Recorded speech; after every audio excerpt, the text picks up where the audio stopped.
on Dallas-Fort Worth. Let's go, Cowboys. An Odyssey sports station. Driven by our D&M Leasing Studios, this is Sean and RJ on 105.3 The Fan. Biggie's 4 for 12 now, hitting .333 for the year. The runner goes. The pitch is swung on and slammed to deep left field. Going back to Rosarena. That ball is history. Higashioka, a two-run homer, turns the game around.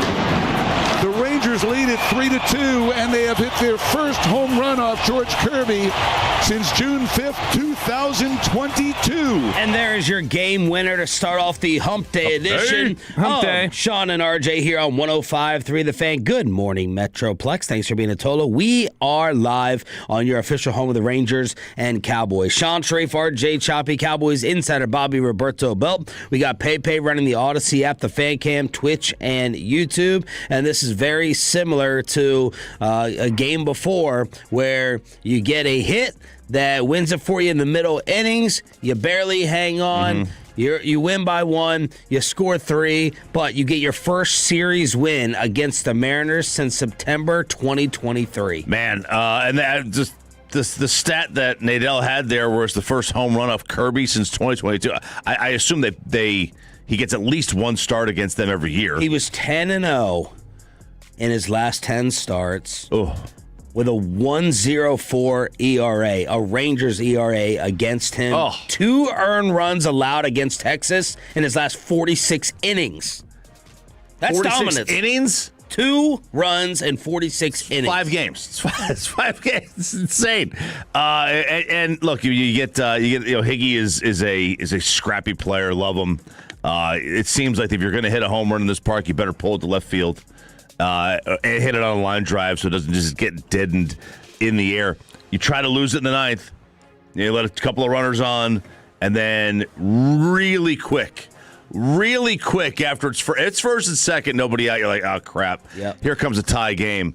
I don't even think it was 4 pitches later and the game's over. 2 runners, 2 fly balls, and then excuse me, swing. Higgy and Berger combining for that play to first. Yeah, really nice play by Higgy. Yeah, you end up getting in trouble the very day that I saw, I think 2 articles from 2 different outlets that were like, have you solved your closer problem? Do you actually have a closer now? And Eunice, is this gonna work out for you? And then it worked out. You got out, but you got into a jam. But yeah, I don't know. It's still the Rangers exploding for 3 runs is how I felt. And I did feel like it was kind of an explosion still. I did, because I was like, a 2-run game feels like a 6-run game. Which I was certain. I was just going to look it up. I was like, where are the Rangers at in runs scored in the AL right now? And I was certain I was going to say they were pretty close to dead last at this point with the last 5 or 6 games. Nope. Middle of the pack. Yep. Because nobody else has scored around Major League Baseball right now. And this bullpen, the ranks going in. ERA, first. This is all in the American League. Slugging, second. Batting average against, second. OPS, second. IR scored, 6. I don't know what IR Inherited runs. Inherited runs. I was like, oh, man, they let guys hit off the bench that are hurt. Injured reserve scored. Jacob Latz, 2 more innings. 0 for 28 allowed against Latz to start the year. The longest hitless streak in team history to begin a season. So props to him. Man, the bullpen ERA is funny because we come in here panicked about the closer role. Yep. And we're like, we're panicked about the bullpen, about the back end, what they're going to do. We don't have a name. They don't have a name. They don't have a guy. They don't even know. No one knows Beeks and Eunice, Junis. Right. Nobody knows. Like, last night, did you know who was going to close? Did we know? Well, I feel like Junis is the closer. Yeah, that's where I had settled at this point. I guess I'm waiting for an announcement and a press conference. I'm waiting for that. I would keep. I wouldn't keep waiting. I wouldn't hold my breath. I'm just waiting for it, because I assume that the moment he blows a save, they're going to go to somebody else, and they're just going to keep revolving the door. Well, we've seen and talked and heard the name Garcia. Then Chris Martin got thrown out there, and then I realized the back of Chris Martin's head was as gray as a beard. Well, I saw a video of us from I think you posted it from 2022. Oh yeah, the Sandler prank call, the firehouse, and quite a lot darker on that beard. Look, there's a lot of people though, younger than us or same age, that we've even I saw Mike Vick yesterday, and I was like, he's gray. The gray comes quick. Prison causes stress, man. Wow. That'll take it out on you. I will say I was just looking now. It's if you look at Jonas Latz, Alexander Beek's win combined, that's now 32 and 2/3 innings that they've pitched. It's 1 earned run between those 5. Got a brawl last night. Yeah, in Anaheim. Between the Braves and the Angels. Yep. Got a pitcher throwing a right punch with the ball in his hand. Man, this was an actual. It's baseball brass knuckles. These were actually some haymakers. This was not a baseball fight where you get out there, hold me back, man, hold me back. Yeah. No, these were punches thrown. I mean, somebody got popped. You need to see more of that. You need to see more brawls. The Dallas Stars, as Choppy said before we started the show, trying to give away home ice in this playoff matchup that looks to be set. Let's get to what happened on Victory Plus. Jason Robertson. Low. Johnston scores on the backhand. His 26th power play goal. His second goal of this game is the exclamation point in a 4-3 Stars comeback win. Good call right there. That comes at the 3:39 mark of overtime. Stars rally for a 4-3 win against the Flames at the AAC. Wyatt now has 43 goals on the season, 27 of which have been on home ice. 2 big points because the Wild won their 4th straight game, keeping the lead at just 2 points. Minnesota visits the AAC tomorrow, setting up a playoff matchup. It's Colorado clinched the Central and the Western Conference with a win over the Blues. Yeah, it's going to be huge, this game. It is going to be huge because Stars tried to give. They've been trying like hell since the Olympics to give away the 2 spot. They've not played great hockey, and for 2 periods, it looked like they were going to give this one away too, and they were going to be into a tie. They only got 4 games left, so neither team has a game in hand or anything. So it's just down to, it basically comes down to obviously a lot on this game for home ice in that first round series. Now both teams are going to be the road team against Colorado either way in the second round, but I mean you got to worry about getting by Minnesota first, and having home ice, especially the way this home crowd is, massive. The Stars, I believe, trail Minnesota in the season series 2-1. So the Wild are 2-1-0 against the Stars heading into the final game of this season. And if the Stars win, and they're able to, and let's just say the Stars win and they don't wrap up the overall because of that, they're just tied, right? They're just tied the standings, and at the end of the year, I think the first tiebreaker, because it goes by points, but I think it's actual wins. I think it's actual team wins the first tiebreaker. Stars! And when you look at the odds overall, I think Bobby had thrown it out the other day that they were basically like 4th or 5th, and I was like, really? It feels like they should be higher. As of last week, Colorado was the favorite to win it all, then Tampa at 7-2, then Carolina at 11-2, then the Stars over Edmonton with 10-1 odds. If you think the Stars are just going to win the West, they don't even have to win the championship, it's 5-1 to win the West, right behind the Avs. Well, they are locked in with the Wild now, so that is finished, done. Now it's just a question of who's going to get the home ice for it. But they're locked into that now, and that's this season so far, Sean. MoneyPuck.com tells me that the Stars are 1-1-1 against the Wild. Oh, correct. That's what MoneyPuck says. Yeah, that's what MoneyPuck says. Even, baby. That's even. Is there anything else from MoneyPuck, Peyton? I believe 74% of the time the Stars win last night. Undeserved to win meter? Yep. It's impressive. It's impressive. NHL.com has the Wild as 2-1-0 against the Stars. And if the Stars are 1-1-1, why don't the Wild have a... Because the last one's an overtime loss. Come on, so the Sean. Wild would just get the win. Look, if you're going to be talking pucks, Sean, just you gotta keep up with it. It's confusing. Yeah, I didn't understand it either. That's why I only read one of their records. Yeah, you would think like when you're a football team and you're playing another team, you would get a win or a loss. Right, doesn't happen here. Did the Cooper Flag barrage continue? He didn't need a lot of room or time to get that shot off. Leonard the 3, it is good. Kawhi with 6 threes. He has 32. Dude, Kawhi Leonard, he's getting ready to qualify for some awards. His 55th straight game with 20 or more points. We were talking about that Luka number. I think it was with 10 points or more. 10 made field goals, yeah. Before his injury, 10 made field goals. 55th straight game for Kawhi, 20 or more, as they almost blew a 23-point lead. They start off absolutely smoking the Mavs in the first quarter. Kawhi ends up with 34, 6 threes, as you just heard on Clippers TV. And after scoring 96 points in his previous two, Coop had 25, along with 9 rebounds. Which they are, you mentioning Kawhi is getting close to qualifying for some awards.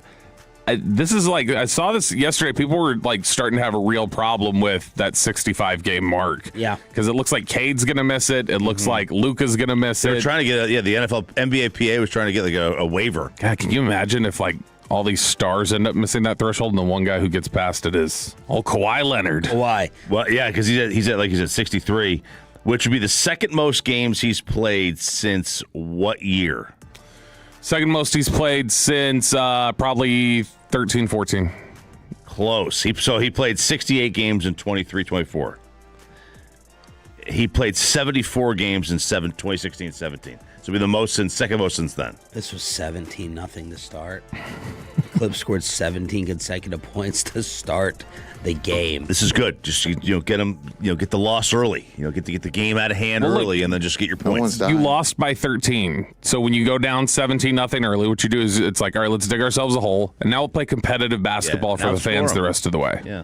We're tied, though, it looks like, or I guess, are we in the 7 spot as I go to Tankathon? We're right there with Memphis. Yeah. But it's got Memphis at 6, us with a dash, and then the New Orleans pick going to Atlanta. Memphis is putting in work. They've lost 5 in a row. Yeah. Dallas has been a little too competitive lately, and that has kind of thrown some things off. As I hit the lottery one time, we got second. Man, come on, look at this. The top 10, the bottom 10 teams in the NBA. At number 10, Milwaukee lost 7 of 10. Chicago, New Orleans, Mavs all have lost 8 of 10. Memphis has lost 9 of 10. Sacramento, 7 of 10. Utah has lost 10 straight.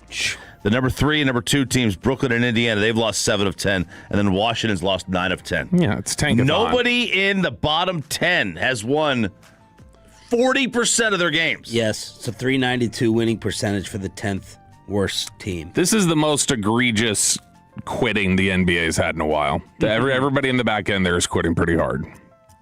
877-881-1053 in order to hit us up on a busy hump day edition. Hump day. Emmitt Smith sitting down with us at 7:20 today in the commercial-free expressway. We will also chop it up at 7:40 on top of it. We got Rangers, Kegger, Red Zone, Below, The Belt coming up throughout the Wednesday edition. But I absolutely love comps. I'm always asking Bobby all the time, who's the comp?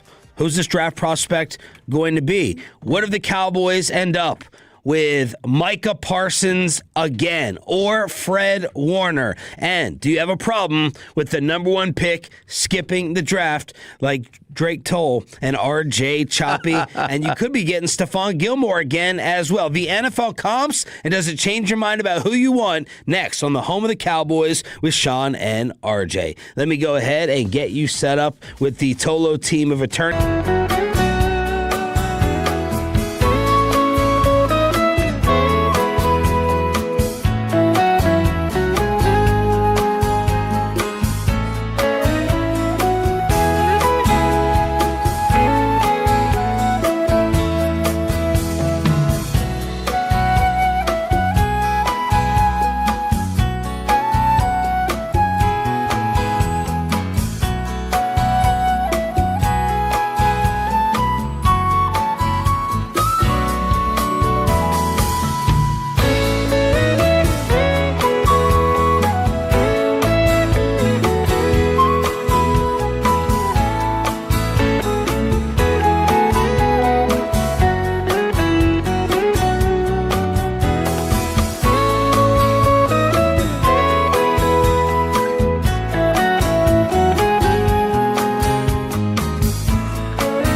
Defend. Stop crime before it starts with DFWsecurity.com. DFWsecurity.com.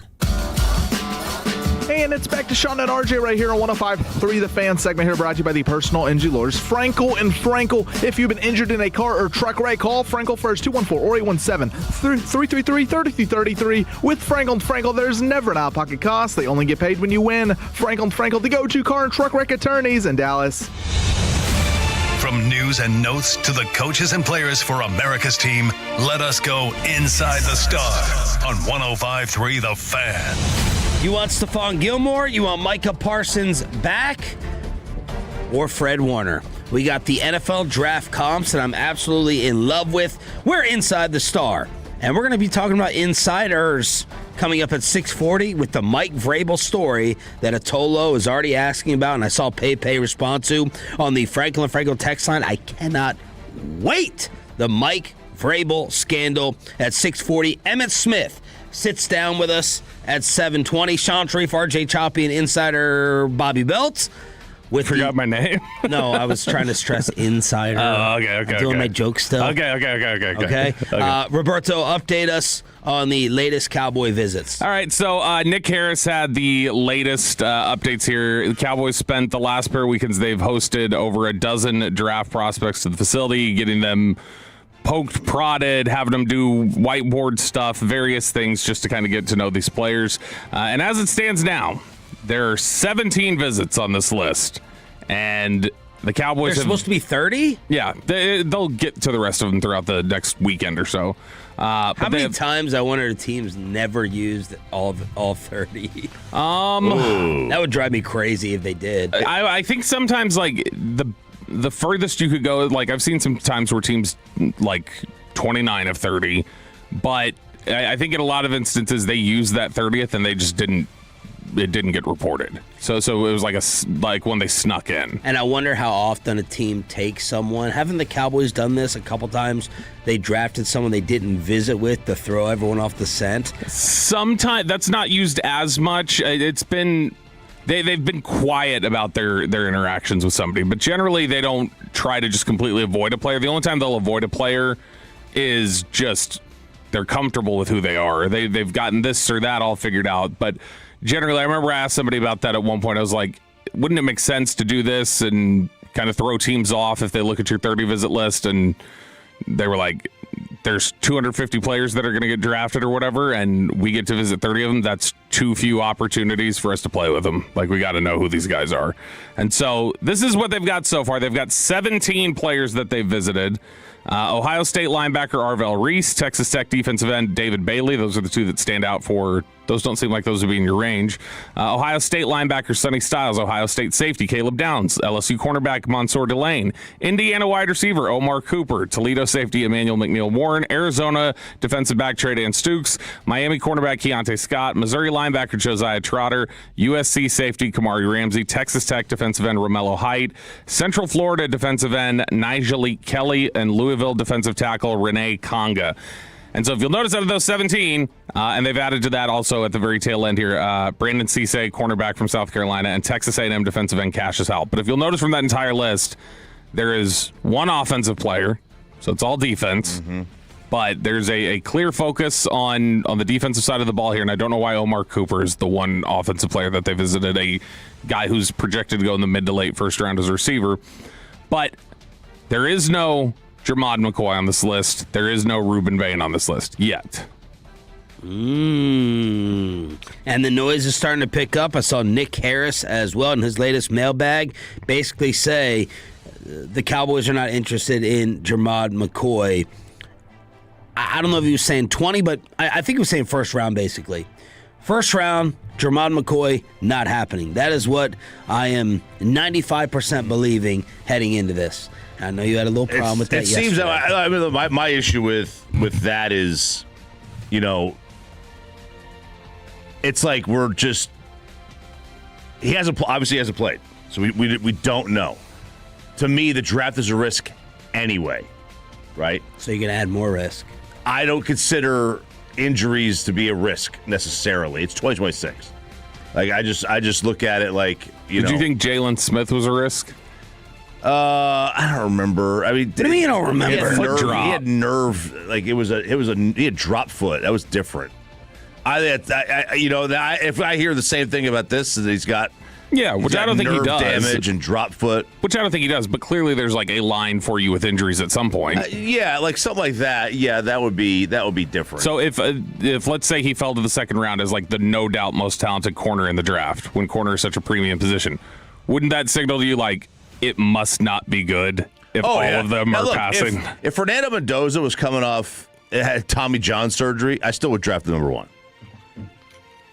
If he had rotator cuff surgery and it was Chad Pennington's arm, I would say probably not. I don't think I could. I mean, if I guess it would depend on what doctors looked at and they said what they had to say about it. Do you think McCoy and Bain will end up on their visit list? I think so. I'm really surprised. Have you heard anything about them with Bain?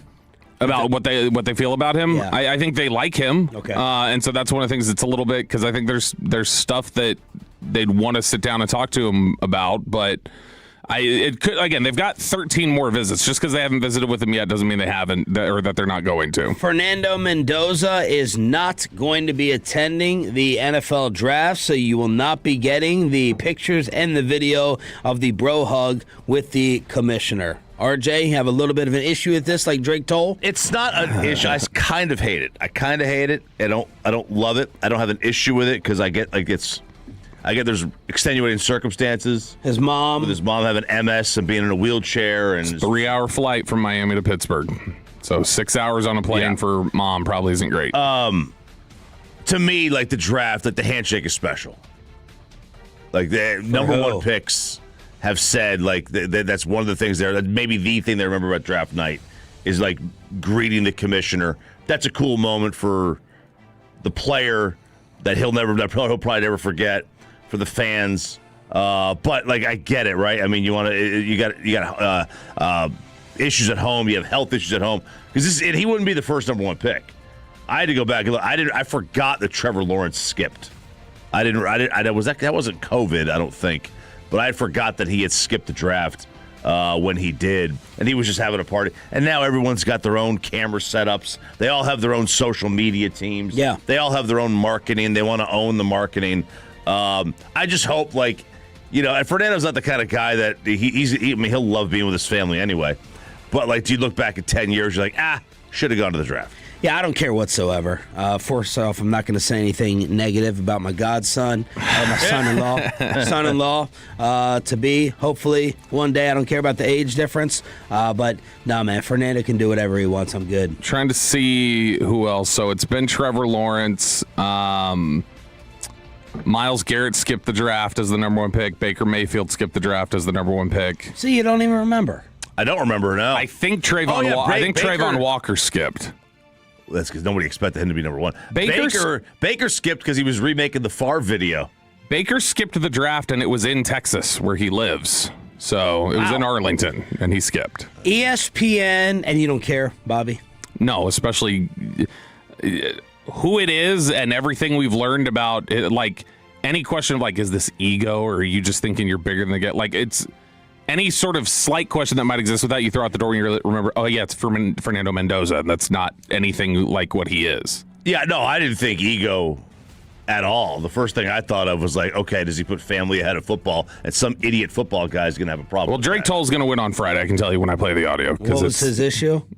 I genuinely still can't figure it out. Just he's like, some things are bigger than you. Okay, I don't think he's being ego-driven about it, but he's being overly analytical. I don't care that you don't like the spotlight. Your life is the spotlight now. He's getting roasted. Should have stayed in that 400-person Arkansas town. He's getting roasted on the fan text. Okay, ESPN with NFL draft comps. I absolutely love these. Are they unfair? Yeah, probably. Of course they are. But I think you should do comps to try to project. I'll just rip some off. Y'all stop and start wherever you want. Keldrick Falk to Cam Jordan. Jordan Tyson to Jerry Jeudy. Omar Cooper to Rashee Rice. I don't have Jeudy as the comp. Now, some people don't see the ones that I do, but when I watch Jordan Tyson play, when he's healthy, he looks like Malik Neighbors to me. Ooh. Well, that's good. Oh, wow. Arvell Reese to Micah Parsons. Wow. Does Arvell disappear in big games? This is through the prism of Parsons as a prospect in 2021.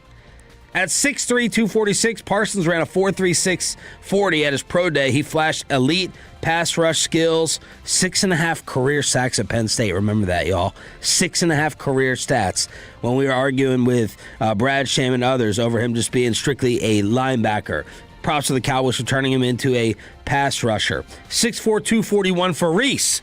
Ran a 4.46 at the Combine. Has also flashed an elite finish in pass rush, 7 career sacks. Like Parsons, some teams might give both elements a long look for Reese, but the Ohio State defender won't be 21 until August, and the possibilities are intriguing. Rice might be the best pure prospect in this class. Wow, yeah, did not have a single sack in the last 6 games, including Michigan, Indiana, and Miami. John Oning has been very John Oning has hit the brakes significantly on, like, he likes Reese, but he's like, do not think this is some like there's some concern about the way he finished the season as a pass rusher. And he was asked to pass rush a lot more than Micah was in college. Micah blitzed generally, but I think Jeff Legwold's forgetting that a little bit in terms of, like, oh, teams thought of Micah as both ways. They really didn't. They thought of Micah as a linebacker, but that's a good comp if you just think of who he was as a prospect entering the draft. Lewis Riddick compares Kyle Lewis to Derek Brooks. Okay. I love Kyle Lewis as a prospect. I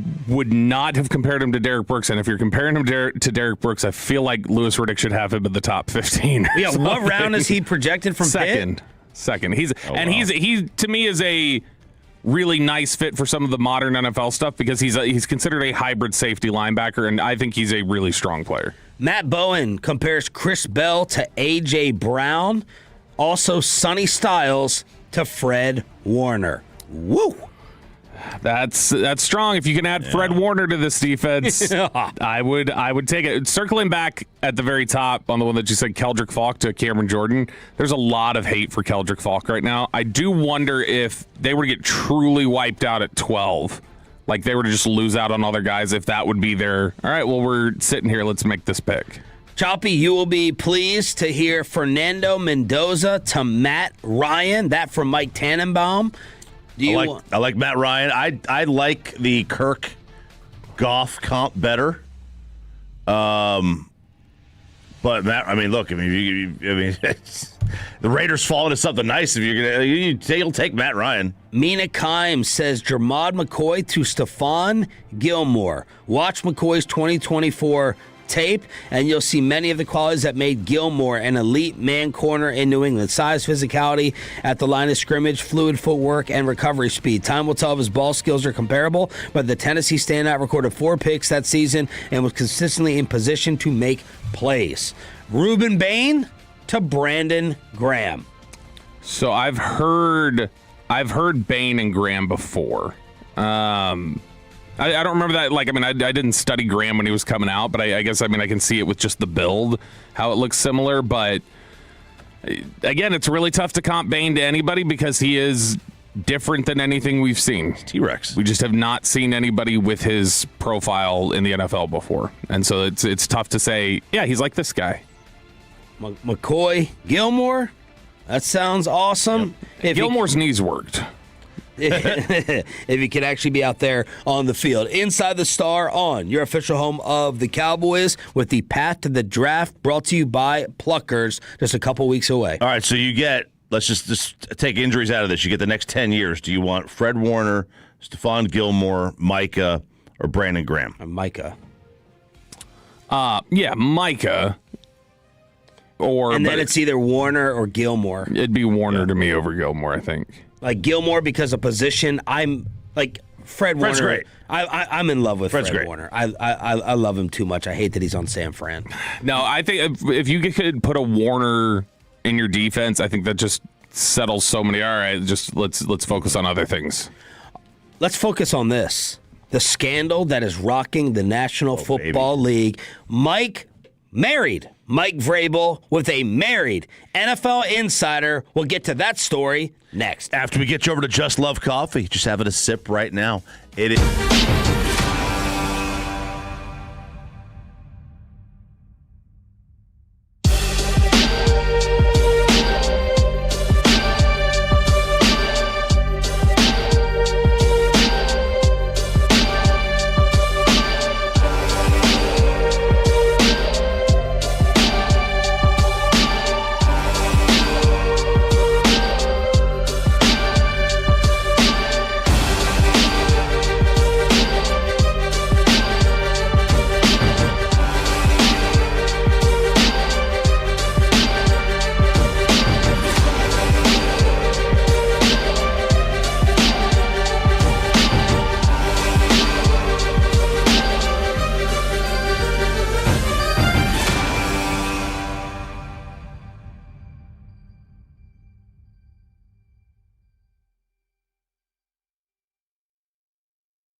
105.3 The Fan segment here brought to you by Classic Chevrolet. If you're in the market, upgrade your vehicle. Get a Classic Chevrolet in Grapevine today. The #1 Chevy dealership in the world 3 years straight. They've got more new Chevys than anyone else, all priced to sell. Visit ClassicChevrolet.com. This is Texas. This is Classic Chevrolet. Together, let's drive, relax, enjoy the difference based on new Chevrolet registrations 2023 through 2025. Emmitt Smith at 7:20 this morning in the commercial-free Expressway. Here on Sean and RJ, your home of the Cowboys is 105.3 The Fan, page 6, with the bombshell photos yesterday as they appeared to catch Patriot head coach Mike Vrabel and NFL insider Diana Rossini. Mike Vrabel! Lounging up before those NFL owners' meetings in Arizona. This is some highfalutin resort, $2,000 a night. In Sedona. In Sedona. Yes, the place that you always go with very platonic friends. Yes. Both of them are married. No. Rossini recently married, more recent than Vrabel. COVID year. With 2 kids as well. 2 kids. The page 6 report and Spy says that both had breakfast on the patio of the hotel restaurant Saturday, March 28th, before spending a leisurely hour or so together at the pool and lounging side by side in a hot tub. Then they spotted the two that evening on the private rooftop of one of the hotel's bungalows. Roofs are only accessible from the 2-person bungalows, which cost up to $2,160 a night. We got photos of the 2 of them laying next to each other in the pool, the 2 of them sitting in the hot tub, and then the 2 of them leaving separately. Now, let's judge the photos. Because to me, the most incriminating one, I want to see what y'all think. Now, I had a buddy say, hey, I'm married, so I know what intimate relationships don't look like. This is not intimate. You can probably guess which one. He's like,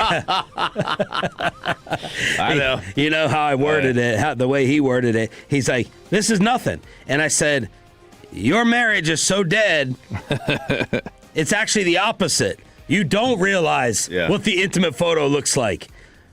Let's analyze them. There's one, the most incriminating one on here. Oh, see, that to me, I think I know where you're going. That's the least incriminating of the bunch. Okay. Oh, let me rephrase that. There's 2 of them. There's 3 of them that are incriminating. Are you referring to the hug or the handhold? Hand. Okay, they're just square dancing. Okay, they're just square dancing here. He's like, okay, I'm going to do this. From their time together in Tennessee. Right, absolutely, because they're in Nashville. Tennessee 2-step. Yeah, they're gonna just, we're gonna do-si-do. Yeah. Spin your partner round and round. She did say she's never eaten barbecue, as you'll recall a couple years ago. So if you're somebody who doesn't eat barbecue, I don't know that you square dance a lot. When you lock the fingers like this, you're done. It's over. Yeah. There's a hug. I could excuse the hug. Yeah, it's thank you for the tip. I'm sorry.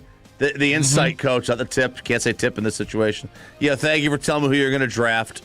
I would say if any of our wives saw these pictures, is there any reasonable way we're talking ourselves out of this? And the answer is no. I tried it last night.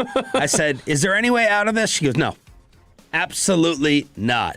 Now, Rossini and Vrabel say that they were there with friends, and the friends just simply were not visible in the photos. Diana was staying there at a hotel during a hiking trip with 2 female pals, and the coach drove up to Sedona for the day with another friend, and they all drove back to their own hotel some 2 hours away after hanging out with Diana and her gang. But the 3 other eyewitnesses said they didn't see anyone else with the 2. Blaming it on imaginary friends is probably the boldest strategy to my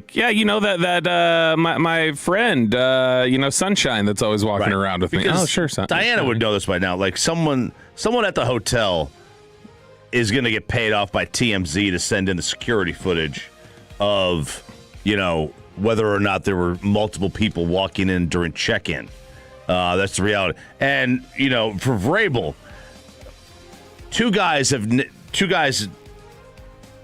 don't go to Sedona together. Okay, unless they're in a relationship. They released separate statements. Mike Vrabel said, quote, "These photos show a completely innocent interaction, and any suggestion otherwise is laughable. This doesn't deserve any further response." So did Rini, quote, "The photos don't represent the group of 6 people who were hanging out during the day. Like most journalists in the NFL, reporters interact with sources away from stadiums and other venues." 2 hours away. In bikinis. 2 hours away in a $2,000 a night I think it was a one-piece. hotel room Yeah. in Sedona, the romantic capital of the Southwest. I would hate to be the Patriot reporter who has to ask Vrabel about this first. Oh, they're going to get their head snapped off.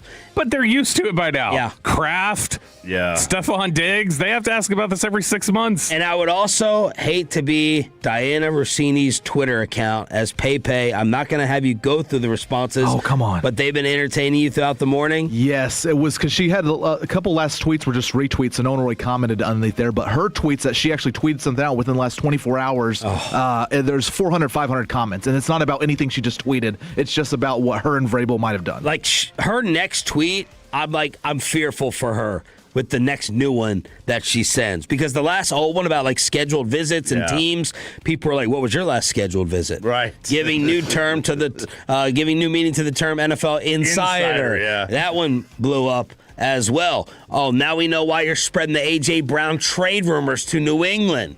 Now we know that Vrabel definitely wants him because she's been the one talking about A.J. Brown nonstop. I got some buddies in Nashville who are saying, who have already posted some stuff talking about how the whole reason the Houston Texans have C.J. Stroud is because they leaked that Tennessee was going to take him at 3, and they jumped up to get him at 2 or whatever the number was, and it was all because of a Rossini insight. And it was that was years ago. It was 4 years ago. The one, I guess, that has a possible decision to make, Bobby, journalistically, is The Athletic. And they have come out and said the photos are misleading and lack essential context. These were public interactions in front of many people. Diana is a premier journalist covering the NFL. We're proud to have her at The Athletic. I mean, they're probably happier that she has this type of access. But now, her job moving forward, man, the side-eyeing that she is going to get and the comments from other reporters and other interview subjects. Yeah, why am I going to tell you something, particularly if I'm in the AFC East? Why am I going to give you anything if I think you're sleeping with Mike Vrabel? Yeah, I think that. How do I want to say this? I think that. By the way, I'll give you a second to formulate. Diana Rossini was mixed up with Washington Redskin drama back in the day. Scott McCloughan's wife. She posted a lot of stuff on social media. She deleted it, I think. Posted a lot of stuff on social media going at her.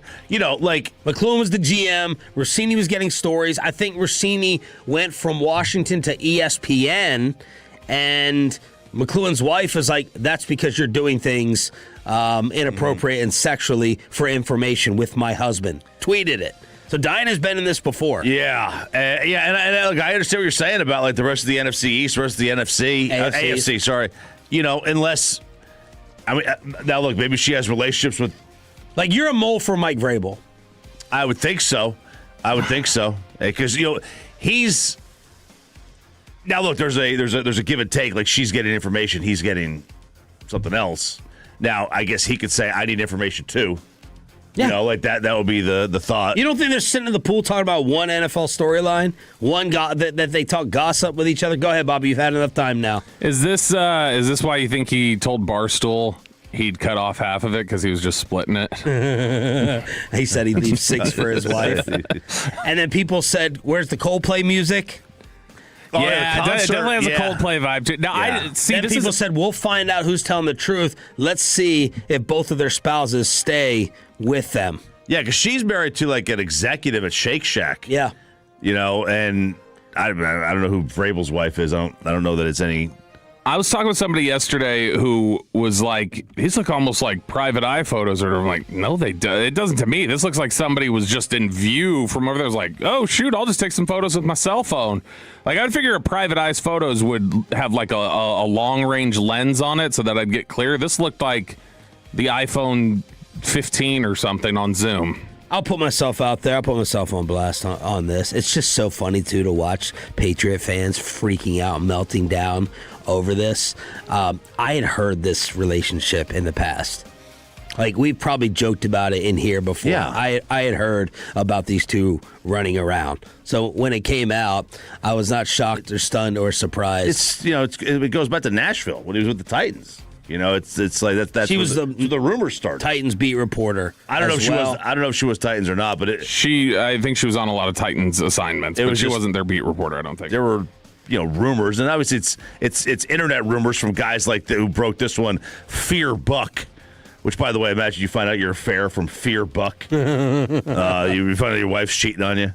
Man, so the next tweet that she sends out, just be there for the comments. Yeah, it's gonna be. I will be fascinated to see what happens the next time she's on Scoop City. And she's on that's her podcast. And to hear if she says anything.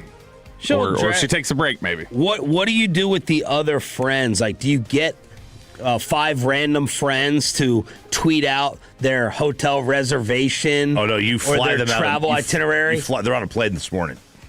They're on a plane this morning. For what? Fixing? Better call Chop. To have a party tonight there.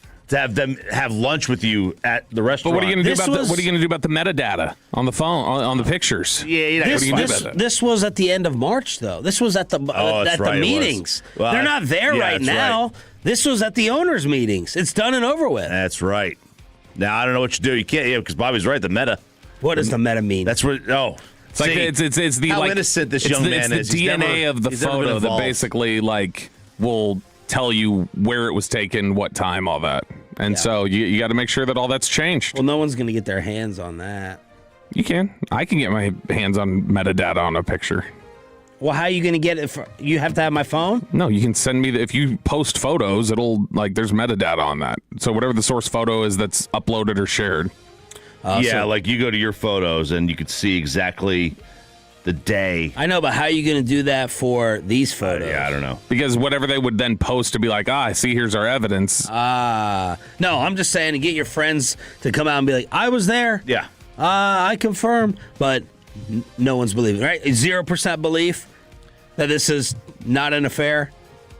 You have to have maybe a 1%. You got to there's got to be some non-zero chance. Doesn't look good. Doesn't look good. That's all. I don't know about percentages. I know doesn't look good. I feel bad. I feel bad for the spouses because that now they're seeing all these jokes on social media. Oh yeah, it's awful. It's ruthless. RJ says a local school has had the best college offseason of them all and the new realities of college sports in a RJ Choppy College Kegger with Emmitt Smith at 7:20 right here on Sean and RJ 105.3 The Fan.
Even home of America's team is 105.3 The Fan. Hello, baby. KRLD-FM and HD1, Dallas-Fort Worth. An Odyssey sports station.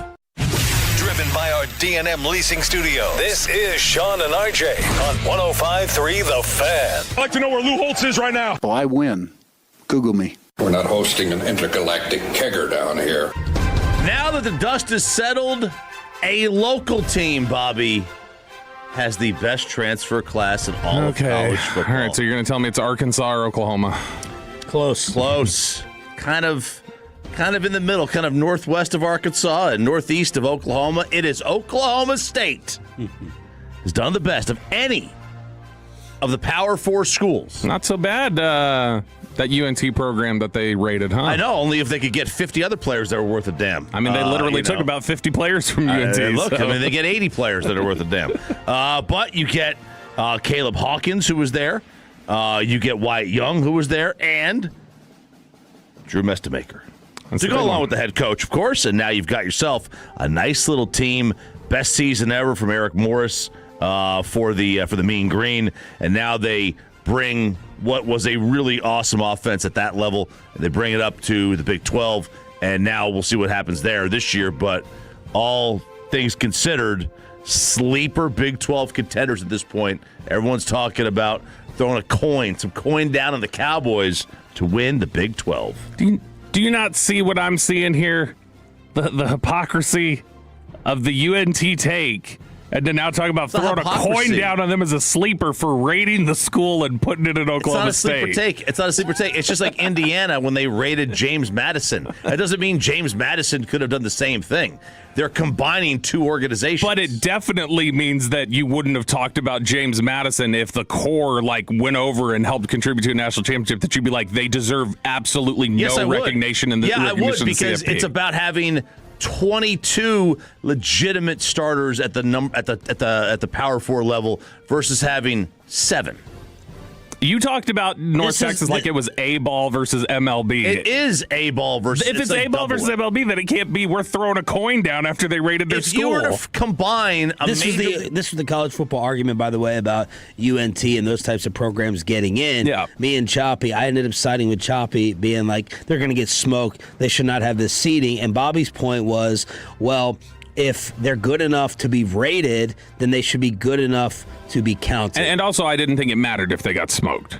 Because to me, it was like, this is the reward in the era of NIL to protect these programs that are going to get rated. And look, and if that was if that's the take, I'm fine with just be upfront about it. Be upfront about it. This is not the most. Just say it's not the most 12 most deserving teams. Don't they tell you that with the polls though, where none of them put them in the top 12? They tell you it's an at-large bid. Yeah, but to me, an at-large bid is like, okay, you're an at-large bid means you're like a legitimate deserving team. An automatic bid, if you were to give a conference champion like Duke, if Duke had made it, I wouldn't have had I would have hated it, but I would have hated it, but at least they're like a major conference winner, right? It's tough. I see both sides. I, for my own selfish purposes, care more about what the bowl matchup is going to be. Yeah, they get a nice shot, and every once in a while, a miracle occurs and they win.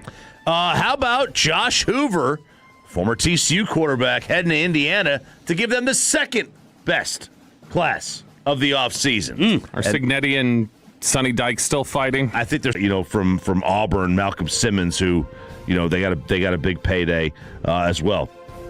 LSU gets up there, K-State, West Virginia, Florida Atlantic, Houston. And then you get all the way down to number 15, and you find Texas, who Cam Coleman's really the number 1, right? Yeah. In a lot of instances, you're trying to snatch a big name out of the portal and then fill in around it. And so as long as you get a guy like that, then you're good. So there's your top classes from the portal. I've come away with a couple of things here from the last couple of national championships that were crowned. One was Indiana, and then obviously Michigan. And the two new truths about college athletics. One, a good 22-year-old is better than an elite 18-year-old. I think you'd rather have that. Clip that, Peyton. Usually you want the thoroughbred talent. Usually you do. Usually you do want the thoroughbred talent, but you got a man versus a child still. And then number 2, 75% of your NIL budget needs to go to the transfer portal and not high school recruiting. And I hate that. It is this has ruined high school recruiting. It's the Dion philosophy of just screw it. I don't even need to be in the homes of high schoolers. And I really hate it. I really hate it. Instead of getting a 17 to 20 person recruiting class, you're going to get a 10. And the threshold to become a Division I athlete out of high school, is sitting in your high school gym on National Signing Day in front of a banner, and then you put the Ohio State hat on or the Texas hat on or the Florida hat on, and now you're going to put on Akron. Then you justify Matt Leinart. And that justified Matt Leinart because Matt Leinart, he was proven so right yesterday. Bobby, you backed him fully. And I loved it. I loved it too. Backed him more than Reggie Bush, shoving him into the end zone. Because he said he would not give up, and he would not unretire number 11 because he's like, I don't know that this kid's going to be here for more than a year. This is why Troy Aikman's not going to donate money to UCLA. He's like, why would I donate money to a kid who's going to take my money, spend a year here, maybe redshirt, and then leave for greener pastures? Well, I mean, this is maybe one of the biggest landslides we've ever seen. Jake Wilkins at Georgia got somebody named Dominique to unretire number 21. How did he know Dominique? It's his dad. And he still left after 1 year. He left after his dad unretired his dad unretires his jersey for 1 year, and he leaves. That's pretty solid. But I'm sure Dad knew that. And does it immediately go back to being retired now? I would assume so. I wonder if that's the arrangement. Is the general understood arrangement in these sort of requests that, well, if they leave or as soon as they leave, it just defaults back to being retired. We're not just going to keep handing it out. It might be. It might. I'm keeping it off limits. I'm keeping it off limits. I don't want anybody to have it. Matt Leinart. I think Matt Leinart's right. I think this is a landslide of all landslides. Like keep it away. Keep it away. But anyway, yeah. So Indiana. I'm going back to that last comment about the average age of a Sweet 16 team this year was 22 years old. Average age. That's almost 2 full years older than the average age was in 2015 of a team in the Sweet 16. Indiana football, their average age was 23 of their starters on offense. The average age of the Green Bay Packers was 25. Wow. Put that in perspective. These are men playing against children, essentially. College Kegger here on 105.3 The Fan. The Save College Sports Act. Tell me if you like these 2 rules that were put out there. They're going to take effect August 1st. They're an executive order. Number 1, implementing a 5-for-5 eligibility model, which they have 5 years to play 5 seasons. So they could play 5 seasons if they don't get hurt. Right? You don't get hurt, you get 5 years, no red shirt, nothing. 2, moving back to the old rules that limit players to a single transfer without a penalty, so you don't have to sit out.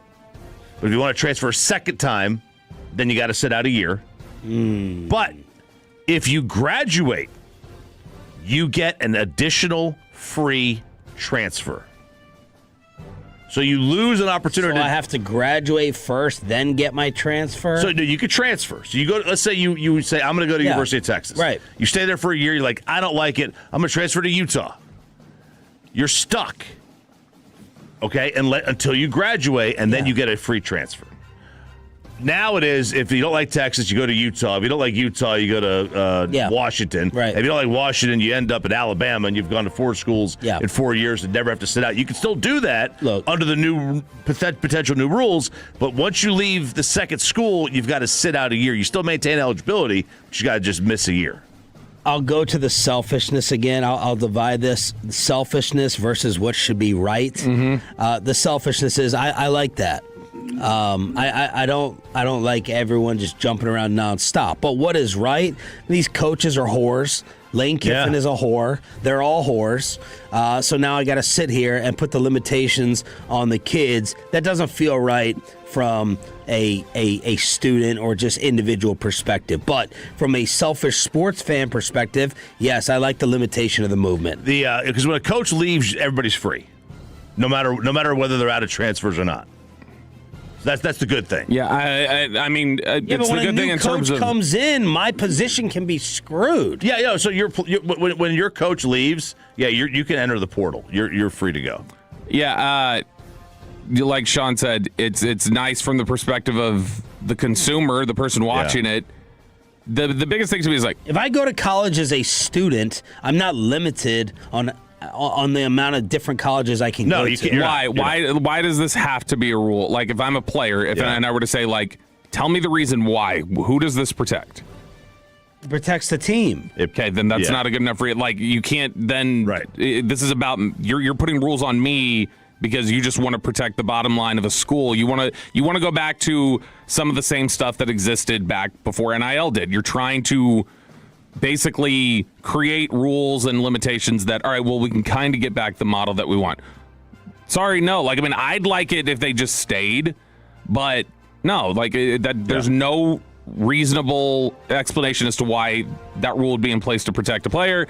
And if they were going to have the rule about the transfer thing, to Sean's point, with all the coaches flipping, then there needs to be some rule in place about how much coaches are allowed to move. Yeah. The second rule, that one about the transfer. I'm sure Saban didn't push that though. Probably not. Because he's a whore too. This thing is you need to modify it and work around it. I do not like the 5 for 5. Playing 5 seasons, that's not college football. 5 seasons, I don't like that. You're saying you think it should be 4? Just stop it at 4. Have 5 years. You have 5 years, play 4.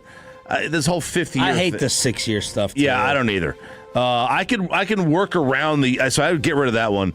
The second one about the player transfer rules. I mean, there's things you can work with in there that you got to mold and change a little bit. Because I agree, like if you. Well, you ain't changing nothing. It's an executive order. It's done. But that's just I don't think that's actually in law. Okay. I don't think. Well, I thought you said it was taking effect. It would take effect, but the way the executive orders work is it can direct enforcement, but it can't override like state laws. Okay. So you have, so like that. Once that happens, it'll not really work. College Kegger with RJ Choppy. We'll talk a little college football. We'll talk a lot of Dallas Cowboys football with the all-time leading rusher Emmitt Smith sits down with us next on Sean and RJ 105.3 The Fan.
Sean and RJ right here on 105.3 The Fan. It is the Expressway right now, The Fan, and it's brought to you by the On Time Experts. We will chop it up at 7:40 this morning. We're commercial free, as Peyton Phillip Russell just said, here on Sean and RJ, your official home of the Dallas Cowboys. And yesterday, that meant a sit-down set up and coordinated by Bobby with video on the Fan Cam, Twitch, and YouTube of the all-time leading rusher, Emmitt Smith, talking Cowboys and everything else right here on The Fan.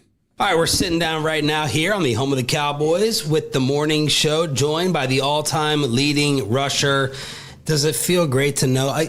Is that the number one title in sports that isn't going to change? That's locked in, Emmitt Smith? Well, I don't know if it's the number one title or not. I think the number one titles are Super Bowls and World Series championships and things of that. Now, from an individual standpoint, you have Cal Ripken out there with 3,000 and all that kind of stuff. You got Jordan. You got Tiger Woods. You got different guys doing different things. But when you're the number one in one category alone, all by itself, that's a wonderful feeling because not many people can say that. Well, and with just the way the NFL has gone with the running game, I mean, somebody'd have to average, it's 1,000 yards for 18 years in a league where people just, they don't turn over. Is it something where you feel like you don't know that you'll ever see that happen in your lifetime? Well, I believe this. This is truly what I honestly believe. I believe if a human did it once before, a human can do it again. Now, whether or not the times are what they are right now, everything else in the world is very cyclical as well. So you never know. We might not see it. And again, we just might. Derrick Henry is still out there rolling. I mean, you're talking about a big guy that can still run, very effective for the Baltimore Ravens, and work out here in Dallas. He works out here in Dallas, which is awesome. I think he might be the guy if someone give him a chance to keep chugging along. One of the reasons they don't is they're trying to run them less to preserve their career. But as an athlete, they're not trying to preserve nobody's career. Trust me, that's a fallacy, man. They don't give a darn about someone else's career because athletes are a dime a dozen. And we come and go left and right. Every year you have a batch of athletes coming out like this year in the next couple weeks, entering into the draft to have an opportunity. But you do have veteran guys that are already proven. And you're trying to replace these veteran guys because you know once they hit a certain threshold in their careers, things start to slow down and you need someone to transition into the next phase. However, if they really cared about players, they wouldn't be trying to add in an extra game. Right. If they really cared about players and their players healthy, they wouldn't be doing certain things. And so I don't buy into that notion. I think your word speaks a lot louder than your actions. Yeah. Actions is what I'm really looking for. The grass and turf debate. That's always going to be a debate, but players, it's not a debate; it's grass, right? I can honestly say, even some of the turf that we play on, that they're playing on right now, is way better than the shit I played on back in the day. Yeah, and that's the God's honest truth. And so, between turf, the current turf, and the grass, there's nothing better than natural grass. You don't have to worry about the chemical aspects of the plastics and everything else. Natural grass is what it is, but you also have to worry about the bug spray and the spray on the grass. So, yeah. Are you being serious? Dead serious. Worried about like inhaling? Well, we don't know. We don't. Do you get a chance to see the research? Mm-mm. No, we take what they tell us. Right. And we know right now people tell us what they want us to know, right. And then years later, when you do a research, you come to find out that they should have told us 25, 30 years ago before this actually happened. Concussion's been around for a long time. Right. And now when you get into the late 90s, now we're going to institute these concussion protocols. They knew them damn helmets were good back in the day. Come on now. Did you ever, Emmitt Smith sitting down with us here on The Fan, did you ever have your son EJ just had a Cowboy visit? Yeah. Did you ever have a discussion with him because of the running back direction about playing something different? And have you changed your mind? I know what the answer is going to be about any aspect of the running back conversation about being more replaceable or being more important about the offensive line. Is there any new school argument you've been like, okay, maybe? No, there's no maybe in it. There's no maybe in it. I mean, to be honest with you, even with EJ himself, we talk about football. He has a very high football IQ. That's number one. Number two, he was trained as a wide receiver. Never was trained as a running back. We never did any running back drills at all. We just talk about what the running back position looks like. And I just let him go. And I let others, like Prime and other coaches, coach him. And he and I would sit down and watch tape together and break down tape, break down stuff like that. And I give him some pointers. He was a natural runner. He's a natural runner all by himself. That's what God has already blessed him with. Yeah. And what he developed into was a pass receiver and being able to run with the ball after he catch it. Yeah. And then he went back into the backfield. They just had the ball. He just take off and run. So that part just came natural. But the receiver part, running routes, that's how he was trained. Now, the blocking, the pass blocking, those are some of the things that he and I had worked on over the last 3 to 5 years, working on blocking, working on positioning, and everything else. And training, we talk about those things. We work on those things together. That's where he and I interact. But for the most part, I don't see I think the word around in terms of reducing the running back position, that's a fallacy. Because then the reason why you talk about it from that perspective is because you're trying to promote the one position on the football field and make that one position your franchise player. You never once heard anyone say that our franchise player is a running back outside of Detroit. Outside of Detroit. Right. And that was all because of Barry Sanders. Yeah. And at the end of the day, every other team, their marquee and franchise player happened to be a quarterback. I don't care how sorry the quarterback was. You can have the best running back in the backfield and a sorry quarterback, and he's still your franchise player. Yeah. And you're going to pay him like he's a franchise player, which is absolutely absurd to me. Because when you got a guy back here that's toting that rock and making his position better, he needs to be treated with respect. I don't care if you give him the franchise title, but you definitely got to respect this guy back here for what he's doing. And that's the difference. I think it's more a marketing thing. Now that I'm sitting here in the business world and I'm looking at how these things come together, that's what I look at and that's what I see. And that's how the game itself has evolved. I mean, you can go over the list of quarterbacks that came out about 5-6 years ago. But not many of them are turning into Aaron Rodgers or Matthew Stafford or Tom Brady or Patrick Mahomes. Not many of them are rising to that occasion as of yet. Even Josh Allen haven't gotten there. Right. But the marketing will make you think Josh Allen is the best thing since sliced bread. Well, half of them are bums anyway. I ain't going to call them bums, but I tell you, half of them are not really complete quarterbacks yet. They don't control their offense the way you would see a quarterback should control his offense. What did your phone blow up with the most since the Super Bowl between the Josh Allen or Shador take? Because you've been spitting some football fire. Bobby said you should have a podcast. Well, you never knew. You never know. I'm going to have a Narcan podcast.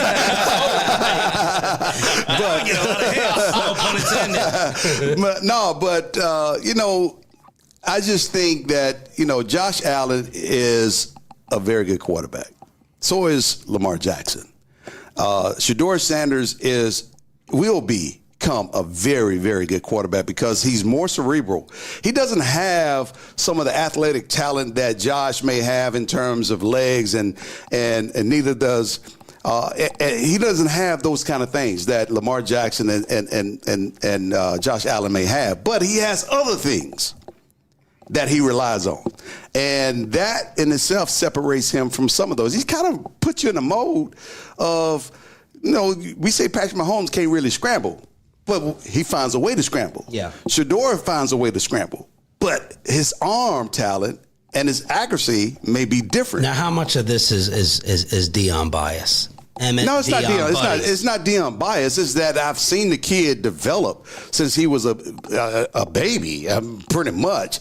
Matter of fact, he and EJ played with the truth back in the day when he was being developed as a quarterback. And so, but watching what he did through high school, watching what he was able to do at Jackson State, watching what he was able to do at Colorado. And what I look at, I don't look at the game like most people look at the game. Right. I look at the decision-making of the quarterback. If you want your franchise player to be that guy, let's look at his decision-making tree. How is he finding the man-to-man matchup? Then let's go to the skill set. Is he accurate with the passes? And is there enough velocity on the ball to get it there? What is he doing? And how is he dictating to the defense, or is the defense dictating to him? And to me, that tells me the mindset of the quarterback, the intellect of the offense, and whether or not he's putting himself in a position to be that guy. And when I look around, sometimes I see guys. I'm sitting back here saying, "Man, the ball should be here," and you going where? Yeah, that doesn't make any sense. And so then I go back to coaching. How are you being coached? Maybe it's not him. Maybe it might be the coach. Right. Maybe it's the scheme. And if it's the scheme, then you're not teaching this kid how to be this. You have a robot. You got a robot. Call it a robot. Every Cowboy fan wants to know what Emmitt Smith is thinking draft-wise for them at 12 and 20. Well, we can get enamored with 12 as much as we want to and talk about certain players. Unless you have that guy at 12, the guy that will make a major difference at the linebacker court or a major difference at the defensive end side, or he better be that guy at the cornerback spot.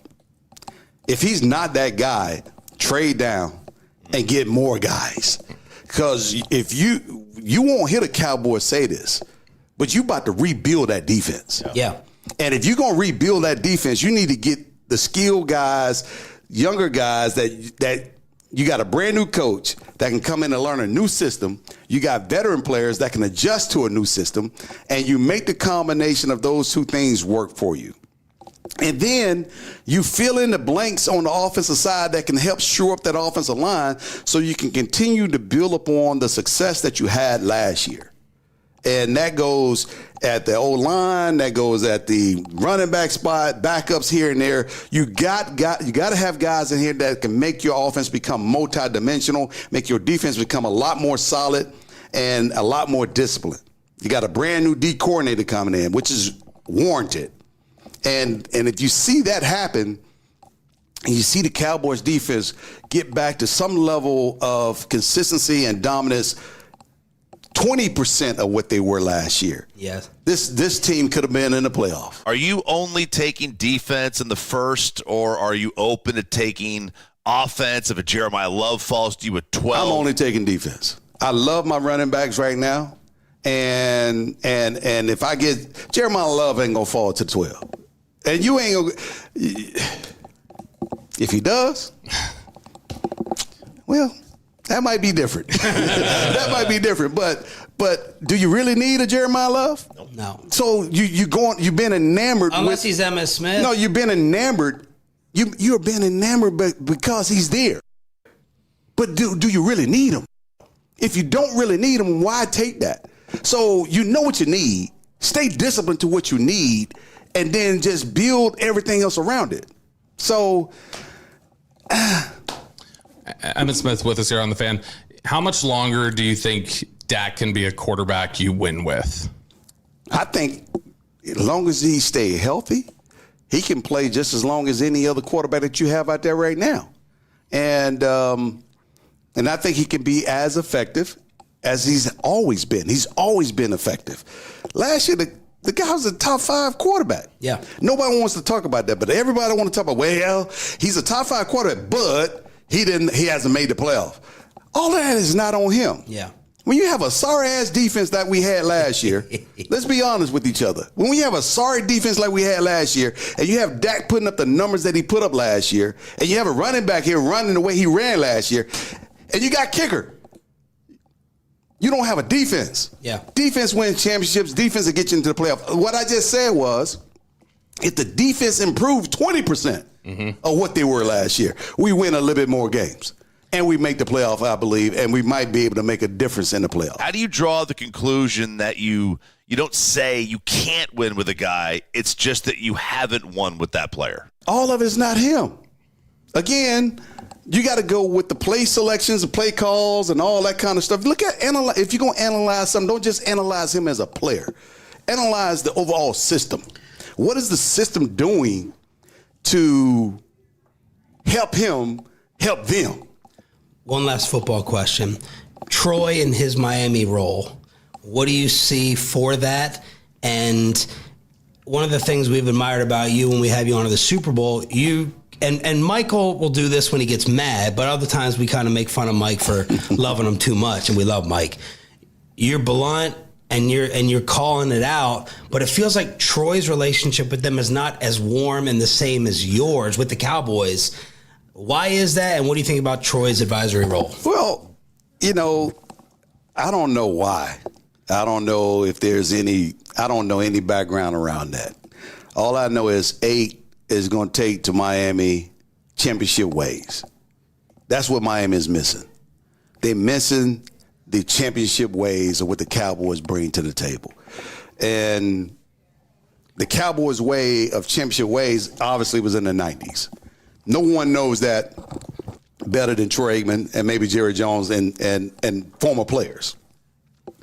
What he takes to Miami, it might be the right kind of mindset. And I think it's the mindset that we have to look at sports through the lens of whose mind are we looking at it through. And that mind would be reflective of how everything falls out onto the football field as well. That's one reason why we talk about Jerry Jones. That's one reason we talk about how the Cowboys has lost so much. It's about the mindset of the organization, the mindset of the operations of the football team, and the head coach and the offensive coordinators and the defensive coordinator. The mindset of what style offense are we running, what style defense we running, and how our special teams perform. The mindset of what players we going after this year and what we absolutely need. I'm not trying to go buy a Ferrari when I don't need one. I'm not. Give me a Lamborghini because I need a Lambo. You know what I'm saying? I'm not trying to do those things. I'm trying to get what I need so we can go where we're trying to go. And that reinforces the mindset and the thought process around why we do what we do. Miami need to have that. They haven't had that in forever. Yeah. Ever. Ever. I mean, ever. I think the last time they won a Super Bowl was in the 70s. Yeah. 70s. Now, you talking about the Cowboys. No one wanted to talk about Miami. Right. Now, look how long it's been. You talking about a drought. So, I mean, Abraham's wife Sarah was old when that happened. Come on now. That's about how long it's been. And so you talking about bringing Troy Aikman in, it's the mindset that if they listen, because this is why humility is such a great thing in the world. When you've done it for such a long time the wrong way and you think you're doing it right, you need somebody to come in and shake it up a little bit. And you have to trust that person understands what they're doing. Right. And that's hard for billionaires to deal with. I know. Because you can't tell a billionaire he's wrong. That's why he's a billionaire. Emmitt Smith is here to talk about Ready to Rescue, the opioid epidemic that has affected the entire country. Tell us about it. Well, Troy Aikman is ready to go down and rescue Miami right now. And so, yes, I've been working with Emergent for the last 4 years on this Ready to Rescue campaign. The Ready to Rescue campaign is pretty simple. I have this motto of saying, if you stay ready, you don't have to get ready. And it's all about spreading awareness around opioid overdoses and opioid epidemic itself. And so I've been working with them, like I said, for the last 4 years.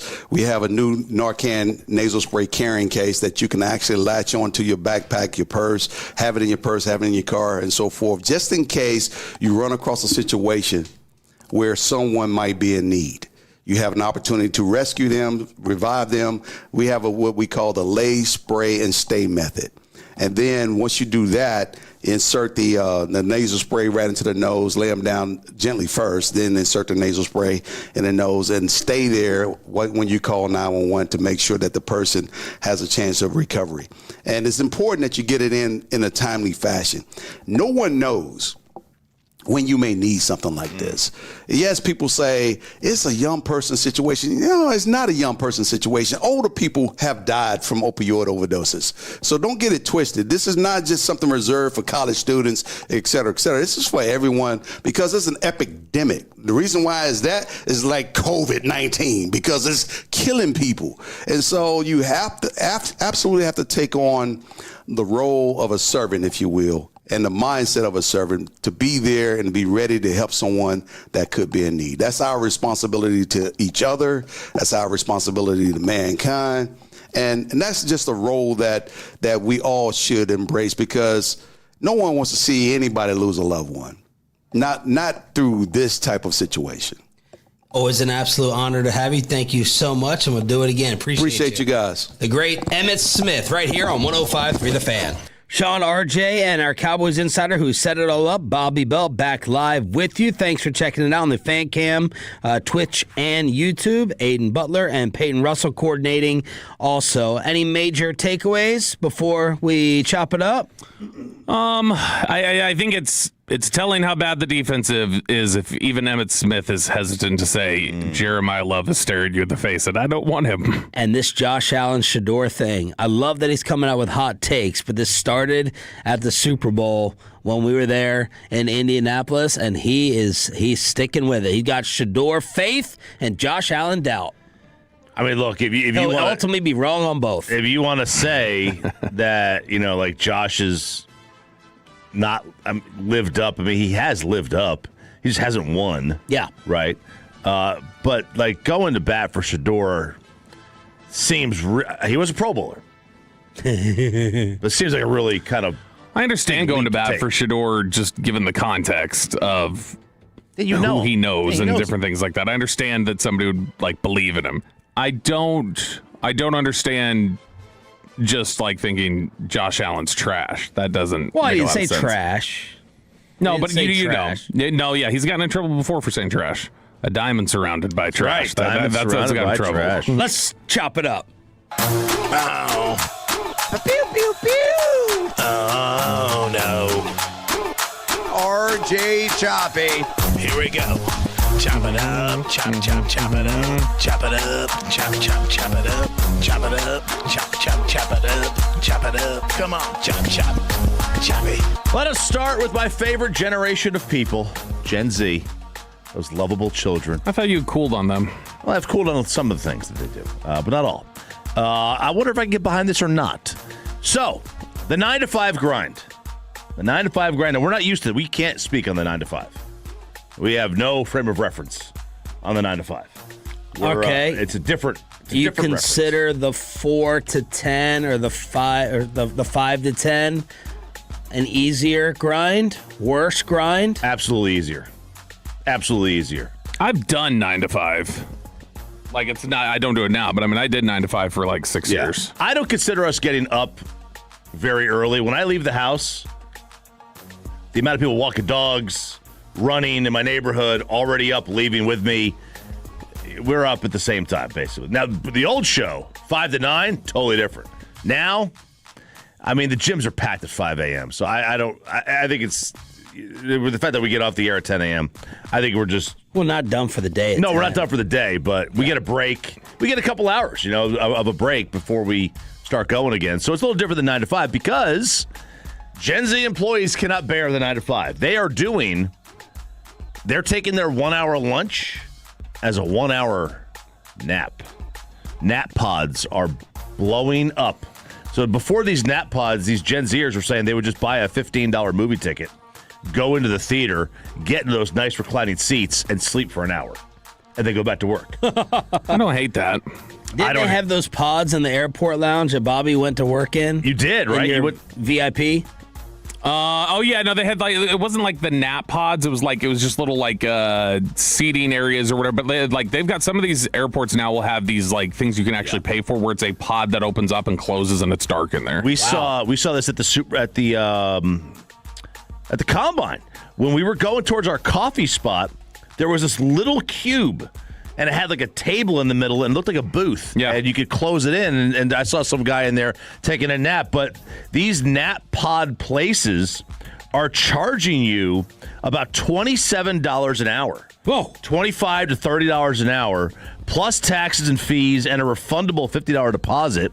So you can, like, in case you mess up whatever they've got in there.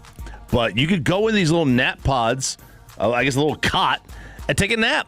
Take a 30 to an hour nap, or however long you can, just to recharge your body for the rest of the day. The grind, the gruel. I would think don't they say the hour nap is actually bad for you? I think they say an hour nap is not good typically. They say, like, if you're gonna nap short, you should get, I think they said it's between 10 to 25 minutes. They said if you get past 25 minutes, you have to then go like a full 90 minutes. Otherwise, you're going to wake up groggy. I recommend 4-hour naps. Those are really good. Really nice. Highly recommend. I'll just sit there and I'm at the kitchen table and I went like this yesterday or the day before, and I had my hand on my hand and my elbow on the table, and I just fell. I was out I looked at the clock and it was maybe like 8 minutes difference, and I felt like I was asleep for an hour and a half. I have definitely this. Somebody had told me once when I worked mornings, like I worked 4 a.m. to noon, and when I was training to take over that shift when I was younger, the guy told me, he's like, this will screw up your sleep for life. You'll be able to fall asleep at any time, and it really didn't. I was fine. I was still on a normal sleep schedule.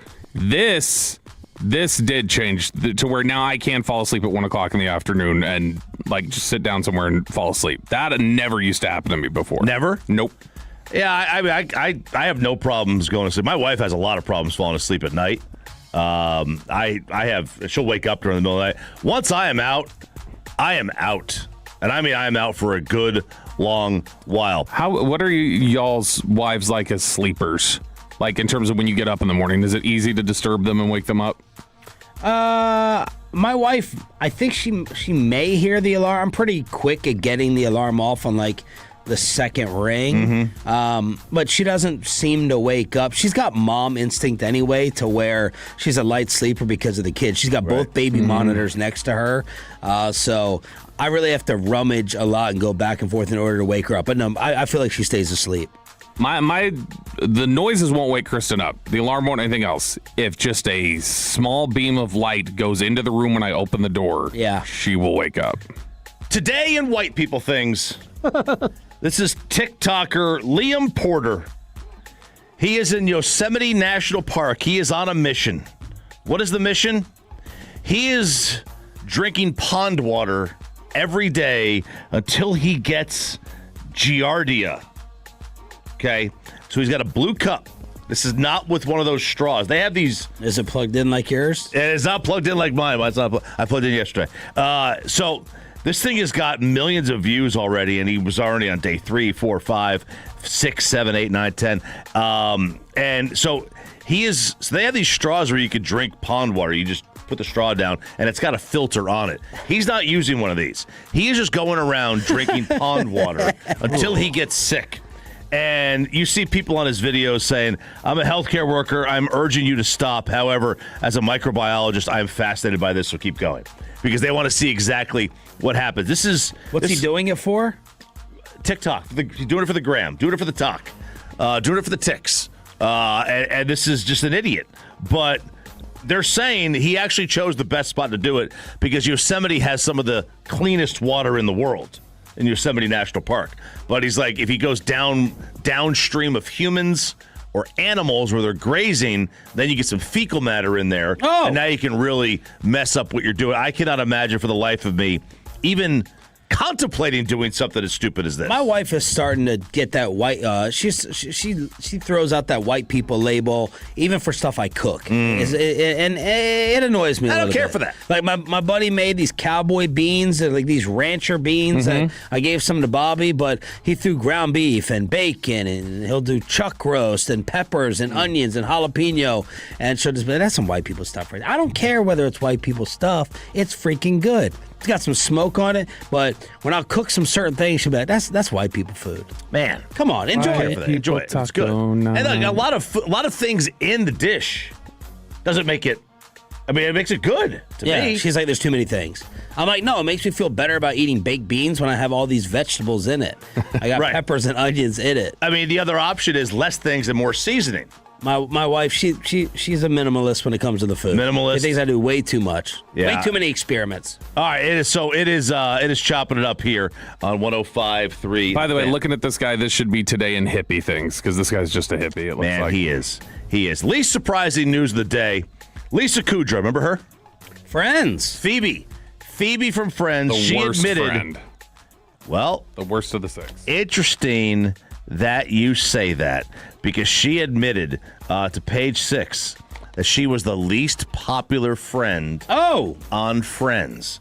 And I don't think in the history of television there has been a bigger gap between the worst character on a show and the second worst character than Phoebe and anybody else on that show. Phoebe was bad. Ross was annoying. Ross was annoying, but he was infinitely better than Phoebe. Anytime Phoebe was in a scene, I was like, oh my God. Really? I couldn't do it. Like Chandler and Joey were the 1 seed. They were easily 1 and 2. Who's the Seinfeld fourth? It's not Kramer. It could be Jerry. Jerry or Elaine. Could be Jerry. Yeah. It's not George or Kramer. No, it's not George or Kramer. They're easily 1 and 2. Whichever one you want to say is 1. Yeah. And I think each episode, one of them was 1. It might be Jerry. As somebody who didn't watch it consistently and just knew of the show, I always thought of Jerry as being the lesser of their characters. And the other 3 always said Jerry was awesome about not needing the big laugh in a scene. Like he was just like, my name's on the show. Yeah. You guys take the laugh. Yeah. Everybody knows I'm funny And he's already. got the stand-up act at the end. Yeah, he had the stand-up at the end and the beginning of some of the episodes.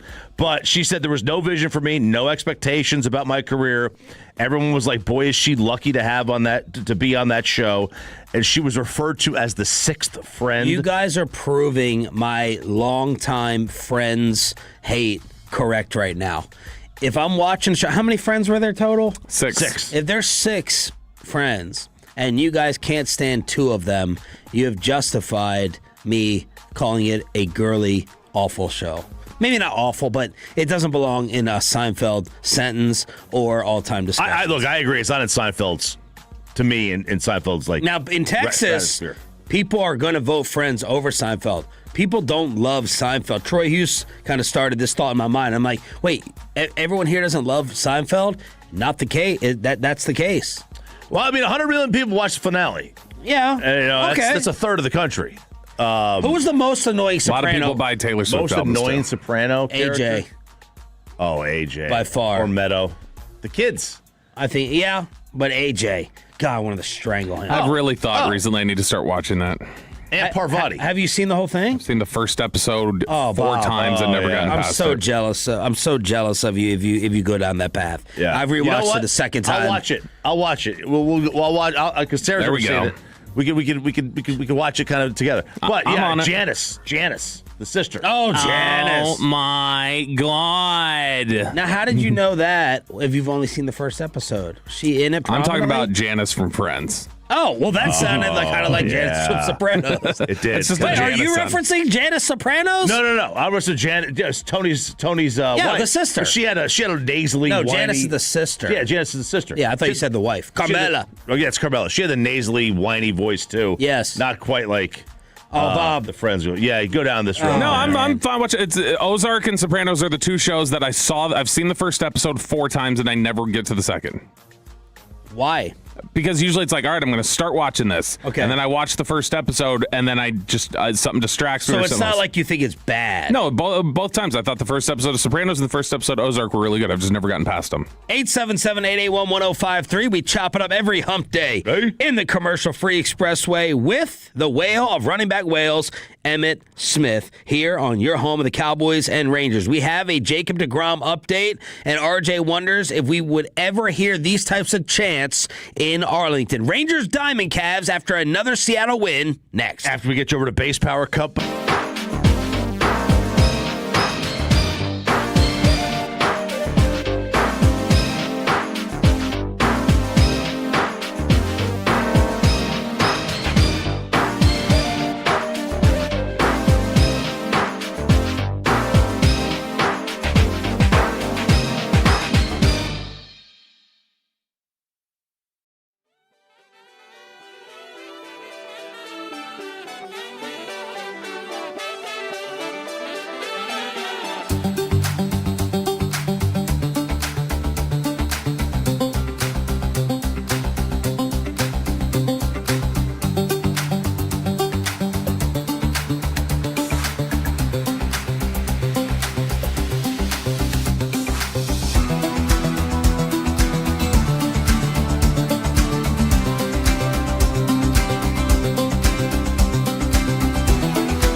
Let's go, Cowboys. An Odyssey sports station. Driven by our D&M Leasing Studios. This is Sean and RJ on 105.3 The Fan. Junis tucks the glove against the left side of the chest and comes set, bidding for his 4th career save. There's a check swing roller out in front of the plate. Higashioka's got it, throws to first, and Berger stays on the bag just barely to end the ball game. You're an idiot and you don't know baseball. Ranger fans, you're not dreaming. How can you not be romantic about baseball? How can you not be romantic about Nasty Nate finding his groove? Back 44 pitches to get through 4 innings. I was worried after that first pitch. That's the key. That's the key. They need to give up a leadoff home run or a home run early in the first inning. Make us all feel bad, and then they settle in, get the pressure off. 6 innings, 6 hits, 2 earned, 7 strikeouts, 2 walks, a home run on the first pitch, 93 pitches, cutting his ERA almost in half from 11-something to 7.98. And it was a good outing. It was a good outing for Nate. And, you know, it was... It may have been his 20-minute struggle in the 5th that threw Kirby off. It might have. It was a 20-minute, basically, 5th inning, single. Well, I think there was 2 outs already. Yes. Then he allowed a single, a walk, and then Cal Raleigh with the single to make it 2-0. And then Kirby came back out with his absolute Ranger dominance and was off. Yeah, I mean, because Kirby had taken 36 pitches to get through 4 innings. Evaldi had taken 44 to get through 4 innings. That's a low number to get through 4 half innings. So, you know, and only use 80 pitches combined between both pitchers. 8 half innings. That's a lot. It's a lot of innings to only go through 80 pitches. Where do you think the Rangers are in team ERA in baseball? Not the league, though. Not just bullpen then. So everything. Everything. In all the major leagues, 4th. 6. A 3.21. I actually thought it was going to be lower than that. The Braves have a 2.04. They got a 2 ERA with their fight last night. Then Yankees, Mets, Mariners, Reds, Rangers with a 3.21. So we know how amazing the bullpen has been, but it feels like that worry from last year, at least early on, has been replicated. With, you know, Evaldi's ERA was rough to start off, but you're getting your Mackenzie Gore strikeouts.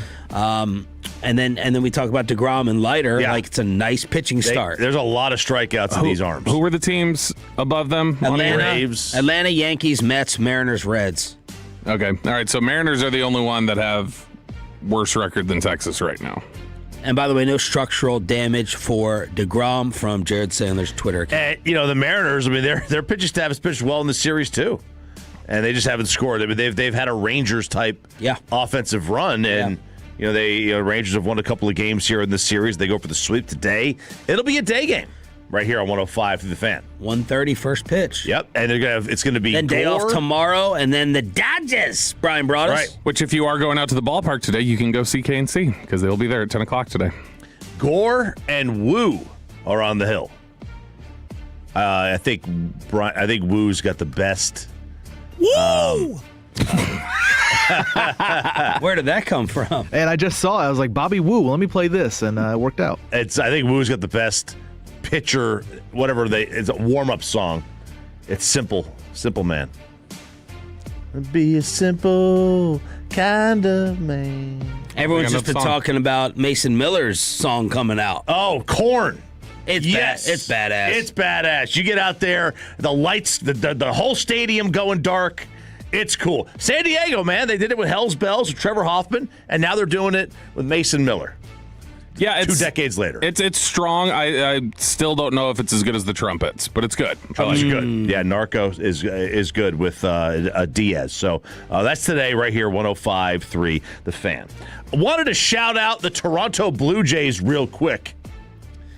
Yesterday, they celebrated their first year of existence, 1977, with 77-cent hot dog night. Oh.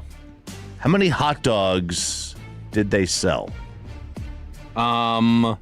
Well, I don't know. It's Toronto, so don't they have limitations on, like, you can only eat a certain amount of junk food and you can only drink 12-ounce sodas? And you got the attendance for me? 49,000. Oh. Thank you. They sold 200,000 hot dogs. 200,000? I'm sorry, 40,971. 40,000? Yeah. All right, I'll reduce it then. 160. They sold 25,000 hot dogs. 25,000. I'll go real low. Wow. 100,000,204. So that was won. only through 7 innings. They didn't count at the end. Okay. So then on pace, I was going to get it. I'll tell you this. I've gone a $1 hot dog night. Does $1 hot dog night make you eat more hot dogs, Yes. or you just save money on the hot dogs? No, I don't go there and say, "Oh, well, today I'm going to eat 6." No, I think it's the exact psychological effect of 2 for 1. Well, I might as well buy this thing because it's 2 for 1, and I don't normally or something. I think absolutely people buy more hot dogs. Like if I want 2 in a normal game, I don't know. Do I have 4 hot dogs worth of space in my stomach? Maybe 3. Maybe. I have a hot. I think you can take 4 dogs. I got a hot dog take. Okay. Man, I don't know whether it's just in Arlington.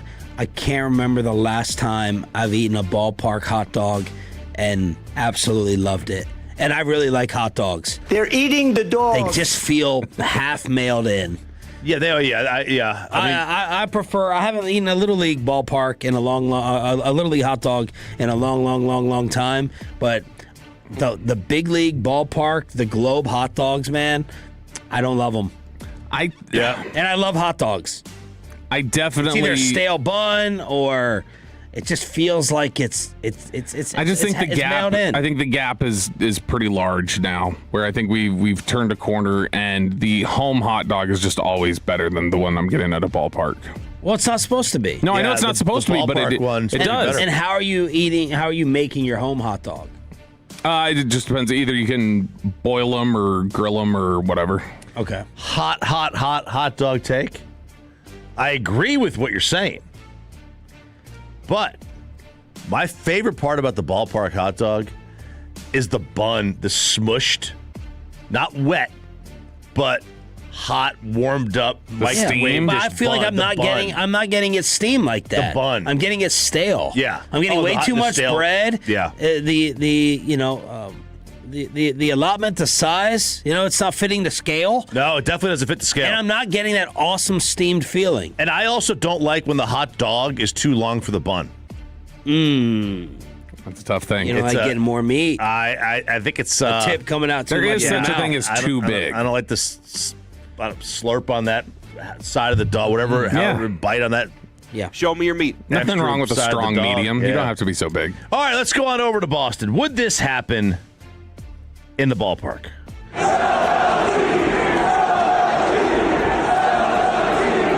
Could you imagine? That's something that I think 3 cities would do that, like Boston, New York, and Philadelphia. They're chanting "Sell the team." They're chanting "Sell the team." Mind you, John Henry owns the team. John Henry bought the team 84 years into their 86-year drought, and since he bought it, they've won 4 World Series. They've won more World Series since he bought the team than their biggest rival has appeared in the World Series. Wow. The Red Sox have won 4. The Yankees have been to 3 since he bought the team. And these idiots want them to sell? Well, they do have a low payroll. They do. For them, they do have a low payroll. And I'm being sarcastic because it's the 6th highest in the sport. But for them, they're like, it's too low. If you told me they're the 6th lowest, okay, I can see it. But there was Red Sox hype before the season. There was even more Red Sox hype after the WBC. A lot of hype. They had so many guys. They had like 8 guys in the WBC that are playing impactful roles for their teams. Where do you think the Rangers are payroll wise? This is from Spotrac. 11th? Yeah, because they've still got some massive deals on the books. I'm going to say they're 13th. 15. It's Dodgers, Mets, Yankees, Phillies, Toronto, Boston, San Diego, Atlanta, Cubs, Detroit, Armpit, Arizona, San Fran, Baltimore, us, Seattle, LA. Go home, Dodgers. I wonder what that would look like if you compared salary rankings to net worth of the primary owner. Like, is the 4th richest owner going to be the one spending 15th? Yeah. Right. And the Red Sox owners the Fenway Group, they have dipped their toe into Formula One, and they've bought a soccer team in the English Premier League, the Premier League. So they are spaced out, right? They are thin. But they were 7th in payroll last year. Yeah, to have them sell the team, so he didn't like it. Ray Davis, according to Front Office Sports last year, is 12th. 12th richest owner. Mm-hmm. Now good on John Henry. He heard it. He was like, what are they chanting? And then he goes, oh, you can see him mouth, oh, sell the team. And he kind of cracks a smile. Like, that's pretty good. I like that. Those people probably won't like it. I was like, that's good. You see it, you recognize it. You're not visibly upset. You're like, it is what it is. You kind of chuckle at it. But, man, this team has done nothing but win since he took it. Now, my question to you is, if the Rangers offense struggles, and I don't mean one good game here or there, would we ever get a sell the team here? I don't think this is a sell the team crowd. Absolutely not. This is not a chant crowd. This is a got an executive fired from chanting relentlessly for a few months city, because they did that with Nico. But I mean, I don't think it would be just losing. There would have to be some touchstone moment that pissed them off. And by the way, you Maverick fans who said there would be no type of Jason Kidd chance, it sounds like you ended up being right. So props to you for that prediction. I'm a little bit surprised because I was out on Monday that J. Kidd did not hear it with the Lakers in town in the game on Friday. They believed him when he said he did his old Bill Clinton. I did not like bit about Mark Cuban, where he said, no, I had nothing to do with it. I also don't think, how many, if you were to put the Rangers owner on the Jumbotron, how many would even recognize who it is? I dead serious don't know that I would. I don't know that I would either. I would, but not a lot. It would take a second. Who's the other guy? Ray Davis, and was it Bob Simpson? Bob Simpson. Okay, he kind of looks like Santa Claus. Yes, he's still alive, right? I don't think he's that involved. I had no idea this is what he looked like. Yeah. Would you like to see this in the Rangers TV broadcast? This was good. Yeah, Batting. this is from the Twins. What'd you Twins, say? Batting. The Twins did this. This is how they introduced the starting lineup on the TV broadcast Sunday and Monday Night Football style. Byron Buxton, Appleton County High School. Trevor Lawrence, Oregon State University. Luke Keyshaw, Arizona State University. Josh Bell, Dallas Jesuit. So, I think it's cool. I have no, I think baseball's the only sport we have no idea where these guys come from. We don't know most of the players, what school they went to. Yeah. Did they go to college? Did they not? If you just go up and down, how many people know that Jake went to Stetson? I don't know that a lot of people know that. Yeah, I liked it. I think it's cool. I think every team should do this. Then we get Collinsworth's PFF ranking at the bottom. I didn't see that. No, It's no longer Collinsworth's PFF, so who knows? It's Bill James numbers at the bottom there. I don't know. I was always I'm going to like whatever I grew up with, and so what I grew up with was we flash up pictures of the outfielders and boom, boom, boom, name, and here's their pictures, and then we bump down to the infield, then here's the batter. And so that's just standard what I want. Yeah, I would see that. You would see the I don't need to footballify the baseball broadcast necessarily. I don't need to. I think it would just be a nice little added element. Yeah. That's just me. There's nothing wrong with it. Yeah, I'd find it cool. All right, Diamond Cavs on the home of the Rangers with Ralph James Choppy. Will go below the belt at 8:40 here on DFW Sports Station. The Dallas Stars Stanley Cup chances are not as good as we think. We'll get into that next after their game last night that sets up the first-round playoff matchup right here on Sean and RJ.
105.3, the fan segment here brought to you by the personal injury lawyers, Frankel and Frankel. If you've been injured in a car or truck wreck, call Frankel first, 214-4817-333-3233. With Frankel and Frankel, there's never an out-of-pocket cost. They only get paid when you win. Frankel and Frankel, the go-to car and truck wreck attorneys in Dallas. Thomas Harley with his 2 assists in the game is up to 29 assists on the season. In front, poked, scored by Robertson! Of course against Calgary. Jason Robertson has tied the game at 3. Victory Plus with the audio. Good morning, Metroplex. Sean, RJ, and Bobby with you. Hump Day edition. Trying to get you to your weekend as quickly as possible. Wyatt wins it in overtime with his second of the game, helping the Stars rally to a 4-3 win over Calgary at the AAC. 2 points, huge, because the Wild won their 4th straight game, keeping the lead at just 2 points. Minnesota visits tomorrow, and we are now confirmed to play because the Avalanche clinched the Central. So it'll be Minnesota and your Stars. Go Stars, baby. And those are 2 tremendous teams. You're going to have 2 100-plus point teams meeting in the first freaking round. Gary Bettman doesn't see anything wrong with this. And then Stars, Avs, possibly in round 2. In round 2. They have Gary Bettman sees absolutely nothing wrong with this. He thinks it's going to enhance rivalries. Man. To me, I want my 2nd, 3rd, and 4th rounds of the playoffs to be the best, not the other way around. I mean, they're doing a reverse pyramid here. I mean, you could have your worst Western Conference matchup be the West Finals. I don't see how that benefits the sport. I do understand the rivalry thing. I understand, yeah. But, and look, in Vegas, Vegas is a good team. But let's hope that the better teams advance anyway. And we still get the rivalry when there's more chips on the table. Right. And were they not getting that at some point? Like, were they not consistently getting the best teams to the West Finals? There's a lot of upsets that happen in hockey anyway. So they maybe just felt like we're going to end up with a crappy West Finals, and then we don't get any of these teams matching up against each other. And you can put in a Gemini, Bobby, the President's Cup curse. He's been putting a lot in there. Yes, he has. Chica Lee's been loving it. The President's Cup curse. I'm going full Vrabel. President's Trophy curse, I should say. The President's Trophy curse. Because it's real. Colorado, they win that President's Trophy. There's no such thing as a curse. It's not real. No curses are real. I believed the Mavericks would have been cursed if they would have kept Nico. That's I actually believe. But I was just about to do a bit. I was just Googling around Stars Flames, and I was just going to pull up a story that had some analysis in it. I was just going to start spitting it out and see if you guys would blink. And now I'm distracted that on Google News, the first story that popped up when I searched Stars Flames, tell me if you think this was written by a human being just by the headline. Dallas Stars defeat Calgary Flames intense NHL matchup. And then when you open it, it says, the Dallas Stars hosted the Calgary Flames on April 7th, 2026 at the American Airlines Center in Dallas, Texas. The Stars entered the game with a record of yada, yada, yada. The Flames were yada, yada, yada. This game was an important late-season matchup for the Stars. The number of just generated game recaps now is brutal. I bet it really is. I don't love the setup, but you are going to get a really good series in this first round. There's no doubt. Spits and suds for more of your Hockey and Stars love. So I know you're generally not a curses or jinxes person. Yeah. Well, you can't be a jinx person because then you'd have to take responsibility for a lot of things. Is there any exception for you that you've ever found? Did you ever find anything when you're playing tennis, any sort of tradition of you can't do this when you're prepping because you're gonna? Has there ever been anything that you followed or bought into? No. My wife gets mad at me when I'm like, this could happen, and she's like, don't even put it out there. Don't put it into the ether. Don't put it into existence. No. What are you talking about? I was 100% the guy who, if they're getting their ass kicked late, I will turn off the TV, and when I turn the TV back on, I wait 2 minutes, they're going to be coming back. When I was 10 or 11 watching football games and my team was playing, I might stay on the same position on the floor, maybe. Yeah. But few things bring me greater joy than when I try to jinx a no-hitter in a perfect game and everyone loses their nut job minds. I love it. Would you buy into, for an athlete, superstition just being routine, and then routine? So if you don't do it, then you get out of routine, and then you're not comfortable. Yes, I believe that people's stupidity impact their performance. Well, I don't see. I don't think it's like when you break your routine. See, that's the thing. It's not stepping on a line or not. That's not enough to break my routine and make me go 0 for 4. No. But if I'm like, I adjust my belt this way and I do this or whatever, and like if you don't do it, then I can see somebody feeling that they're out of routine and then just they don't feel comfortable. That's superstition. When you're playing golf and your pre-shot routine is the same, you take 2 practice swings. Yeah, that's routine. If you deviate from that, you can absolutely screw up your shot because part of the routine is getting your mentals in place. I agree. That I could absolutely see. And people conflate that with superstition. It's not it's not a curse. Your routine's off. And once your routine's off, your brain's off, then your brain's off, you're screwed. All right, so that's the Stars. What's going on with the Mavs and the AAC? So Rick Welts has been very reserved, I guess, on talking about plans for the Mavericks' new arena, as the Las Vegas Mavericks, as the Dallas Stars called them in court recently, are still looking for where they're going to end up. This is something where I can't tell if Welts has been holding back details because he doesn't want to say, or they literally just have no idea what they're going to do, and so they're just pretending like they're being cagey with them. But they sent out a survey to Mavericks season ticket holders, and Fox 4 apparently got a hold of some of this.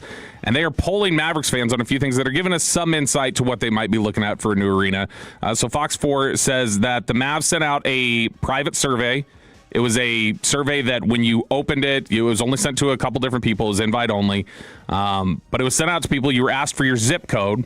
One of the first questions asked was, what's the maximum travel time one way you'd be willing to travel to attend a game on a weeknight? Ooh, I got mine. What is it?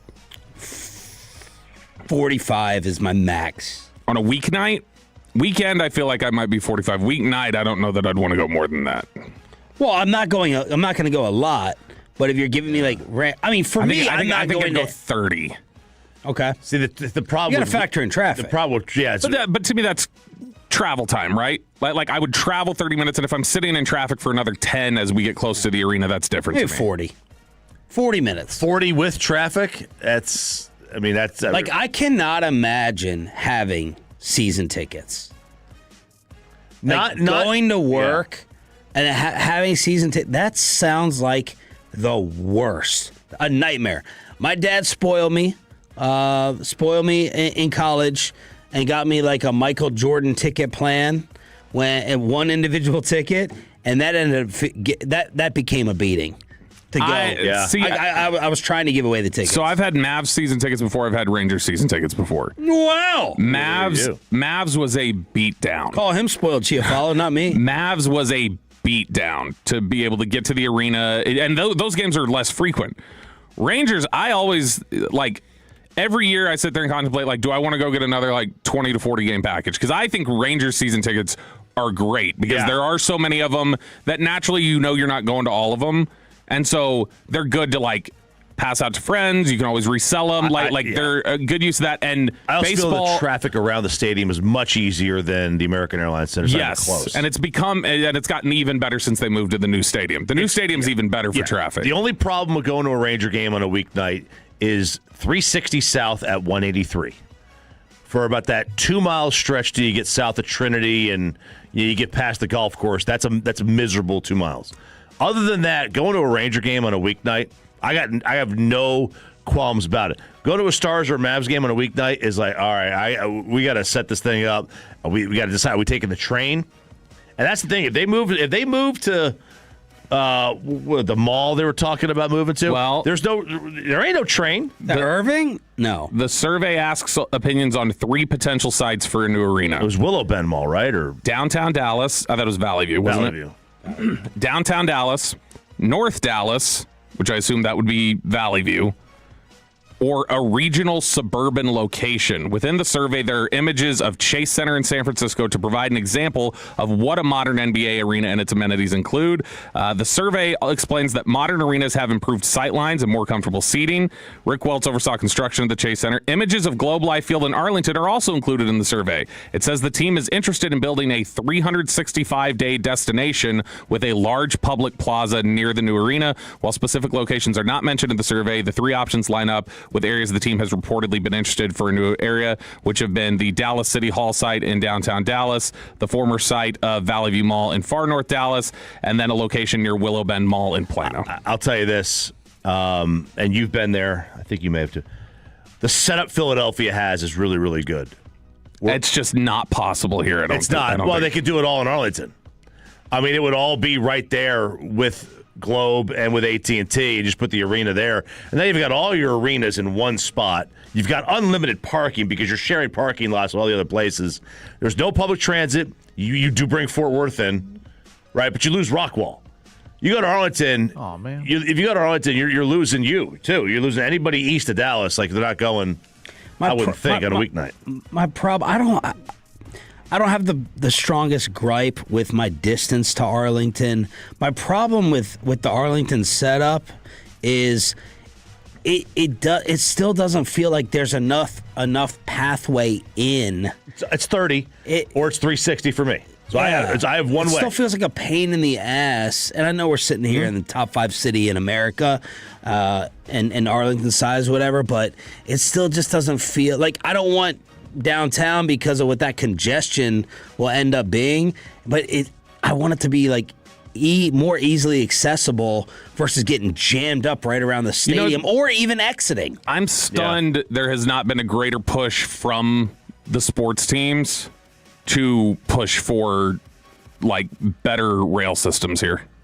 Like push for better like public transportation. We're not a rail city. No, I know we're not. We want our vehicles. I know we're not, but they also started building up Arlington. Gas prices? They started building up Arlington a certain way. I'm just surprised that more of these teams haven't gone like, you know what? There's just too many people. The Metroplex is getting bigger. Yeah. It's going further north. We've read that story before that said in 15, 20 years, the Metroplex, the contiguous suburbs, may go up past into the Oklahoma line. Yeah, you're going to need direct transportation where people are like, I don't want to drive. You know, the newest part of DFW is the Westroplex. What's that? That's the west of Fort Worth. That's what they're calling it, the Westroplex. Nobody calls it that. No, I mean, I think it was in the Star. I think it was the Star Telegram. Pepe, where would you vote for the arena of those Mavs options? Plano area, yeah, somewhere right. It's got to be somewhere around Dallas. You know, Dallas is your main target. I love when stadiums are downtown. If it was up to me, I'd have Cowboys, Rangers, Stars, Mavs all downtown Dallas. I know that'd be a pain in the ass to go to every week or every weekend, but it has to be at Reitman's place pre-gaming. Yeah, yeah. But you don't see many downtown NFL stadiums because there's just no parking. I would. Does Vegas not count as downtown? Vegas isn't downtown. It's a strip. It's downstrip. Yeah, I don't know what you would call Vegas. I would vote for downtown Dallas just because I would feel a little odd if every single one of these teams was not in Dallas. You mean what do you mean? Just like regionally. If I feel like if you're talking about they move them up to Plano, for instance. Yeah. I feel like one of those 3 teams needs to be like closer to the city center. I agree. If you move to Plano, you need to take a direct look at the Phoenix Coyotes or what they used to be.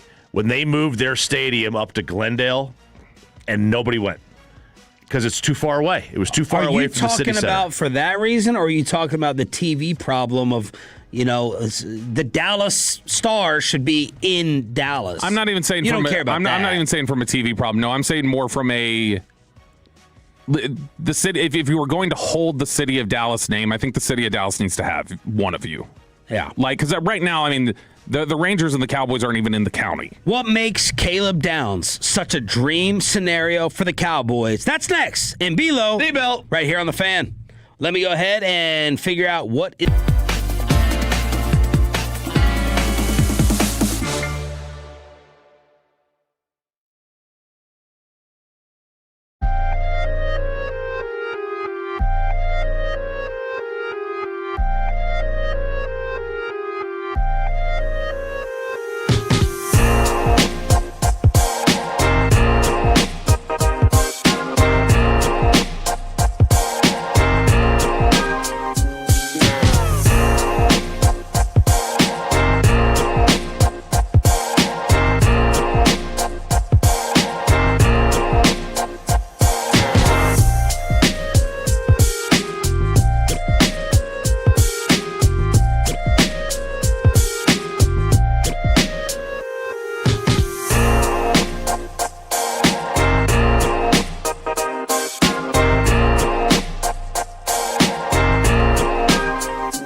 market, upgrade your vehicle. Get to Classic Chevrolet Grapevine today. The #1 Chevy dealership in the world 3 years straight. They've got more new Chevys than anyone else, all priced to sell. Visit ClassicChevrolet.com. This is Texas. This is Classic Chevrolet. Together, let's drive, relax, enjoy the difference based on new Chevrolet registrations 2023 through 2025. The great Bobby Belt. Bobby knows ball. Hey, let's talk ball. We're the ball knowers and we just talk ball. What's the big deal with Caleb Downs anyway? What makes this dude so good? Let's talk about it here in Below the Belt, which is brought to you by Window Nation. I think everybody at this point, for the vast majority of people who kind of keep up with the draft, Caleb Downs has been the dream scenario for many of them. I think yesterday when I was listening to G-Bag, Wolchuk said Downs is the #1 overall player for him. Whoa. And Broadus said he was in his top 3. So, big-time difference maker. And we've heard before, Daniel Jeremiah had cooled things a little. And I love DJ. But Daniel talked about it as like, the more you talk to people around the program, they just tell you, a lot of his value, you don't know until you see him. Like, it's not going to be there. You're not going to really have an idea of the kind of value that he brings until you have an understanding of what the system is, what he's doing on a play-to-play basis. You can't just see the tape and know. And that's something that... and sorry to interrupt for a second, but when you think of regular safety value, right, you are thinking, when we were growing up, it was the hardest hitter. You better be Steve Atwater. You better be Ronnie Lott. You better be decapitating people. All right? Then you move on, and we get Ed Reed and Troy Polamalu. For me, my favorite all-time player, Sean Taylor. Running around on the back end and coming up with amazing interceptions that you had no business making. You weren't even in the screenshot. And you got Tom Brady and Peyton Manning freaking out over what you are. Troy Polamalu flying around everywhere around the line of scrimmage. Sometimes a safety, right? Like, I can't tell you 5 plays that Malik Hooker has made here in his entire time. And everyone I trust says Malik Hooker has not been a bad player. Yeah. But I don't remember and recall any big-time impact plays. And that really goes for all of their safeties. So sometimes that safety back there can get lost because you're expecting Troy Polamalu at the line of scrimmage or Ed Reed playing center field. Yeah, and Aiden's going to have some video up on the fan cam here. He can go ahead and roll it. This is just like a cut-up of Downs as a player. So if you've not seen him play yet, this kind of gives you an idea of the type of instincts he has. Now, here's the big thing. A lot of people talk about that a lot of his plays are made at the line of scrimmage, and that's true. He's just not doing a whole lot of deep center field stuff for them. But when he does, he's made an impact there. He's been an impact player for them in coverage when he's been asked to. It's just a lot of his stuff is coming downhill. Now, why would they not have him do more center field? I think it's just the personnel that they have and the way that Patricia designs the defense. He likes having him play downhill, and he likes having him in there messing stuff up, because you'll see on some of the stuff, the plays he makes in the run are so instinctual. Like he's got such a good feel for what's supposed to be done. Matt Patricia actually talked with Peter Schrager last month about Caleb Downs, and this is something where Matt Patricia has always been thought of as a little bit of a surly individual and not somebody who's going to be quick to give out a lot of credit. He could not say enough nice things to Peter Schrager about Caleb Downs. Caleb Downs, take us through him. I saw Mel Kiper had him at number 2 overall going to the Jets. How good is Caleb Downs? Yeah, he's going to be the smartest player in the draft. He is the face of the franchise. As great of a football player is, he's a better human being. He wants to learn. He's always trying to make himself better. He is like having a coach on the field. He sees it just like you see it. It's in front of him all the time. So he can move those chess pieces around just like you can. And a lot of times it's great. We'd be in games and I'd be thinking something. I'd be like, hey, I'm kind of thinking. He's like, I'm already with you. You would go to him for counsel. Yeah, I mean, you're going to rely on the players. I don't play. It's great for me to look out there and say, hey, let's do this, but I'm not out there. That's no good. He has that in-game ability to adjust just like a coach. So, again, when you're talking about stepping it up to the next level, a guy with the skill set that can play in the box, has great run instincts, can blitz, can cover, can play man-to-man, played in the deep part of the field. He picked up a ball from the line of scrimmage. You know how hard that is? You're in the line of scrimmage, you drop out, jumps up, grabs it. Just that sort of dynamic playmaking ability is what he has. A lot of praise. A lot of high praise. So I'm watching your 90-second highlight that you put out at Bobby Belt TX. I believe one of these plays is made against a pass. I think there's... And now the play... There's definitely two. There might be a third. Yeah, but 90% of this is stopping the run at the line of scrimmage. Yep. So I haven't seen the other stuff you have, but I would definitely want to know, is that because of a limitation of his or just straight Patricia's scheme? I think it's also just the way that a lot of times college football is played. So it's really important that you have somebody who's versatile enough and smart enough to be able to read the RPOs and some of the run option stuff. Because and look, it ain't a bad thing for this defense to have extra help against the run. It certainly is not. Yeah. No, and I mean, if you look at, so on that play, you've got him crossing on one of the pass plays there. He's crossing over the field in coverage and jumps in front of a pass. Yeah. And knocks it down. On the other one, he's taking a tight end from the slot and he's carrying him across the field the whole way and then knocks the ball down. So it is like true coverage stuff that he's got on his tape. He was asked to do more of that at Alabama. Yeah. So when he was at Bama, he was covering more. He spent his freshman season at Alabama, and something that you'll see people say some of this, and I had somebody in NFL scouting circles say to me that they said, the only testament you need to know about how smart is he and then how high is his football IQ is Nick Saban let him as a freshman start in the secondary and be their biggest difference maker. Saban said, no, he can handle it. And Saban let him make calls back there as a freshman. And so his IQ and the way he sees the game of football, his brother Josh Downs, he plays in the NFL. He's got NFL bloodlines. He's been working towards this for a long time. Look, the first negative that jumps out is his size. Like, he looks small. He's not a brick. He's 6'2", 206. So he's 5'10". Yeah, right. In the Bruce Feldman mock from The Athletic, he talks to a lot of people. Some scouts we've spoken to say that Downs reminds them of a bigger version of Budda Baker. That's high praise, and I love Budda Baker.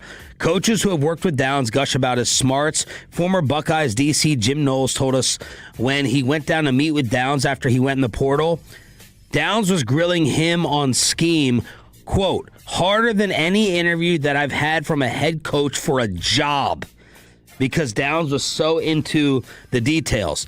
Other coaches I've spoken to felt like people need to pump the brakes a little on the hype around him. Big Ten assistant coach, quote, instincts-wise, he's elite. His zone awareness is as good as I've seen, but he doesn't play man-to-man. I didn't see him covering anybody, and that alarmed me. They used him very well. You don't see him making plays in the deep part of the field. A Big Ten offensive coach. Has an extremely high floor. I think he'll start immediately. You don't have to worry about him. He's really smart, consistent, a good tackler, but I don't think he can cover well enough in man or a legit slot or one of those freaky tight ends in the league. You know, you mentioned that of all those videos, all those plays, that only one of them was a pass. Yeah. Well, that was against Michigan State. That didn't even count. But no, that was wrapping up somebody. He was actually like in coverage on two, and they were both against Oregon. Which is more of a passing team with Dante Moore. He's supposed to be this. I mean, everything you hear about him is that his brain is so much more advanced than everybody else's. Yeah, and I think that's big at that position. I don't want Jamal Adams. Okay, yeah. I don't. To me, if you're going to draft, I mean, let me rephrase it. I want Jamal Adams. I don't want Jamal Adams in the top 12. I don't want Jamal Adams in the top part of the round. That, to me, is not a good use of safety resources. Do you want Minka? What about Earl? Is Earl too highest praise? Earl's different. Like, I mean, maybe he could be Earl. Because Earl was smaller. Yeah, but Earl was so ridiculous in coverage. Yeah, and I'm just there are not as many examples of it to where you could comfortably say he could do that. Yeah, I mean, Earl, you could sit there and say, I mean, like, because he's such a good coverage guy. I mean, you could sit there and say, look, if you take him in the top 8, you're Downs not can do what Minka Minka Fitzpatrick did in the prime of his career. I think. Okay, then You don't want a primary run stopper. I don't want a run stopping safety in the top 10. I mean, if you look at some of that stuff, some of those plays on there, for instance, he's starting 20 yards off the ball. Yeah. He's playing deep, and he notices the run, and he charges in and still makes the tackle at the line of scrimmage on a run play because of like how his recognition. It's smooth. impressive. You know, my other window versus future question with Downs is, Do you overvalue the brain? Like right now, this defense, in my opinion, and maybe Christian Parker changes it, I've said for years it's a dumb defense. A dumb football team overall, but a really dumb defense in terms of football intelligence. Do you overdraft Downs a little bit because they've been so football dumb and his brain comes in here and you're like, okay, next year, and like the second year of CP, third year of CP, we're going to be fine from a football instincts and intelligence standpoint. He's going to get that fixed. I don't want to overrate the brain points from Caleb Downs if I have some other questions. Does it make sense what I'm asking? I don't think there's many. I don't think there are that many questions about him though. Like I mean, you're gonna have to make a 90-second pass defense. And I can do that. I would say, and a lot of it's going to be Alabama tape probably, but I would say that what was the phrase that Will McClay just loved and seized on from Christian Parker? His brain works. Yep. He likes that. That is such a big thing to them that I think that would weigh heavily for them. If he's there at 12, they're taking Caleb Downs, I think. And so it's just a matter of can he get there. Now, I'll finish with this point in terms of the idea of how likely it is he gets there. Daniel Jeremiah was on a podcast with Greg Rosenthal, and I had not heard this podcast, but I just saw this written over on a Giants forum where somebody transcribed what he had said. He was asked about Caleb Downs to the Giants, and he said, yeah, I would say for me, he's like the 8th or 9th player on my list, so I view him as a top 10 player. But you've got guys like Jalen Petrie and Brian Branch. Obviously, both were taken later in the draft. I think both those guys have better movement for me than he does. Just watching him move, and you think about guys that move that way. And I get asked a question, how high is he going to go? I don't think he's going to go to the Giants. I think that you're talking more 10 to 20 than in the top 10, just in talking to teams kind of where they are on him. And he said he's talked to defensive coordinators who are worried about he doesn't have great length, and they wonder about some of his size, like playing week to week in the NFL. But there's Daniel Jeremiah as recently as this week saying people he talks to, and he's pretty connected, they think his range is 10 to 20. Which I think is stunning to even say 10 to 20. I would think 10 to 15 if you're going to say that, because I don't see him getting past Dallas at 12. Below, B-Belt, every day at this time on your home of the Cowboys and Rangers. Thank you for being a Tolo. That stands for Turn It On, Leave It On. The KNC Masterpiece will be joining us from Arlington to get you set for the Ranger hopeful sweep of the Seattle Mariners. Choppy thinks the wheels are starting to turn. Is gambling actually on the way? And let's get you set for the Masters starting tomorrow. Oh, baby! Final hour, Sean and RJ after this.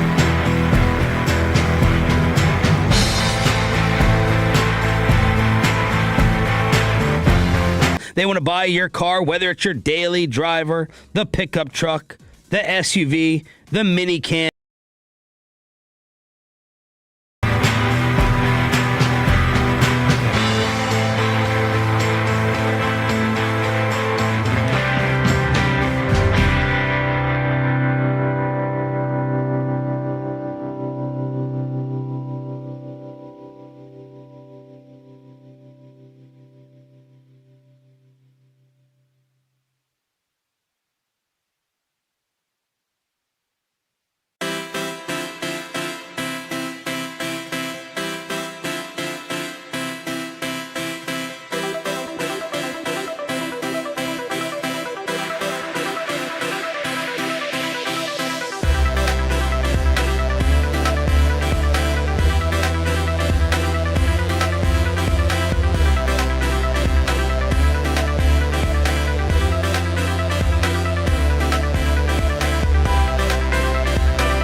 A&M Leasing Studios, this is Sean and RJ on 105.3 The Fan.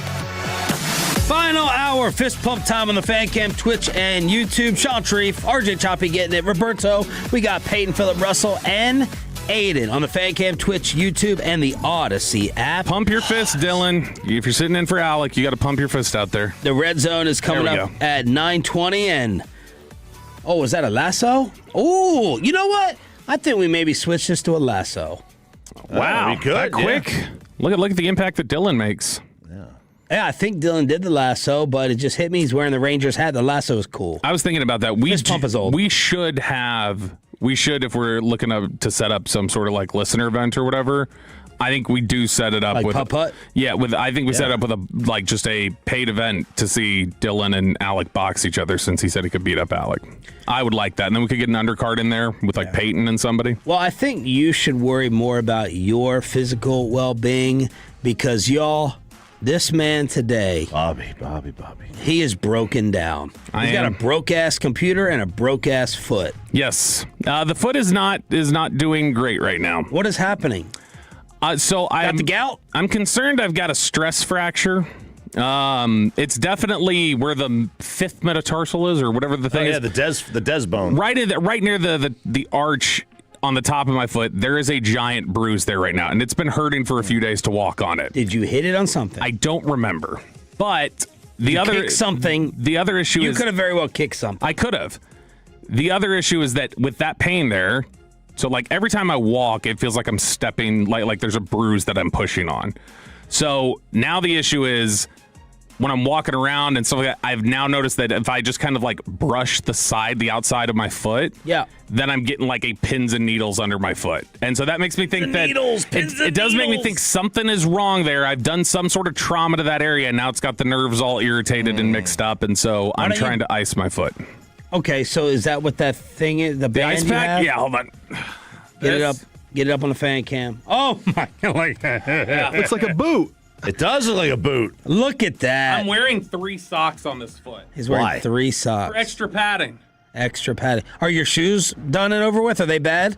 So that's the thing. This started after I got new shoes, and I'm thinking it has something to do with those shoes. Peyton, you would have died laughing in here. He's going to get overly mad about this right now, but it's an L.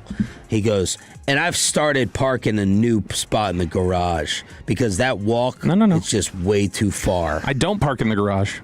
You don't? No, that's what I'm saying. I don't park in the garage. Parks at the little circular parking, the visitors parking. You hear that, Broadus? Now you know where the car is. But he was complaining about the distance from where does Peyton park where you and I park? Yeah. He said he parks with me. He said the distance is too far. Peyton parks next to me on the second This floor. is about an efficiency thing of like how long it takes me to get upstairs. I'm leaving 2 minutes later every day now. But you live 10 minutes away. No, I don't. I live 20 minutes away. But I'm leaving 2 minutes later because I've now saved the 2 minutes of that walk. How long do you think the walk is? All told, 4? from the car to elevator. Car to elevator? 3. 90 seconds to 2 minutes. But no, here's the thing. If I park right there, right out front, that means now I have saved pulling up to the garage, waiting for the gate to open, going up a level, round and around, doing all that crap, and then the walk. So all of that, it saves me about 2 minutes. You remember, I was already looking to save time by turning up the wrong way in the parking garage. That's right. And I did. I'm all about maximizing my time. Yes. To me, it sounds lazy, but you do you. All right, Chop, what's going on with gambling? Well, they are trying.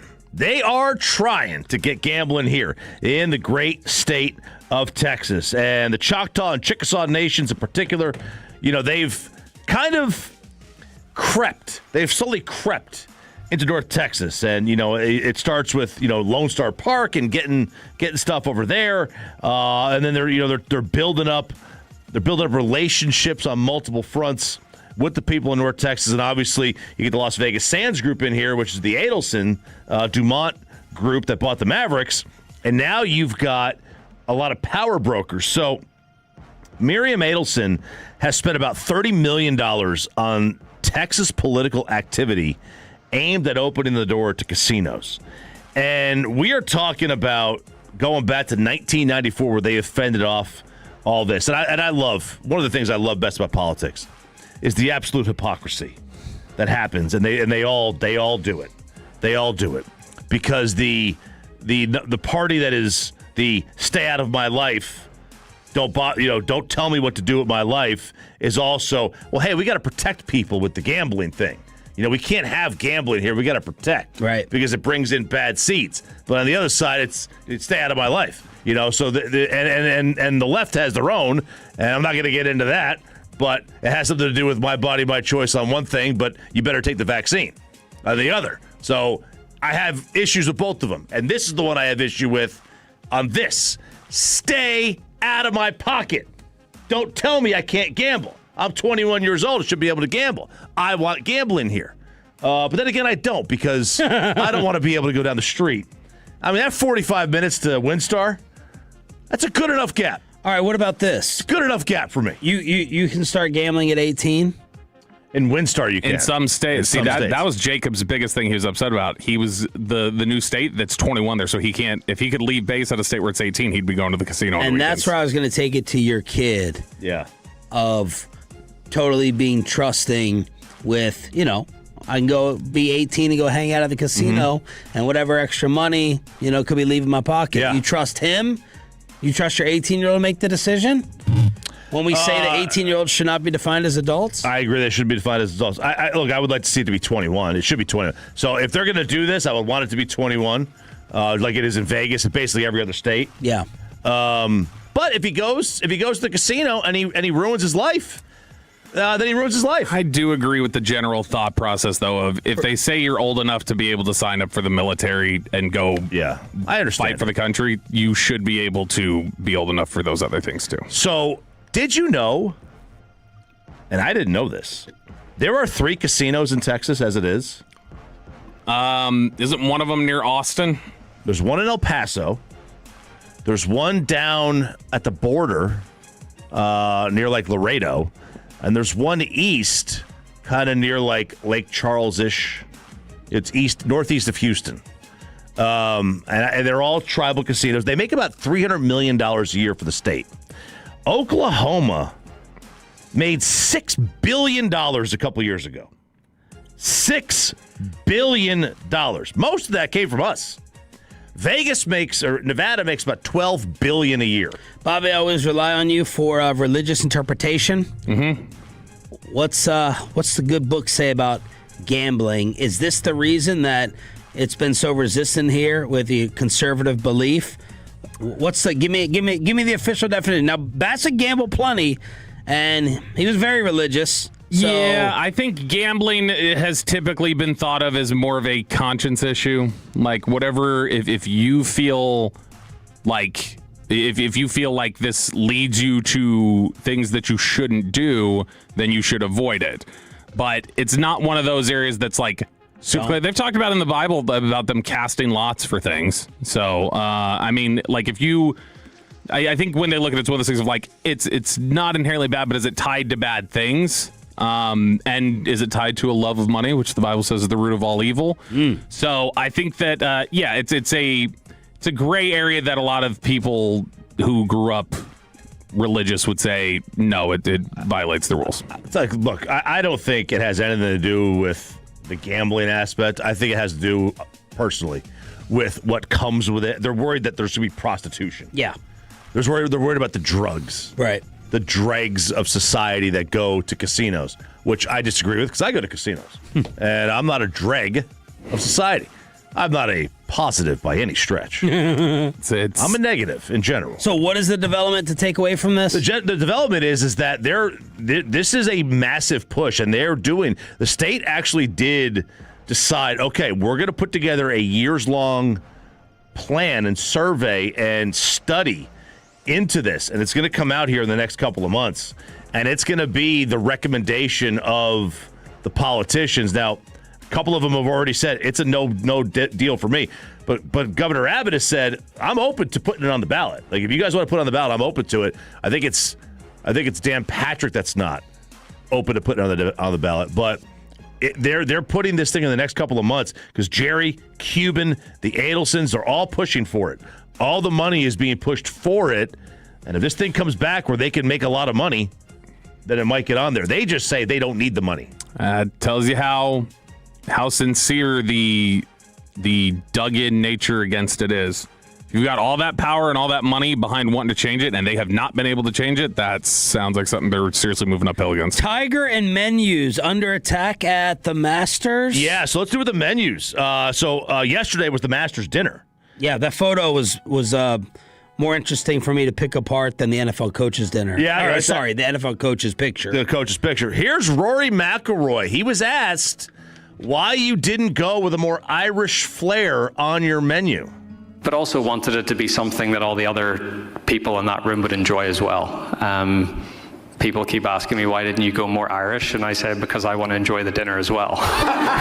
Good. It's good. Love it. A little bit of a shot at his own cuisine. Yeah, can you give me any Irish dishes? Potatoes. Yeah. Okay.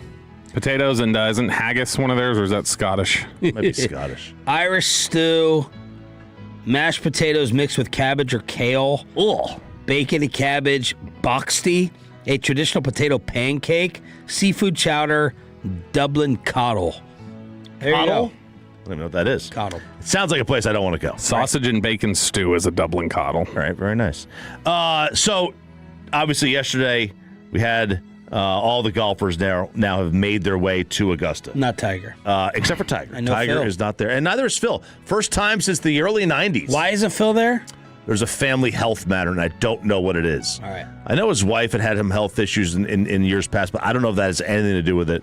But that was the statement that he posted. And Darren Ravel crapping on the food, too. Oh, man, Darren Ravel crapped on the food big time. This is up for worst take. He said the 3 most overrated food or beverages in sports, one is the mint julep at the Kentucky Derby. I can sign off. Not that I've been to the Kentucky Derby, but mint juleps, ugh. Number 3 is strawberries and cream at Wimbledon. I've heard that the cream is not actually like sweet whipped cream, so I can understand. And number 2 is the pimento cheese sandwich at the Masters. And all it is 2 pieces of Wonder Bread with some pimento cheese on there. It's $1.50. That's why it's great. You've had it? I have. I hate pimento cheese. And it's then why are you not supporting Darren Ravel? I like pimento cheese. What do they call it there at the Masters? Something probably like you're only allowed to call it like Dairy Delight or something. It's just pimento and cheese sandwich. Yeah, it's okay. I'm not a fan. I'm not expecting gourmet here. Okay. It's $1.50. And then he also said he posted a photo of the Georgia peach. It's an ice cream sandwich. It's 2 sugar cookies with peach ice cream on the inside. And he said not a top 25 ice cream sandwich in the country. Top 25? And I'm like, first of all, can you even think? Are there even 25 different ice cream sandwiches? No.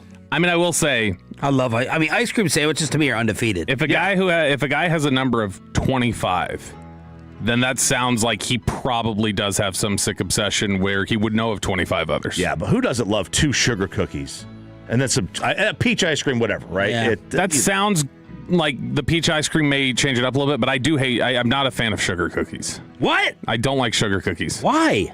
What's there not to like? It's too. I don't. What? Why are you grasping at the chest? It's a dumb take. It's a really great cookie. I don't like sugar granules on things, and so outside of that, it's like a plain cookie. Yeah, who would think Bobby would just dislike a bite of sugar? I like sweet. I don't like sugar granules. There's a difference. All right, we'll get to LT grade tomorrow, and I have actually bet all of your picks. You have? Yep, I've already bet them. We'll unveil it tomorrow as the Masters gets underway. Are things falling apart for a certain team inside the NFC East already? The Red Zone, your football fix on the home of the Cowboys, next. After we get you over to Base Power, basepowercompany.com/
segment here brought to you by the personal injury lawyers, Frankel and Frankel. If you've been injured in a car or truck wreck, call Frankel first.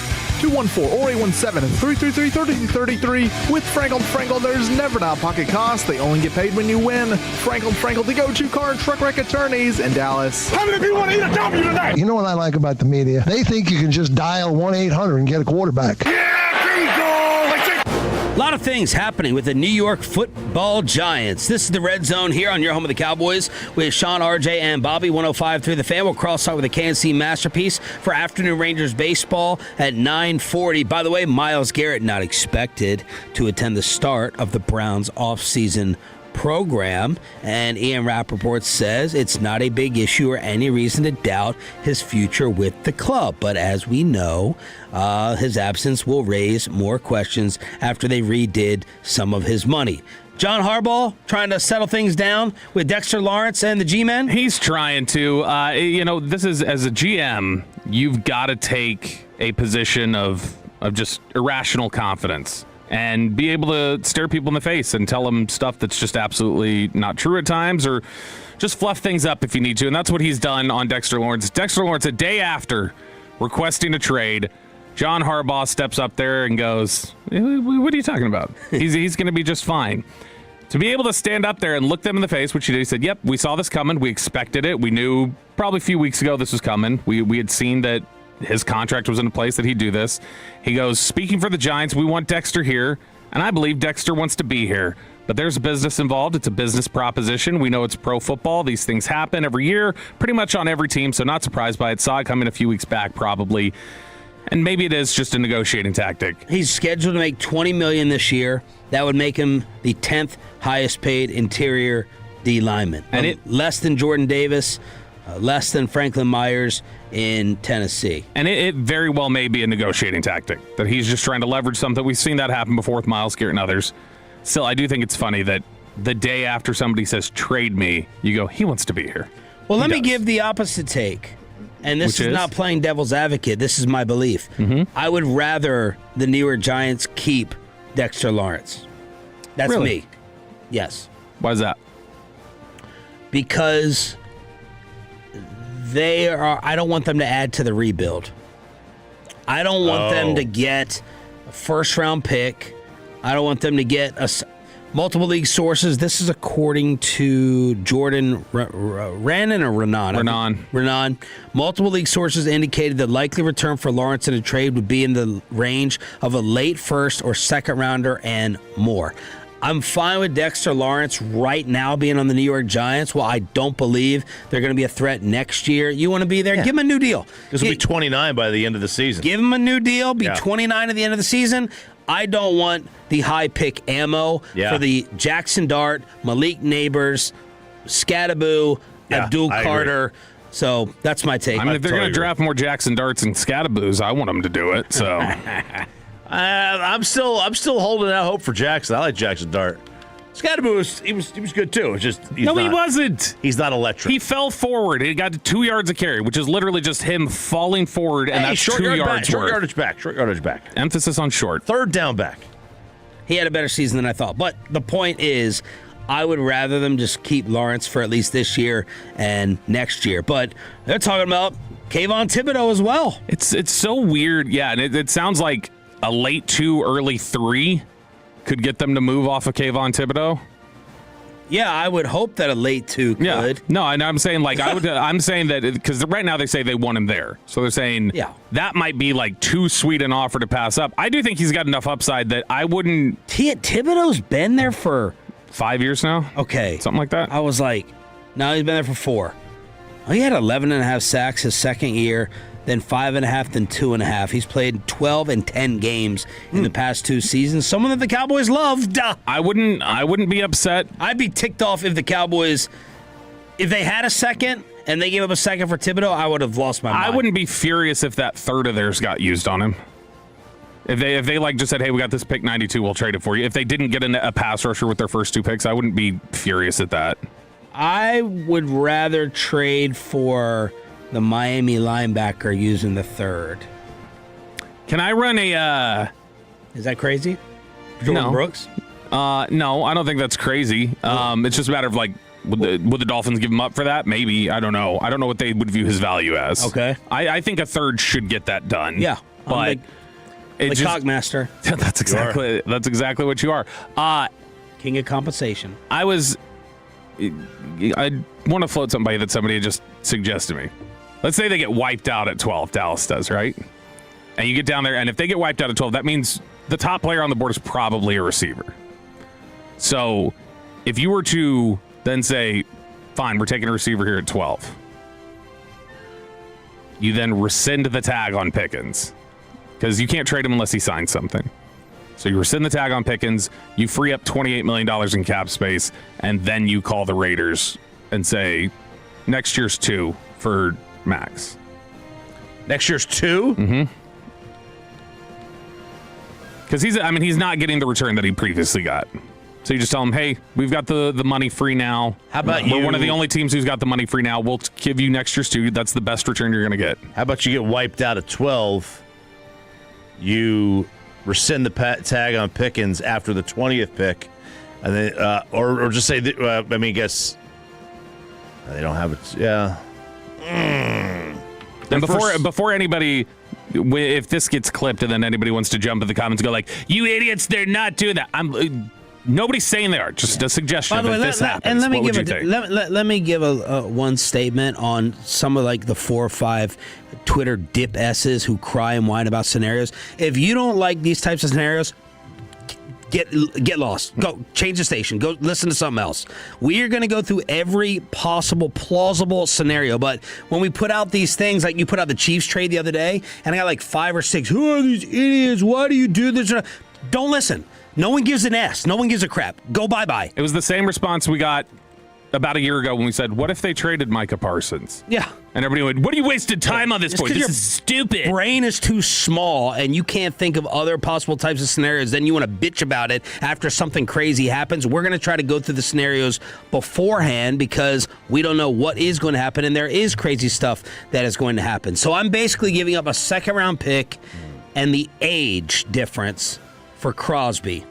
Yeah, because you sit there at 12, you look at it and go, the best player left is a receiver. I'm going to draft him. That's too much resource allocation to receiver now, so let's just pull the tag and go after this. Or would you rather they just reach a little bit on somebody at 12 and then keep things the way they are with Pickens? I would rather... how good are the receivers? The receivers are good. The receivers are really good. The receivers would be clearly better, probably in that instance, than any defensive player you could pick. If Bain is off the board, Downs is off the board, Styles is off the board, Delane's off the board, the receivers are going to be better than any defensive player you could pick. What if you did and you got to 20 and you realized you had none of your options there at 20, either that you liked? 20, they will have somebody they like. Because it's because it's a dive after the top. So once they get closer to 20, it's more in line with, okay, all these guys are kind of the same. Somebody will be there for them. This is a narrow subset at the top. Let's do a war room exercise.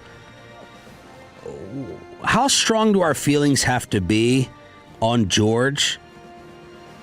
Like, I can only draft a receiver if I don't feel good about the Pickens extension getting worked out.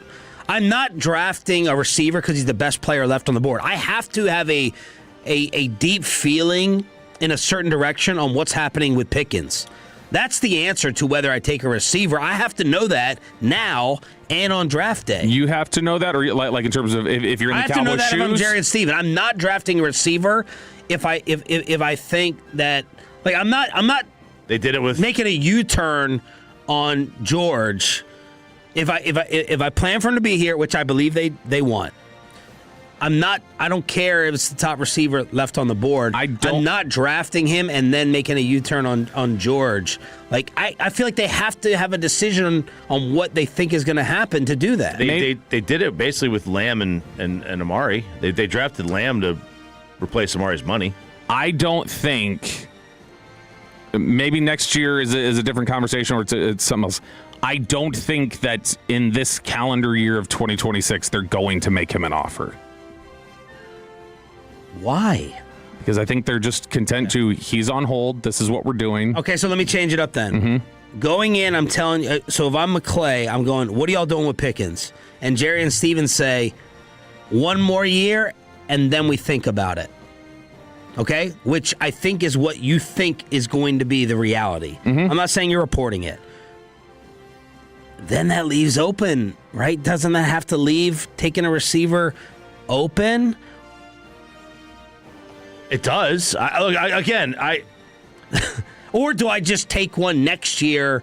Unless you really do just view it so much in the terms of this window that you're trying to create that you're just like, tag him to keep him through this, and then we'll just reset completely anyway. So we don't need to get a receiver for the future because we're hitting reset after this anyway. Yeah. I would feel very disappointed if they walked away from George without getting compensation in return. Well, you get a third. Get a comp pick. Maybe, right? No, I mean, you'd get a comp pick if you let him go. Yeah, but you get it's an equation that deals with how much you bring back, right? It generally it's has for how to, much he usually it has signs to do with for, right? he signs for what his playing time was, like what you lost, what he got. Like it's this whole. Well, let's just say it's a third. It's not going to be more. But let's just say it's a third. To me, if I'm going to move on from George, I can't just get a comp pick. Yeah, I would rather have George Pickens here. Then Crosby? No, then I'm saying then just a comp pick. Because Bobby, would that saying. Comp pick not be until 2028 is when you get it? So if he were to leave after this year, you wouldn't get it till 28. If Max Crosby, if you get let's say you're giving up the second. I'm trying to make a defense that's now good enough to make up for the loss of Pickens to make me a contender. Mm-hmm. So give me a scenario. You're saying I get my 2 first-round picks and Max while giving up my second? But the problem is that one of those first-round picks you're using them on would be a receiver. Because you got to that point where you went. So really, I mean, you're getting 2 first-round picks, but one of those is already getting dedicated to the offensive side of the ball. And it's somebody who's probably not going to be as good as George right away. Yeah. So it'd be more like a first-round pick, your third-round pick, and Crosby. Because you'd be giving up a 2 next year.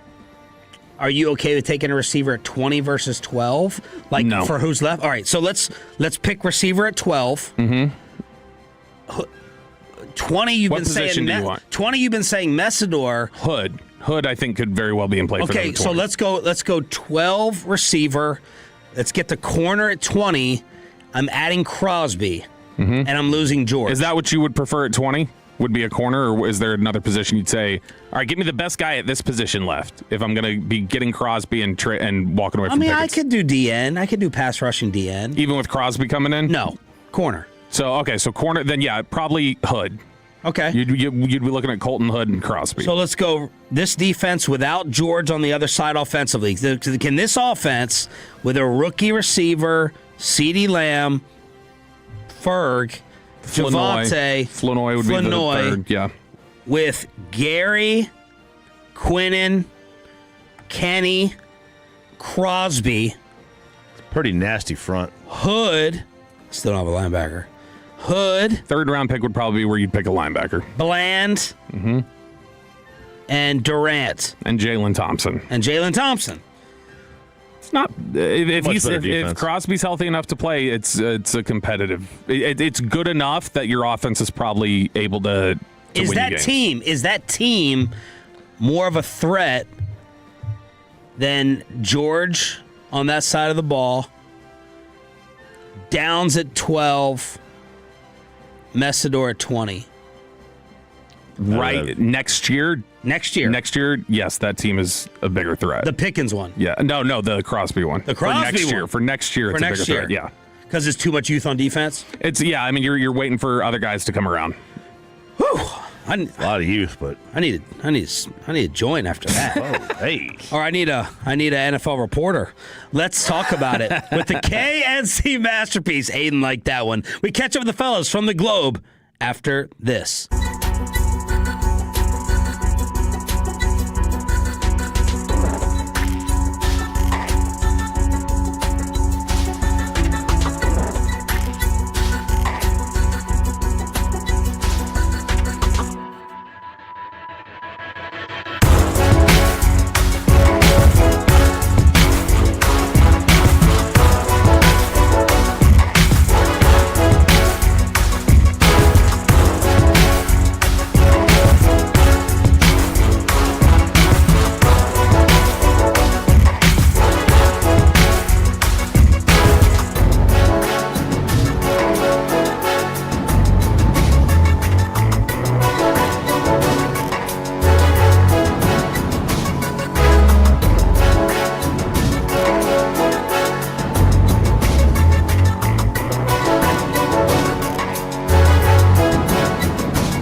Sean and RJ right here on 105.3 The Fan. Segment here brought to you by Classic Chevrolet. If you're in the market, upgrade your vehicle. Get to Classic Chevrolet in Grapevine today. The #1 Chevy dealership in the world, 3 years straight. More new Chevys than anyone else, all priced to sell. Visit ClassicChevrolet.com. This is Texas. This is Classic Chevrolet. Together, let's drive, relax, enjoy the difference based on new Chevrolet registrations 2023 through 2025. Your Texas Rangers going for the sweep today, of course, in Arlington. Oh, Alec Medford is on the scene. I thought he was out of work. Yeah, how'd that happen? What's going on with that? Well, not on today, not out of work, but just not on. I was about to say, did you get me fired? What happened? Well, we got the KNC Masterpiece here. Crosstalk on the Fan Cam, Twitch, and Zoom. Good morning, fellas. What's coming up? Guys, we got Skip Schumacher joining us today at 10:20, so we'll be chatting with him. And it looks like Jared Sandler will join us at noon. Yep. And we are live from the Comerica backyard today. Come on out here and say hello to us right before the game. And let's get this sweep on. Let's get the brooms out. Yeah. And let's give ourselves a sweep today, because it'd be nice to clean the slate from what happened in the first series at home, and now change it to you know what, we're flipping this around, and maybe we have a closer too. So we'll get rocking today. That background looks so good. It looks like a green screen. It does. That's pretty awesome. It does look very good. It would look better with the roof open. Oh. Well, to be fair, the game does not start for 4 hours, so I don't think the roof would be open at any point. Okay, what's the high today in Arlington? 74? Should be open. No, I Should meant, be open. We're not opening stadiums enough. This time of day. I just meant at this time of day. Yeah, usually they open it about 30 minutes before the game. Yeah. Usually, Sean, you'll hear it at some point in the show. They'll do the whole dun dun dun dun. Do they play that while doing it?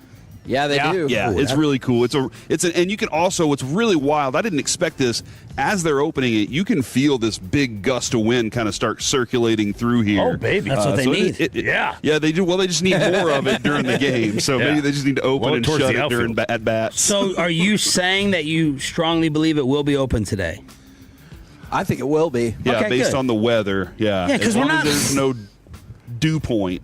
We're not opening these roofs. No, we're the not. Cowboys don't do it nearly They enough. never do it. Yeah. They'll do it on a night game on Sunday Night Football for the aesthetics. It's the it's the equivalent to me when you're building a new stadium. You're talking about it has a retractable roof. It's the equivalent to me of like when a politician is pitching a bill to you. And they're like, your taxes aren't going up. Where they'll be like, we can open it when it's nice out. We'll open it, and then they open it 10 times in 6 years or something.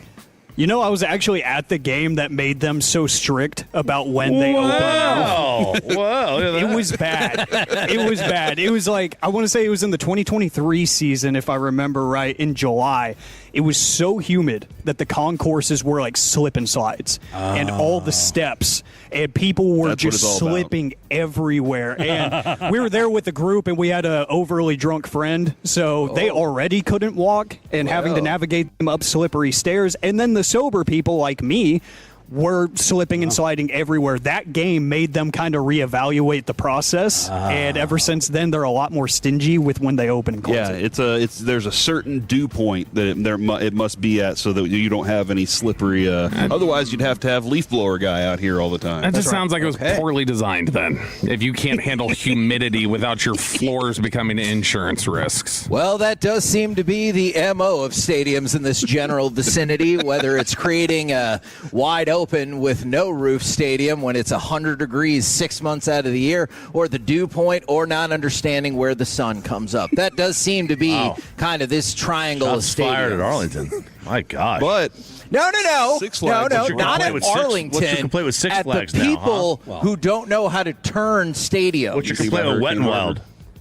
That it's not called Wet and Wild anymore. It's That's my Wet and complaint. Wild. Speaking of Wet and Wild, the Mike Vrabel story. Holy moly. How amazing is this? The New York Post with photos at some resort in Arizona during the NFL owners meetings of Diana Rossini, NFL insider, coupled up. Yeah. Looks like she's coupled up with Mike Vrabel, hands locking, hug, in the pool, in the jacuzzi. They're trying to say, oh, no. Hey, you jerks, that's out of context. Yeah, there's 6 people. There were 6 people here on this trip along with us. Oh, that's how they get down. None of those photos showed 6 other people, both married recently for her, and 2 young children involved. Yeah. They both released statements, and Vrabel's like, it's ridiculous to be suggesting anything else. It's innocent. And Rossini's like, hey, NFL reporters do this type of stuff all the time. Sure. You talk to sources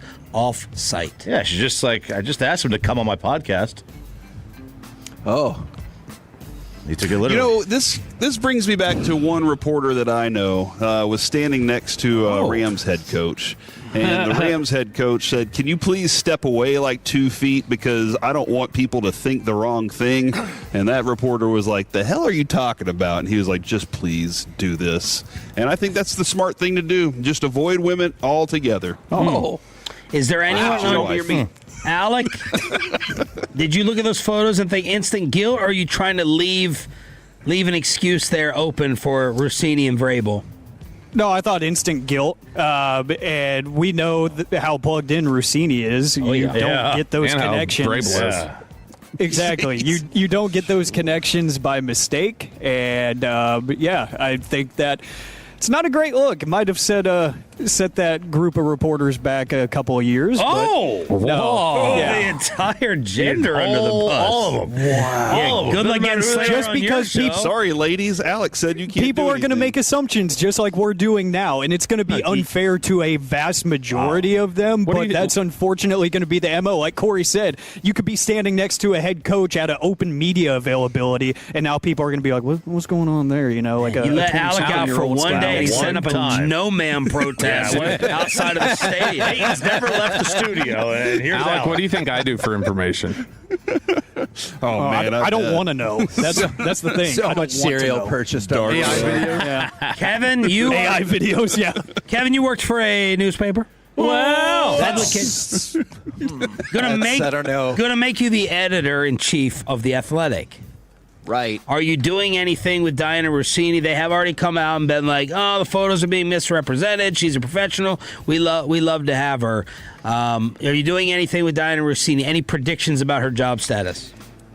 Yeah, I think she's going to keep her job because, interestingly enough, I think your question is like, it's on the right track, but a little bit off base because is Diana Rossini a reporter, or is she an NFL star?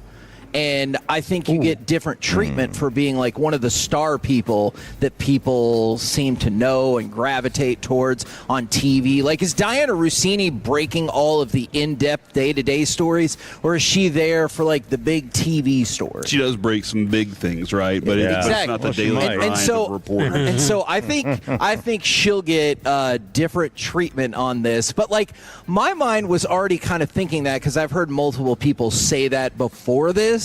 And so when you saw the pictures, I was like, look, I don't know the relationships that they have or the agreements they have with their individual spouses. I'm pretty sure my wife would be super pissed if I was just hugging and holding hands with somebody at a fancy resort. It's the hand lock. Eating breakfast with them. The hand lock sitting was with them in the pool. The hand lock was the most incriminating one to me. Yeah, it's a tough look. I appreciate that they're trying to get ahead of it, but I don't know. This seems pretty open and shut. You guys, as guys, I think the smart thing is if you're going to do anything, high fives about it. All right, don't hold hands with anybody else. Just kind of give a little high five and turn around and walk off. Now, Peyton, I hope you don't mind me saying, but Peyton's media crush was Diana Rossini. Still is. I felt a little bad for him yesterday. The heart was smashed just a little bit. Your reaction to this is seeing the photos? I mean, Mike Vrabel, he's got more money than me, more fame. He's a unit. Like, I understand. Rossini doesn't know who I am. One day, I'll get her on the show, and then she'll know who I am. But until then, I got to step my game. It's clear as that. Peyton, would your soon-to-be wife... That is major. Sounds like you don't have to step up your game. You're engaged. You're right in the mix. That's major chair in the corner mentality from Peyton, talking about, like, he's better than me. He's just, as long as she's happy. Chair in the corner. Every hotel room got that. Say the word, Bobby. See that. So, hey, can I ask you guys a quick question about this? And I swear I'm being totally serious. if that is how she got her stories and like she has decided that helped my career, is that which she apparently okay? did in Washington as well. Yeah, I had heard or she was that accused of. Yeah. Yeah, and then I know the wife like retracted it, so I don't know what happened with all of that. But is that okay with somebody like that's how they use their insider edge and that's how they're going to get their scoops? And if their spouse is okay with it or whatever, I'm seriously just asking.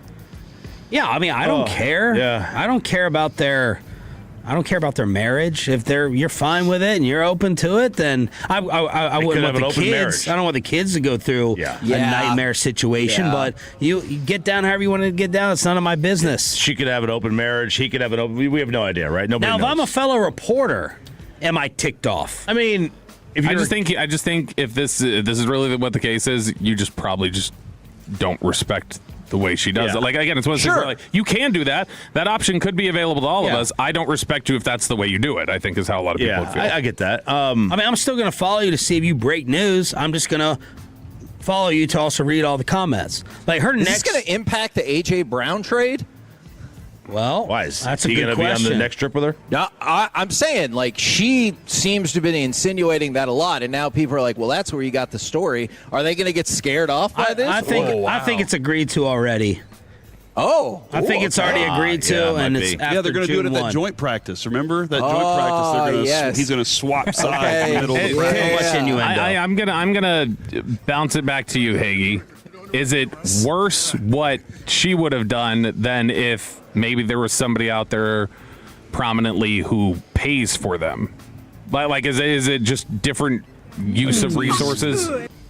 Like either way, you're purchasing information just with So if she different did that resources. versus a media member giving Masters tickets to a head coach or something like that, or Schefter paying for it. I think Is that what you're saying? favors exist to strengthen relationships. But if you're I'm talking about people who like will pay for scoops. Yeah, I guess I would say paying for it is worse if you were single, assuming there is no agreement in their marriage. Just because I feel bad for her husband and the kids and stuff like that. Yeah. I guess I would say that's worse if there's no agreement. And his if her wife. husband doesn't care, then and his wife. If they don't care, then I guess it's paying for it. He's been married like 27 years or something, I think. 99 they got married. She also may just know the deal. She might. I mean, my wife believes that every woman in this situation has to know the deal. Like, I cannot rule that out. I don't know that to be the case, but it's possible, absolutely. All right, let's go Rangers. Pull off that sweep. You got the KNC masterpiece with Alec Medford on the scene, picketing with a sign Al Bundy outside. Next on 105.3 The Fan.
1, Dallas-Fort Worth. Let's go, Cowboys. An Odyssey sports station. Driven by our D&M Leasing Studios, it's the KNC Masterpiece on 105.3 The Fan.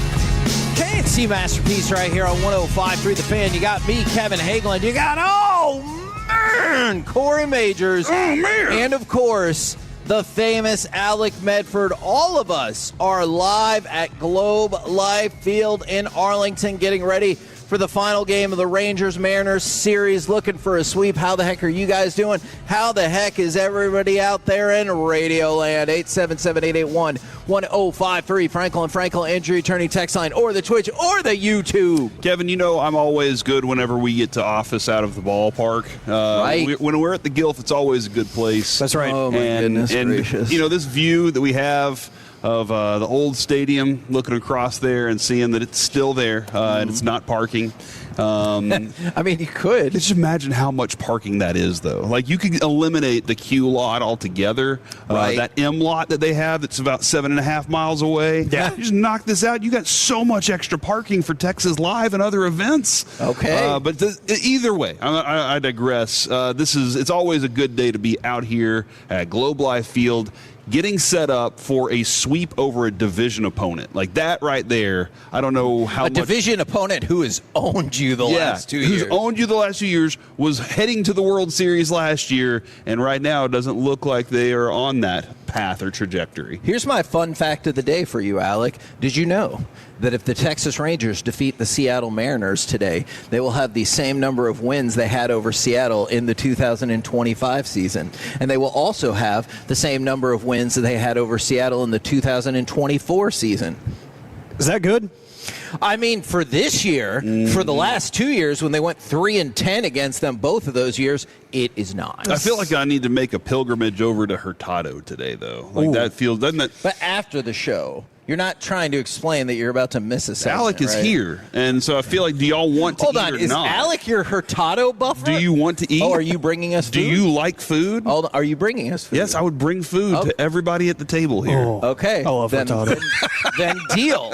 See, this is how you barter information, guys. All This right. is how it's supposed to be done. You give something, I give something. We work back and forth. See, you can call me the barbecue buffer. Look at that, the barbecue buffer, Alec Medford. Ooh, I kind of like Mayor that. of the Medfordplex. That's a catchy nickname right there. All right, go ahead and give me. Actually, you know what? We're gonna go do something different. Give me cut number 2. I know we should go with the Higgy home run, but let's talk about this fella real quick as well. 1 ball, 2 strikes, 2 outs, 3-2 Rangers. Here's the pitch. Swing and a miss. He struck him out on a high slider. 6 up, 6 down for Jacob Latz.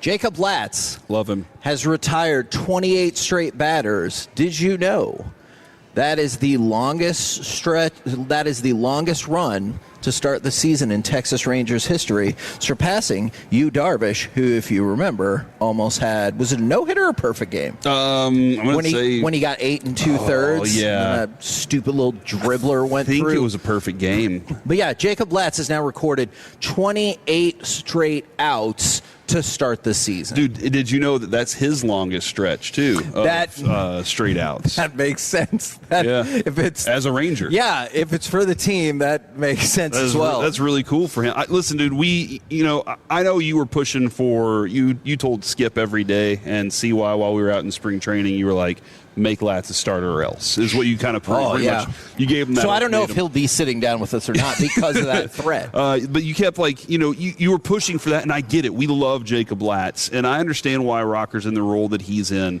Latz has brought up the question of, did he screw himself by being so good at other things too? But the fact is, he is something you need. He is a Swiss Army knife of pitchers. Not that he can throw with both hands. Maybe he can. I don't know. But he has such a variety of places that he can fill for you. And like last night, Kirby goes 8.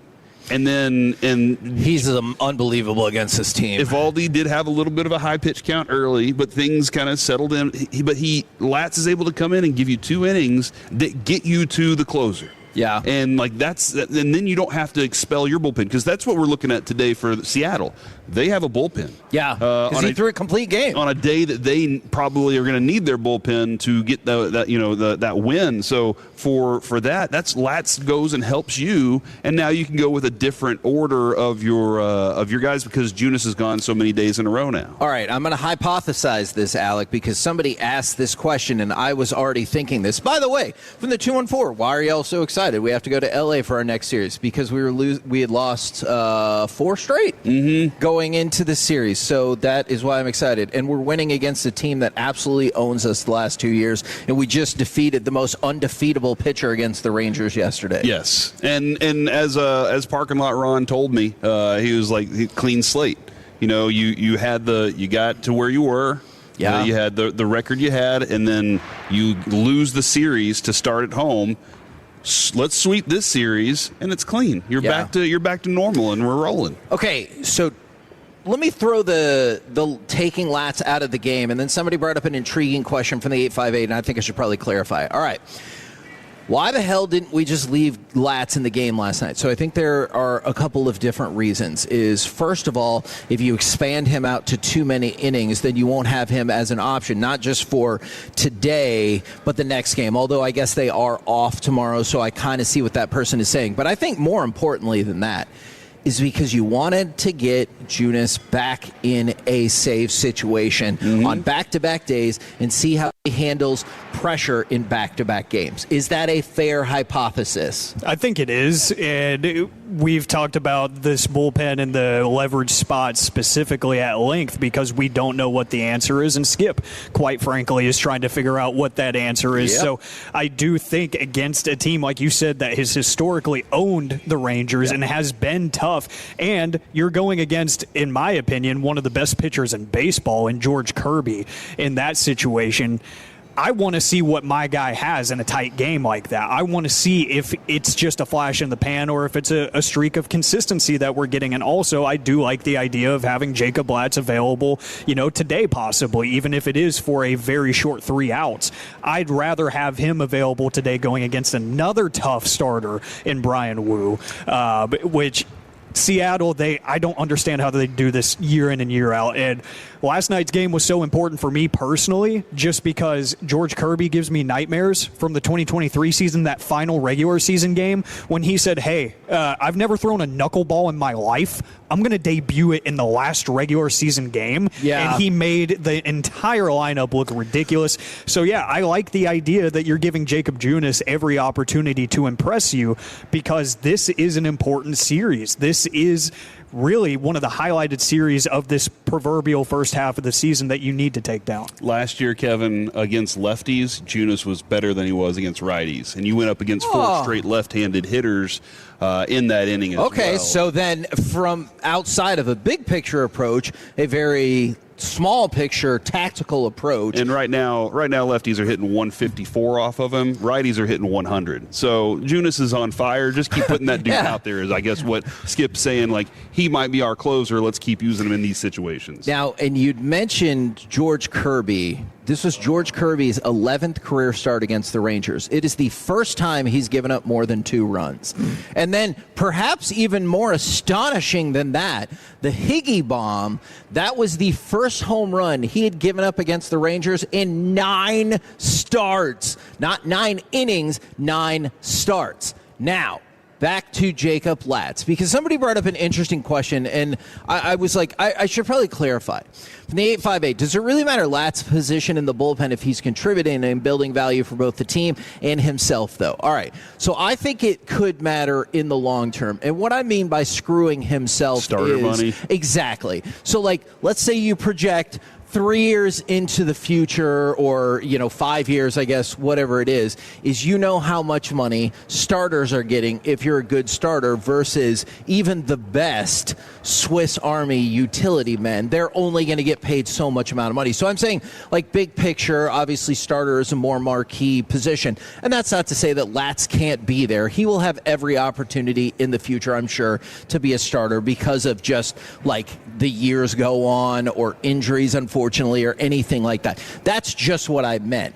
But Latz has a huge value on this team, and I think back to what Chris Young said last week, it's about roster building. And when he said that, Latz can do things Rocker can't. Advantage Latz, but also disadvantage because you go in the bullpen, if that makes sense. Well, and I think the other thing you seriously have to consider, and you can't see it until you get more opportunities doing it, but he's gotten chances to start, and after so many innings, what happens? His velocity goes down. Yeah. And if that's going to happen, you can't say, well, we're going to put a 4-inning starter out there. That's just, you can't go into the mindset like that unless you're saying we're going to couple him with Kumar Rocker. And that's kind of the hope, I think, is that they would like to do that. And then whenever he gets more opportunities, will be in these relief appearances because he's their strong lefty. So I understand what you're saying about the money, but there also might be a possibility that his body just doesn't do it.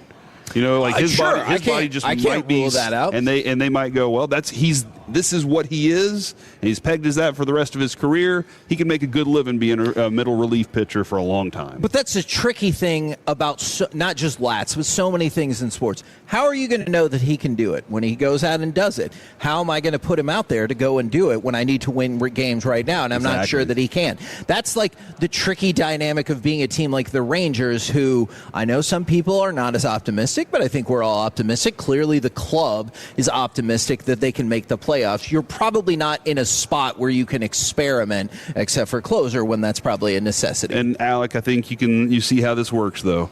You go, you play on a contender, you play on a team that's winning, and then you get an opportunity to go somewhere else. You get an Austin Hedges money, where you're like, is he really worth that much? Sure. Probably not, but he knows how to win. So maybe he hits that down the road. Yeah. Austin Wells is he's living right, man, or Hedges rather. But Jacob Blatt's also celebrating a birthday today. Nice. Oh, is that right? Yeah, he turns 30 today. So a good birthday gift for him yesterday. Happy birthday to the latter. Yeah, whenever I think of him, it's a weird time to go back to. Think about the Chris Woodward years. Jordan Lyles. It's everything we wanted him to be when they moved him to the bullpen and they said, we're going to send you out there in the 4th or 5th inning behind one of these younger starters, and you're just going to eat outs, because they knew they weren't competitive. At this point, now he can win you games, and it's always amazed me that the league hasn't trended towards that idea of, how about the 4-inning starter and the 3 to 4 inning middle relief guy, and then you just need a closer or maybe a setup guy and a closer. I feel like that's an awesome way to try to win games at the back end of your rotation. Yes. So I think it's a smart way to operate for now. And like you said, it might be a disadvantage financially for Latz in the future, but we're trying to win baseball games today. Now, I wasn't sure we'd get an opportunity to bring this up so early, but I'm so glad that we did. Since you mentioned it's Jacob Latz's birthday, I know the perfect gift for him.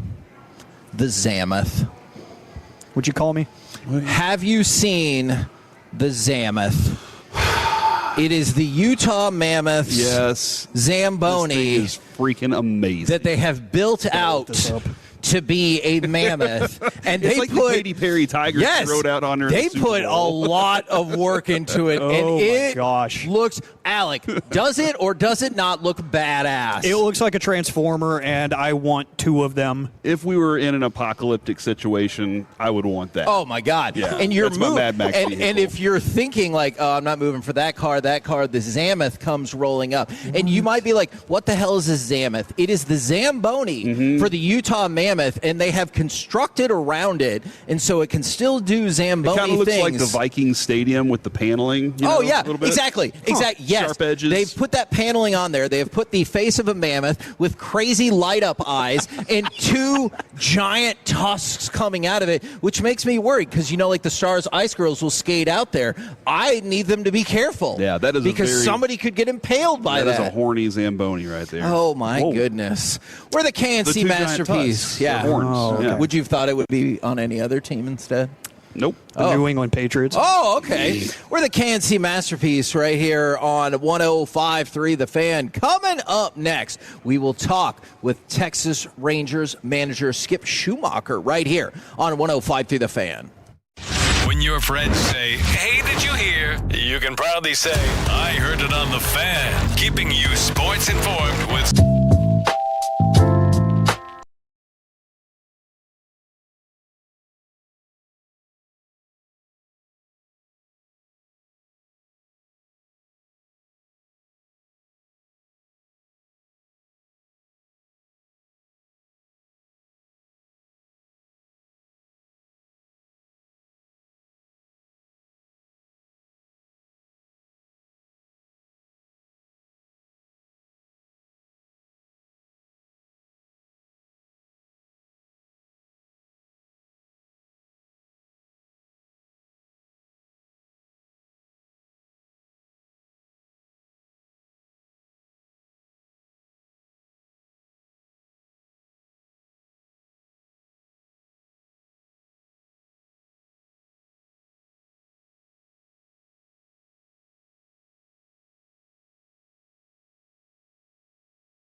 The Frankels. If you've been injured in a car or truck wreck, call Frankel first. 214-817-3333. With Frankel and Frankel, there's never an out-of-pocket cost. They only get paid when you win. Frankel and Frankel, the go-to car and truck wreck attorneys in Dallas.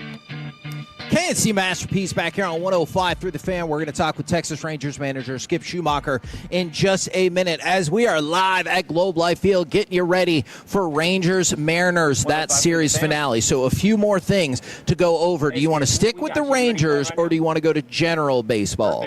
Let's stick with the Rangers, Kevin. All What right. you got? Nathan Eovaldi strikes out his 1,500th batter ever in his career 300th start. But more importantly, he looked pretty sharp. All right, well, right now, let's turn it over to Texas Rangers manager Skip Schumacher. Good morning, sir. Good morning, guys. How you doing?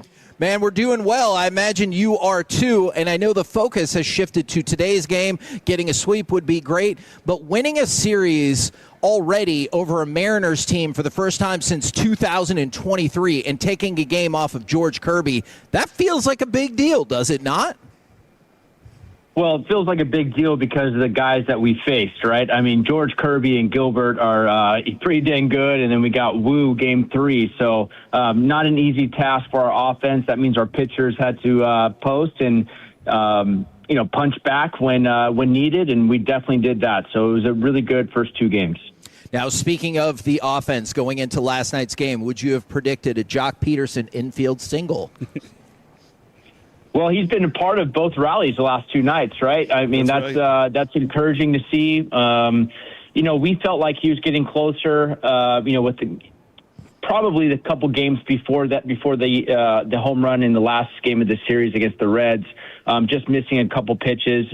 The underlying numbers, the exit velos and the walks and the strike zone judgment, it's all saying that it's getting close. And so the last 2 games, we don't win those 2 games without him in the lineup, and so very encouraging. Can you explain, Skip, how just getting on base changes your confidence?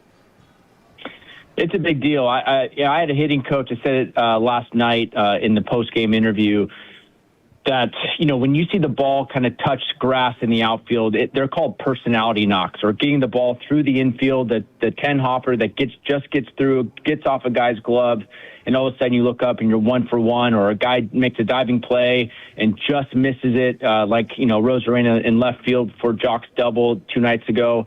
It feels good just to get on base, feels like you're producing and contributing, and it goes a long way, not only for the rest of the game, but for the next day, that, the work that you're putting in, hard work equals good luck, and the good luck is happening for him and for a couple of the other guys. And so he called them personality knocks, my old hitting coach, and they're definitely that.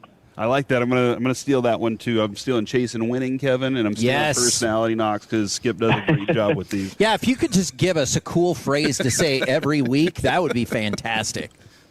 Well, yeah, I give you the phrases when we're winning. I like those ones a lot better. Okay, that's fair. Yeah. And that's something Skip, I was kind of trying to figure out. I know it's very early in the season right now, and this team will have that kind of overall identity. We'll figure them out at some point, but it feels like hustle is the biggest thing I see with this team.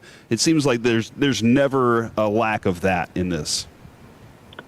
Well, it's just something that my staff and I, that's a non-negotiable, right? I mean, you give everything you can, whatever you have that day. And some guys aren't 100% right now, but if they have the 90%, then we expect the 90%. And I think that starts from the top. I think, Corey Seager and DeGrom and Evo, I don't think they let anybody relax. I think that, whatever, it's a major league game. We're privileged to play in this unbelievable stadium in this unbelievable franchise. So, you have a small window to give everything you got in your career, and that's the expectation. Jacob Junis, elite athlete on every level. And how are you feeling with him kind of in that closer role right now?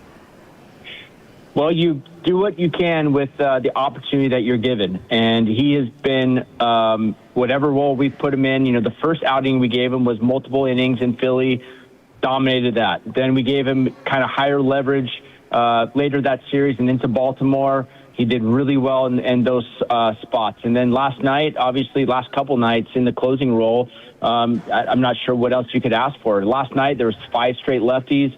We knew that, if we brought in a lefty in that lane, that they were going to pinch hit, probably 2 or 3 of their guys, which would have ended up being a right-handed lane. So you trust your gut, and with how Juno's throwing right now, it was a pretty easy decision for us. And we knew that he was either going to give us a chance because he pitches inside the strike zone with multiple different pitches. We have a really good defense. He was going to pitch to hopefully soft contact, which he did, and we ended up winning the game with him on the mound. And it's pretty evident he takes his PFPs very, very seriously.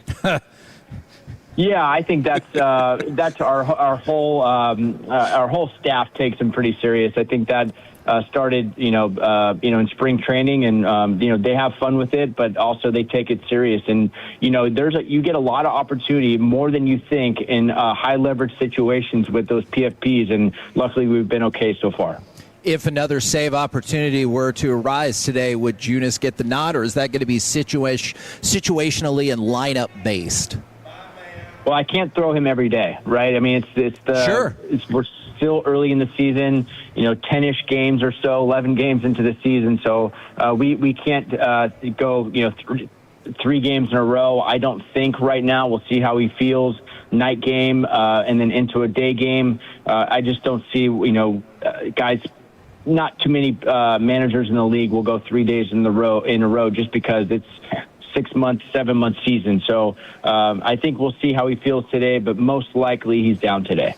Now, you told us on Friday that you kind of will break the season up into 30-game chunks. Does that same kind of logic exist with setting up the back of the bullpen, where it's almost like, I don't know if tryouts is the right way to say it, but you want to see how people do in high-pressure situations, and then maybe you'll have a better idea of how your leverage arms might line up after the first month or so of the season? Yeah, I think that can be 30. I'd still like the 30 chunks, 30-day chunks, but I do feel like the bullpen is different only because you don't have guys available every single day. So, I mean, hopefully we can, score some more runs here soon, and it's more of, we have this, 4, 5, 6 run lead where we don't have to throw, these guys into high leverage every single game. That's the goal. We have faced some really good pitching lately. And so I think, we've been in these games where we've won by 1 or we've lost by 1. And so we kind of are chasing wins sometimes with our high leverage, or when we're in winning games, we're throwing our in high leverage. It doesn't matter who it is.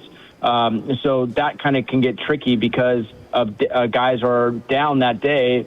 Some guys are forced to throw in high leverage. So it's tough to say 30-game chunks with the bullpen just because of you're in so many games. Now, I think we'd all heard some of it sounds like positive reports, but I wanted to know from you as the manager, how are things looking for DeGrom, and do you indeed not anticipate him missing a start? Yeah, he felt really good this morning. I saw him today during breakfast, and feels a lot better today, which is always encouraging. You walk into the clubhouse and you're kind of waiting to hear some news, and yesterday and today, and real encouraging news today. So anticipate him throwing in LA. What was he eating for breakfast? Oh, that's up to him to tell you. That's a personal choice. What were you having for breakfast? What did you have for breakfast, and what do you wish you had for breakfast? I mean, I'm a creature of habit, so I'm very regimented in what I eat every day, and so I don't veer off too often with the egg, the omelets with some sort of ground beef. But my choice would be a donut, but I always go with the smarter decision. That is very smart right there. Talk with Skip Schumacher. Now, we've talked a lot about plate discipline from the hitters, but how about the plate discipline from the pitchers early on with the lack of walks allowed? 2 on Monday, 2 on Tuesday. Obviously, not a lot in the last series. How important has that been to the early success of the pitchers? Well, it's been huge, and also, the home runs given up have been solo. So right. that's been huge. And even, DeGrom and Evo both, gave up a home run, but they were with nobody on, and you can live with those. It's tough to live with, walks, and then give up a home run. And especially in the bullpen, if we walk guys, we're in trouble. So, we value balls being put in play, when we're hitting, and then we also value the ball put in play when we are on the defensive side, because we trust our defense so much. And our pitching staff and our coaching staff believe in it. So it's not only the punch out, the swing and miss, but we want the ball on the ground. We trust our outfield speed as well. It's been very encouraging early on. Now, you talked a little bit ago about Jock Peterson and how some of the numbers felt like he was about to, break through and keep moving. Looking at the lineup today, no Josh Young, didn't see him yesterday. How is he doing, and how does the club feel like he's coming along in terms of hopefully a potential offensive breakthrough? Yeah, Josh is, nursing a little, not, I want to say injury, but he's a little banged up. So the next yesterday and today, he was going to be off. Hopefully be back, at some point during the road trip in LA. The good news is Duran's been hitting.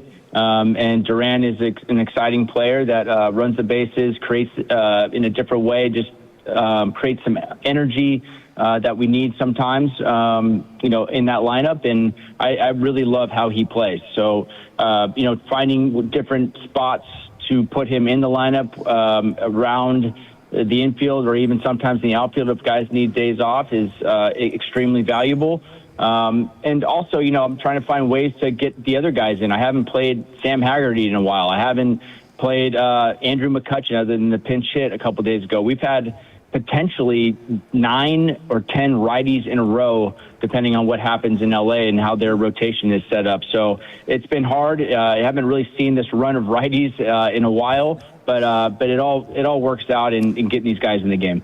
When we first talked with you when you got hired, you said, hey, everyone gets a fresh start. And Ezekiel Duran kind of feels like the poster child of that for me, because a couple of years ago, a lot of hype, and then for a variety of reasons, it's kind of tapered off. How important has a fresh start been to somebody like Ezekiel Duran? Yeah, I mean, he's been awesome. Ever since spring training, he had a great spring training. He had a good winter ball. And trying to find ways to get him in the lineup has been challenging, but also credit to him, right, of trying to force himself into this starting lineup. And so, his versatility is great. He can play all over the infield and the outfield. But, I mean, you put him in the lineup in Philly, he hits a double off the wall and helps us win a game. You put him in the lineup against Baltimore, he helps us win a game. So he's a winning player. He's won before. He's done this before in a very successful way. Yeah, he might have had a down year, and you know what? The year before or year and a half, whatever. But you know what? Guys have those years, and that's okay. Sometimes it's part of the development of a young player of what do they go through adversity-wise, and then how do they work themselves out of it to become a better player later. And we think a lot of Zeke, and we think there's a lot more in the tank. With the catcher position, Skip, I know last night Higgy was there, and then today with the day game, now you got Jansen in the lineup. Is there a back and forth when you look at the relationships with some of these pitchers and the catchers, or do you just say, no, they're interchangeable for all these guys, or have they established, this is somebody I like to work with? The great news is no pitcher has come in my office and said, I have to have this guy behind the plate. Awesome. Which says a lot about Higgy and a lot about Danny. I love both of them. Man, Danny has been so great. I knew Higgy a little bit last year. I didn't know Danny. Danny has been just amazing in the clubhouse. Just for starters, and then not only the production behind the plate, but at the plate. What a sign that has been for us, and so really encouraged with both of them and how they're working with each pitcher. We got Mackenzie Gore on the mound today. Are we going for the immaculate game today? All right. No comment. All right. So, and I do, since you were talking about a day game, Jake Berger and the red contact lenses, do you think that will help intimidate other pitchers? Because it intimidated me. Yeah, I don't care what color he wears. As long as he gets hits and drives in guys, man, he can wear whatever he wants in his eyes. I'm good with it. I freaking love it. Well, thank you very much for the time, as always, and the wins going for the sweep today. We appreciate it. All right, thanks, guys.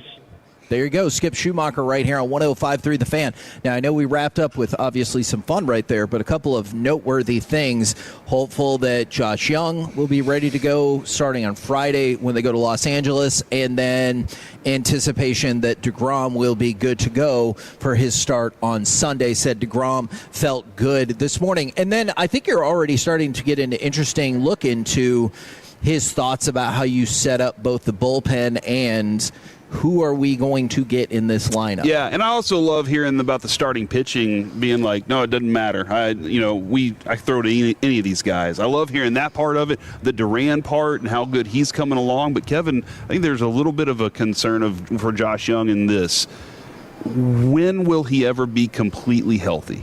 And I say that because even if he is not completely healthy, he's the kind of guy that he's like, I'm ready to be out there. And then he gets banged up a little bit. And then when will he ever have that moment that he's like, okay, I'm free of it all.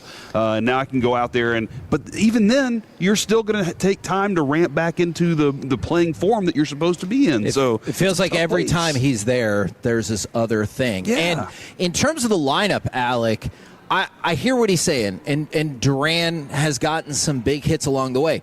But it feels like opportunity will continue to develop because even though the Rangers have won 2 straight, look at those last 6 games since a week ago. 3 runs, no runs, 1 run, 2 run, 3 runs. All right, so it's not like, well, we found the lineup that's just crushing.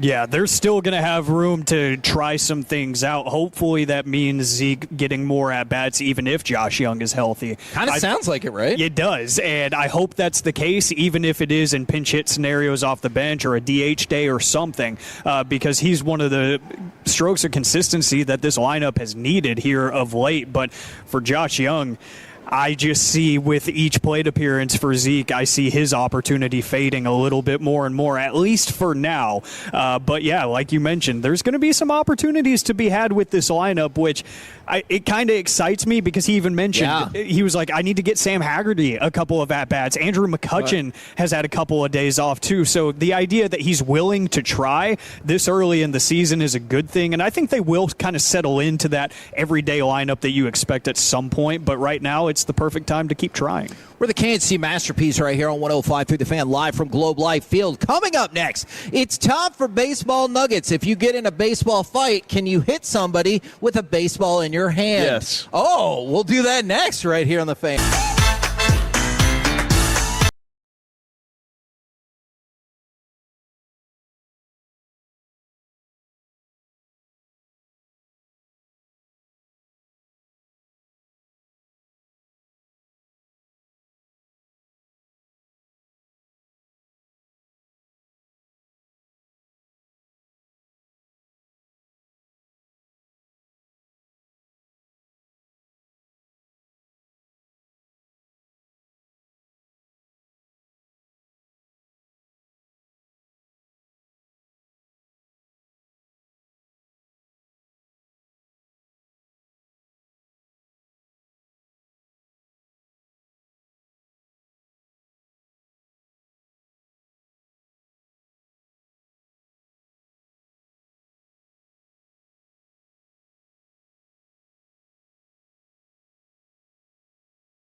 Brought to you by Classic Chevrolet. If you're in the market to upgrade your vehicle, get to Classic Chevrolet in Grapevine. #1 Chevy dealership in the world, 3 years straight. They got more new Chevys than anyone, all price to sell. Visit ClassicChevrolet.com. This is Texas. This is Classic Chevrolet. Together, let's drive. Relax and enjoy the difference. Based on new Chevy registrations 2023 through 2025.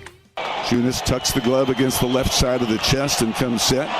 Bidding for his 4th career save. There's a check swing roller out in front of the plate. Higashioka's got it, throws to first, and Berger stays on the bag just barely to end the ball game. K&C Masterpiece right here on 105 through the Fan. We're live at Globe Life Field where they're giving a tour in front of us right now. I think that's a Tolo, too, that is giving the tour. I think that's one of the Wells brothers right there. Oh, very giving cool. The tour. So that's really awesome, too. Hopefully he's pointing out, like, this is the greatest radio station ever right here. So that'd be awesome. I do appreciate that if that is the case. Right now, brought to you by Reliant Air Conditioning. It's time for some baseball nuggets. And let's start with, what do you think I'm going to start with? You know what? I know. Somebody signed a contract. Connor, my God, Griffin. He's not even the Pirates have become our second team. They have 100%. They're my national. They're not even league good. team. They're not even, But hey, they're spending money. They're on their way. Yeah. You know what I think about? I think about this a lot. There's a King of the Hill episode where they get mad at Boomhauer for being a Texans fan. And then somebody was like, well, they don't play each other that much, and they really wouldn't play each other until the Super Bowl. And then Hank looks off into the distance, and he goes, an all-Texas Super Bowl, thy will be done. And so I know it's not quite like this, but that's what I think. And then he broke the tablets? No, that's a different thing, and it was not the 10 commandments. That's from A History of the World, Part 1. But yeah, Connor Griffin... And we've all really latched on because the Pirates have sucked forever. And now they have just, at worst, the second best pitcher in baseball. At worst. And now they have the first teenage position player to debut in Major League Baseball since Juan Soto. So this could be their Cooper Flag. He got his first 2 hits yesterday, and he was rewarded, this was already in the works, with a 9-year, $140 million deal. Is that a fair deal? I think so. Okay, for both the team and the player? Well, it's definitely fair for the player because this is by far the highest deal that has ever been given out for a player with either no or just a handful of games service time. I also believe it is the largest guarantee in Pittsburgh Pirates history until Paul Skeens decides he wants to stay. Yeah, then Paul and that Skeens will get defeat whatever it he by, wants. I don't know, $250 million at least. Yeah, probably so. So there's that. And over the years, let's say he just for the next 5 years, or let's say this year's fine. It's a rookie season, right? But the 4 years after that, he's putting up Mike Trout type stuff. Sure. At that point, the team's getting the biggest benefit out of it. Yeah, for sure, because you're locked in with team control for 6 years. It's 3 years of team control where you can get paid like $700,000, which is a great amount for a human. For a baseball player, and then 3 years of arbitration. So even if he's doing crazy all the way, you've bought out 3 years of his free agency.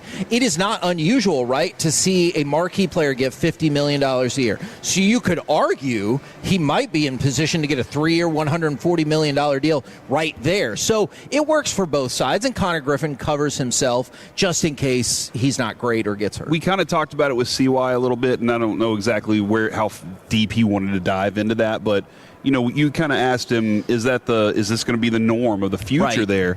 I'm wondering with the Players Union, is that going to be something that they try to eliminate again? And that is the how long players are in the pre-arbitration and arbitration?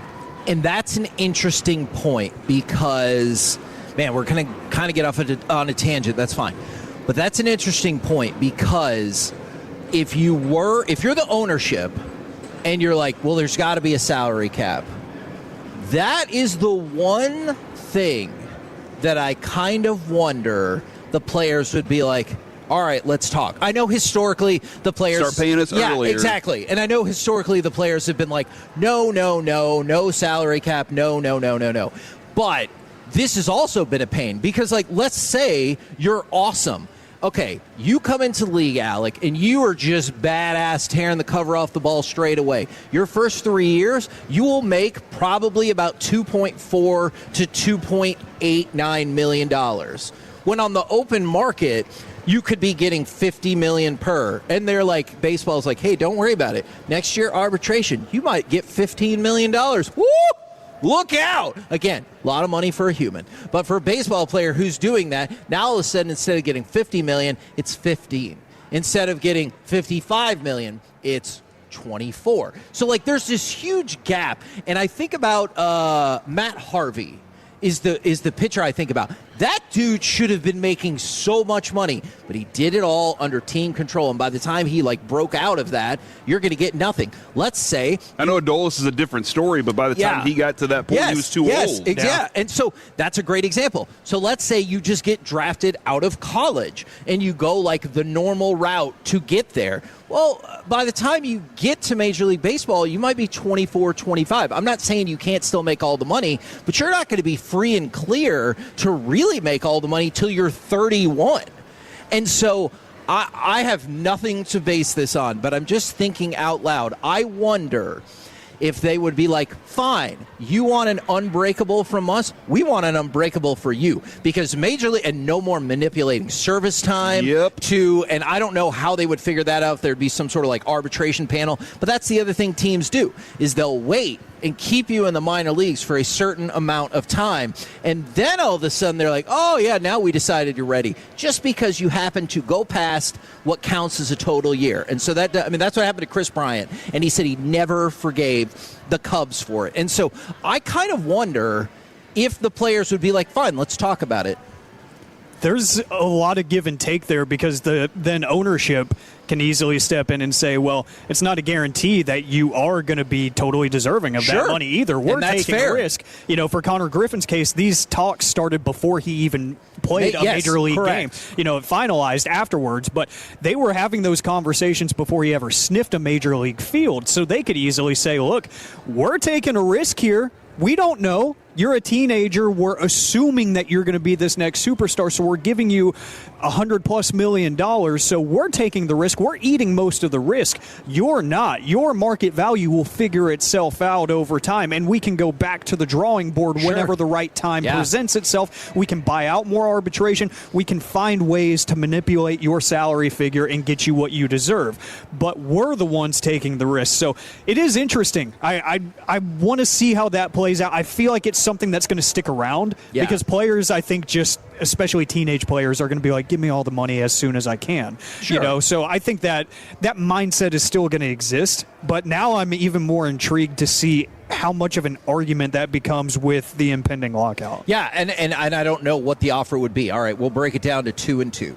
2 years of team control, 2 years. I don't know if people will slow play in the minors more. Like it always feels like there's an unintended consequence, right? Sure. And so the unintended consequence of the salary cap would be if you didn't have a salary floor. So at least they seem to see that ahead of time. Not saying that's going to happen, but I'm intrigued by that concept. All right, let's go to Paul Skeens. Paul Skeens took a no-hitter, I believe, into the 6th inning yesterday. So it feels like hopefully he will be okay, much like it looked like Nathan Eovaldi was going to be just fine yesterday. Yeah, I didn't get to ask Skip that because we had a lot of questions. Sure. But that was the feeling yesterday. That's what we're going to expect more often.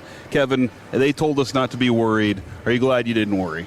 Oh, I did worry. You shouldn't worry about something. No. Now you're worried about it twice if it actually happens. But here's the thing. I told you this. I don't want to lie to you and retroactively be like, I never worried. I did worry. I want to be honest with you. I worried. I feel a lot better now. The Cubs do not feel better this morning because their worst fears were realized. Cade Horton does, in fact, have a UCL injury. He will need season-ending elbow surgery. Dang. It looked like he was ready to be. I mean, you could argue he broke out last year. I'm sure they were thinking he was at an even higher level than Leiter, and they were like, man, maybe he could become like a stud for the whole season this year. That is not going to be the case, and I don't want to jinx it, but I feel like we need to bring this up. The Colorado Rockies have now won 3 games in a row. What? They are 5-6, which is not great, but if they can win 2 more games. It's okay. It's fine. Yeah, it's fine. It's actually great for Colorado. Oh yeah, this is like a 100-win season. If Colorado can win 2 more games in a row, it'll be the first time in more than 3 years they have been above 500. The last time was at the beginning of the 2023 season when they were 2-1. That season they went on to finish 59-103. So just because they get above 500 doesn't mean they're there. But they're 2 wins away for being above 500 for the first time in 3 years. And yes, I'm including 1-0. They never even were 1-0. So we're rooting for this now. I am. So hold on. Both the Pirates and Rockies are now becoming the teams we're pulling for. If the Rockies can just get to 7-6, I'll be set. All right? Then I'll be like, you did it. Hey, good job. Mission accomplished. Roll the banner out. And you were 2 weeks further ahead than the last time you did this. Head on up to Red Rocks and enjoy yourself. Yeah, exactly.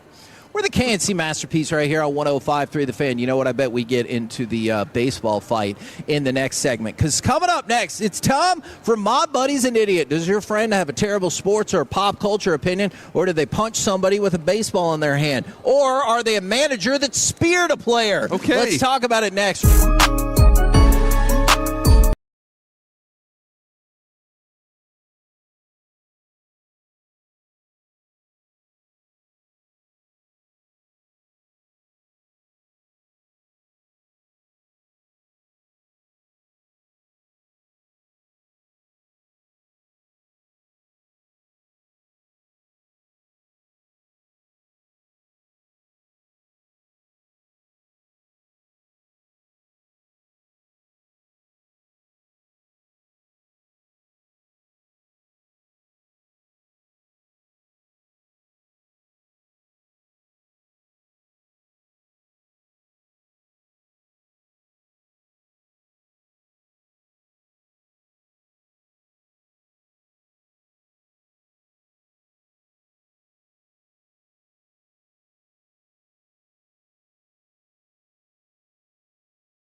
is 105.3 The Fan. Hello, baby. KRLD-FM and HD1, Dallas-Fort Worth. An Odyssey sports station. Driven by our D&M Leasing Studios, it's the KNC Masterpiece on 105.3 The Fan. KNC Masterpiece right here on 105.3 The Fan. We're live from Globe Life Field, and right now it's time to fire up some My Buddy's an Idiot. Does your friend have a terrible sports or pop culture opinion? Let us know, 877-881-1053. Frankel and Frankel Injury Attorney text line. And I guess I'm going to start with this. Jorge Soler and Ronaldo Lopez, they got into a fight yesterday, and that fight turned out to be a bigger brawl between both teams. At one point, it sure does look like maybe it's possible he tripped, or Walt Weiss was trying to drop a spear on somebody out there in the scrum. It was freaking wild, dude. Your mic's not. I had so many Walt Weiss cards as a kid. That dude right there was phenomenal. I could see him trying to spear somebody. Now, is that idiot behavior, or is your team going to love you for it? Follow up, Lopez kept the baseball in his hand and threw a punch. Yeah. Is that idiot behavior, or, hey, well, you charged me? Kevin, I think Colby explained this very well at a young age for us. If you are in a bar fight, if a bar fight breaks out around you, the first thing you do is you back up to the pool table. And then you reach into one of those pockets, or on the table, you grab a cue ball or an 8-ball or whatever it is. Now you have a weapon. I know somebody might have a stick, but you can throw this ball. You can smash somebody in the face with it.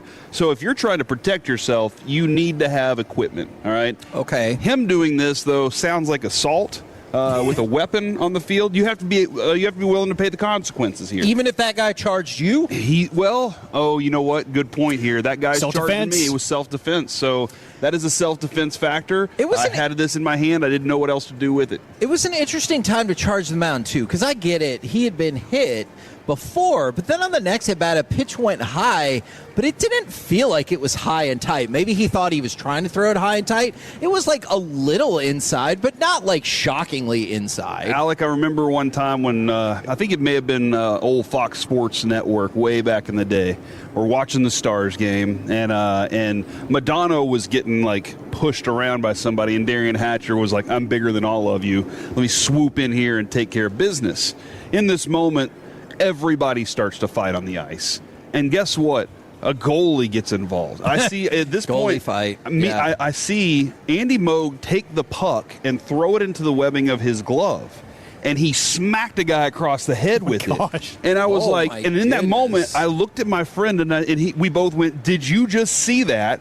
And we were laughing, but guess what? We couldn't run it back. We didn't have a TiVo back then. Oh, yeah. It was just one of those live moments that lives in my brain, and I don't know if I'll ever be able to find that video of that fight. Hopefully one day. I have to tell you real quick, I'm an idiot. So was that an idiot move on his part? Yeah, a little bit. But I'm more of an idiot. Because when TiVo came out, I disputed its tagline, "If you can pause live TV." And I was like, no, you can't. Because I thought they were making it sound like it would pause across. Yeah, and I was like, how's that going to work? You're watching, I don't know, 24 or whatever, and all of a sudden it pauses because somebody's grandma has to go to the bathroom. That's not cool. But then I figured it out quickly. But am I an idiot for being like, that's... Yeah. Okay. That's fair. You know what though, Kevin? This is the great thing about Kevin. Just like Pizza-thon, he's always like, I don't want to just work with the rich. We got to get some pizza rolls in here. How do we get something for everybody? Right. You were thinking of all the people, not just you, and that's the great thing about Kevin. Thank you. How kind. Thank you. Thank you very much for that recognition. Is everybody an idiot who keeps texting in to ask us if we're going to talk about the Angel Reese trade? They're from so many different numbers. It's coming I thought up. It was just one person who was trolling. That was 2 days ago. We talked about it before. It's coming up. Stick around, is what I'll say. If you're looking forward to the Angel Reese. Yeah, stick around about 105. We'll talk about it then. Hey, just all I'm saying is this is why you Tolo. Yeah, because you never know when we'll talk about the Angel Reese trade. Okay, now, this might be, besides me with the TiVo thing, this might be my candidate for number one idiot today.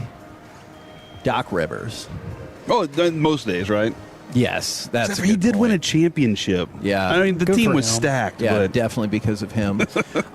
So you remember Kirk Cignetti? It's like, I went, Google me. Google me. And then 2 years later, maybe the greatest turnaround in the history of college football. Well, apparently, Doc Rivers, in the middle of a garbage season that feels like it's all but guaranteeing Giannis is going to be out, he told Bucks players to Google him in a meeting. So I imagine one of the early things you find is nobody has ever lost more playoff series leads than Doc Rivers, and especially when it comes to 3-1 playoff series leads. And sorry, hey, you want to sit down? Right there. Yeah, come there. sit down. We've got Sean Dubusek right here on 105.3 The Fan. Do you want to take a seat? All right. My gosh. Okay. This is the greatest thing ever. Former fan employee turned person who will MC and run every event in the greater Metroplex area. Magazine cover person. Yeah. How are you doing? I'm so good. It's so nice to see you guys. And what an intro. I'm going to need a copy of that. Sure. Yeah. I can do that. Okay. I can do that. But it's just like, I last saw you just a couple months ago at the Dallas Wings. Yes. And so, because you were always doing UTA stuff, then it's Dallas Wings stuff. I see you emceeing all kinds of benefits. Yes. You were just on the cover of a magazine. Now you've gone from one of is it the 6-shooters from one of the Rangers? And now you're running the MC stuff and running everywhere the you hosting. go. Yeah, and before that, it was FC Dallas. I was like, I'm going to go to FC Dallas match. There's Shonda. And it all started, and when you worked at The Fan, it is crazy to see this. Yeah, well, thank you. I appreciate it so much. I feel like it's been such a fortunate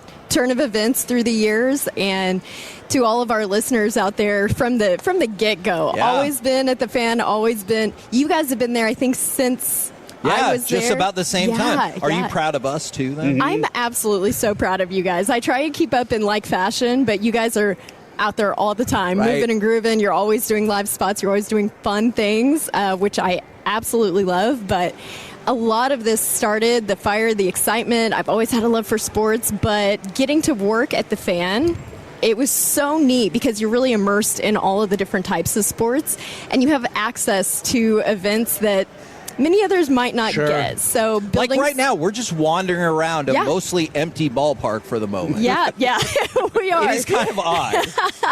Now, my favorite memory of Shonda is when I used to do big balls at Bombshells. Yes. And one time, one of the balls hit the trash can, bounced over the fence into the highway, and she just ran out into the highway and got the ball. Traffic just stopped and was like, "Yeah, go ahead." And then she runs back. Like it was just like, I got this. Don't worry about it. Appreciate it. Always go the extra mile. Yes. You know, Yeah. So maybe you didn't always make the best decisions. I guess. Are you saying hanging out with you guys wasn't a good decision? Was an awesome I meant running into the highway, but thank you for changing it up into that. Yeah, some of those fun experiences when you're younger that they just happen. I remember being at Super Bowl parties for Gene Simmons and Pamela Anderson and all these crazy moments that I don't feel like we would have that touch point without those connections. And building some strong networking in my 20s has really been neat to see everybody's careers evolve as the years have gone on. And specifically with the Rangers, how wild has the start of this season been, considering where your start was with the Rangers? No doubt. 2008 is my first year with the Rangers, and when I say we couldn't give tickets away, we couldn't give tickets away. Yeah. Nobody wanted to come to the game, and just a few short years later, you guys know how it played out. Yeah. 2010, Yeah. 2011, we had these incredible World Series runs, and then everybody's in your DMs trying to get in the building. Yeah. So funny change of events, but like I said, you guys have been there from the start. You've seen the trajectory of the teams and the ebbs and flows, but it's so nice to be a local girl supporting your teams and then being able to work and represent them throughout the years. The highest honor. Does that potential progression feel like it might be taking place with the Wings at all as well? Because, I mean, it's taken some time. Sure. But picking up Paige, obviously, number 1 draft pick coming up next week as well. Going to be moving to another arena, practice facility, all this stuff. Does it kind of feel like they're building up in a similar way? Yeah, I would say that with the Wings, it's been so neat to see the story unfold because in our backyard, right, in Arlington, we're seeing a new formation of a team that came from Tulsa. As Dallas acquired in it, we got to watch the W grow. We got to see people be curious and show up to games. We got to see what it really was all about. And a lot of that momentum slowed down during the pandemic because of all of the unforeseen circumstances. So they really kicked it up a notch when they were able to return from the bubble and hit the ground running. So seeing it grow and grow and grow and seeing sold out games, it's really encouraging. Also seeing the momentum of the players and what they represent and how they carry themselves on and off the court. We hear that term so often. Right. I don't mean it to sound cliche, but they really are doing so much for themselves and their personal beliefs and brands just outside of the team. So. Do you have a prediction for their number 1 pick? Because it feels very different than last year. Yeah. Everybody was like, they're going to take Paige. Now, feels like it could be 3 different people. Right. So I don't have a prediction, but I will be hosting Draft Day. So, yeah, it's at Happiest Hour. Of course. Yeah. And really excited, like, beginning of the year events are always one of my favorites because it feels like a big family reunion. You're seeing people that you see regularly all throughout the season. You know, you've got your season ticket members, you have your front office staff, you have the players, the coaches, the personnel, and it's like, oh man, we haven't got to be around each other and reconnect. It's like that first event of the season just gets everybody's fire going. So. Your fashion is phenomenal. Oh, thank you. Do you get your closet? Is it just a selection of Cowboys, Rangers? Is it? And do you just kind of get to go get whatever you want? She has to push the button and it moves. Yeah. It's like the so inside I'm of not Roundhouse. as iconic as Cher, but I will say we converted a room in our house to be my closet. Okay. That's the fanciest thing I've heard all day. Kevin has the Kevin room. Yeah. She has the Shonda closet. Right? The Shonda closet is totally a thing. Because of the nature of the work that I do and the fact that I enjoy the fashion element so much, there is a higher need for some storage. And representing so many different teams, I like to stay on point. I like to stay up to date with it. And, what would happen if I showed up today and Corey had the same rhinestone and pearl jeans that I had on? That would have been a talking point already. Right. Yeah. I would be so embarrassed because he clearly would have outshone me. And we just can't have that. And Corey does outshine people. When we had Paige on last year, he asked her about how much she sweats during a game. So that is a real thing that happens. And now she has a deodorant commercial. Yeah, well, maybe because of that. All right. I know you need to get to it. Where can people find you when Yeah, they come out here? Where can they see you? I'm a big Instagram girly. Okay. I'm a millennial to the core. So if you want to hang out and follow along on Instagram, I'm at Shonda. Is it still that? Still that. I made it in my adolescence. And, Is it D-U-H or like D-U-H-H? SHAUNDUUH, which, I was at a very high maturity rate when I created that. I won't expose my email, but that also was created when I was in 9th grade. When you were watching Can't Hardly Wait and stuff. In a comm tech class in 9th grade, and it's still the same. So don't worry, everybody. We'll find out off air what that email is. 100%. Do you know Douglas Barraclough? Yes. The Cowboys. He does all the audio. He still calls me by that because when I was an intern, we would record voice spots to go over a report. And he thought it was so funny that he would call me that by my email to this day. Amazing. Yeah, good stuff. Good stuff. Dude. Well, thank you very much gosh, yes, for just it's always stopping good to see by. you guys. And we will see you soon. Take a picture with you guys. Yeah, absolutely. And in the meantime, I'm going to try to keep telling my Doc Rivers story real quick to finish up. My buddy's an idiot. Thank you so much, Shonda. I think I pushed the right button. We'll see. It might have been the cough button. It didn't make a whole bunch of noise. Okay, well, that's good. That's good. So, as we discuss, if Corey needs these rhinestone and pearl jeans, which obviously he does, but okay, I would actually really like to see that. We'll get them tailored just a little bit for me. So Doc Rivers says this, and Shams is reporting that 6 different players from the team came to tell him about this. Not 1, not 2. Oh, no. The number of championships Wade and LeBron and Bosh thought they were going to win together. 6 went and told him, just him. I don't know if somebody else told somebody else, but that's how mad they were, and that's how dumb they thought that statement was. And needless to say, every single one of them was like, it did not rub people the right way. I bet it. Look, when you have that confidence and like you are going to turn something around, it's a little bit different. Yes. Than whenever you're Doc Rivers. Yeah, absolutely. And then, by the way, as of 2 p.m. yesterday, when our show ended,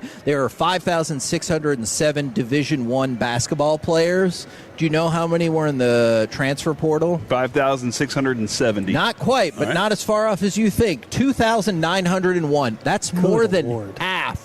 More than half. We absolutely missed by not asking Shonda about the Angel Reese trade. Like, she would have been the expert to talk to about that. I'm going to ask her email now. I definitely want to know that. All right. She's awesome, man. We're the KNC Masterpiece. Yeah, seriously. And she started at the Fan, like, right when we were starting the kindest at person the Fan. we ever worked with, man. She's great. Absolutely. Coming up next, the second kindest person we know. We need to meet more people. It's time for AM on the FM. Jeez, we got the question of the day, plus you loved it so much the other day. More glizzy conversation. Oh, my God. Next on the Fan.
With Frankel & Frankel, there's never an out-of-pocket cost. They only get paid when you win. Frankel & Frankel, the go-to car and truck wreck attorneys in Dallas.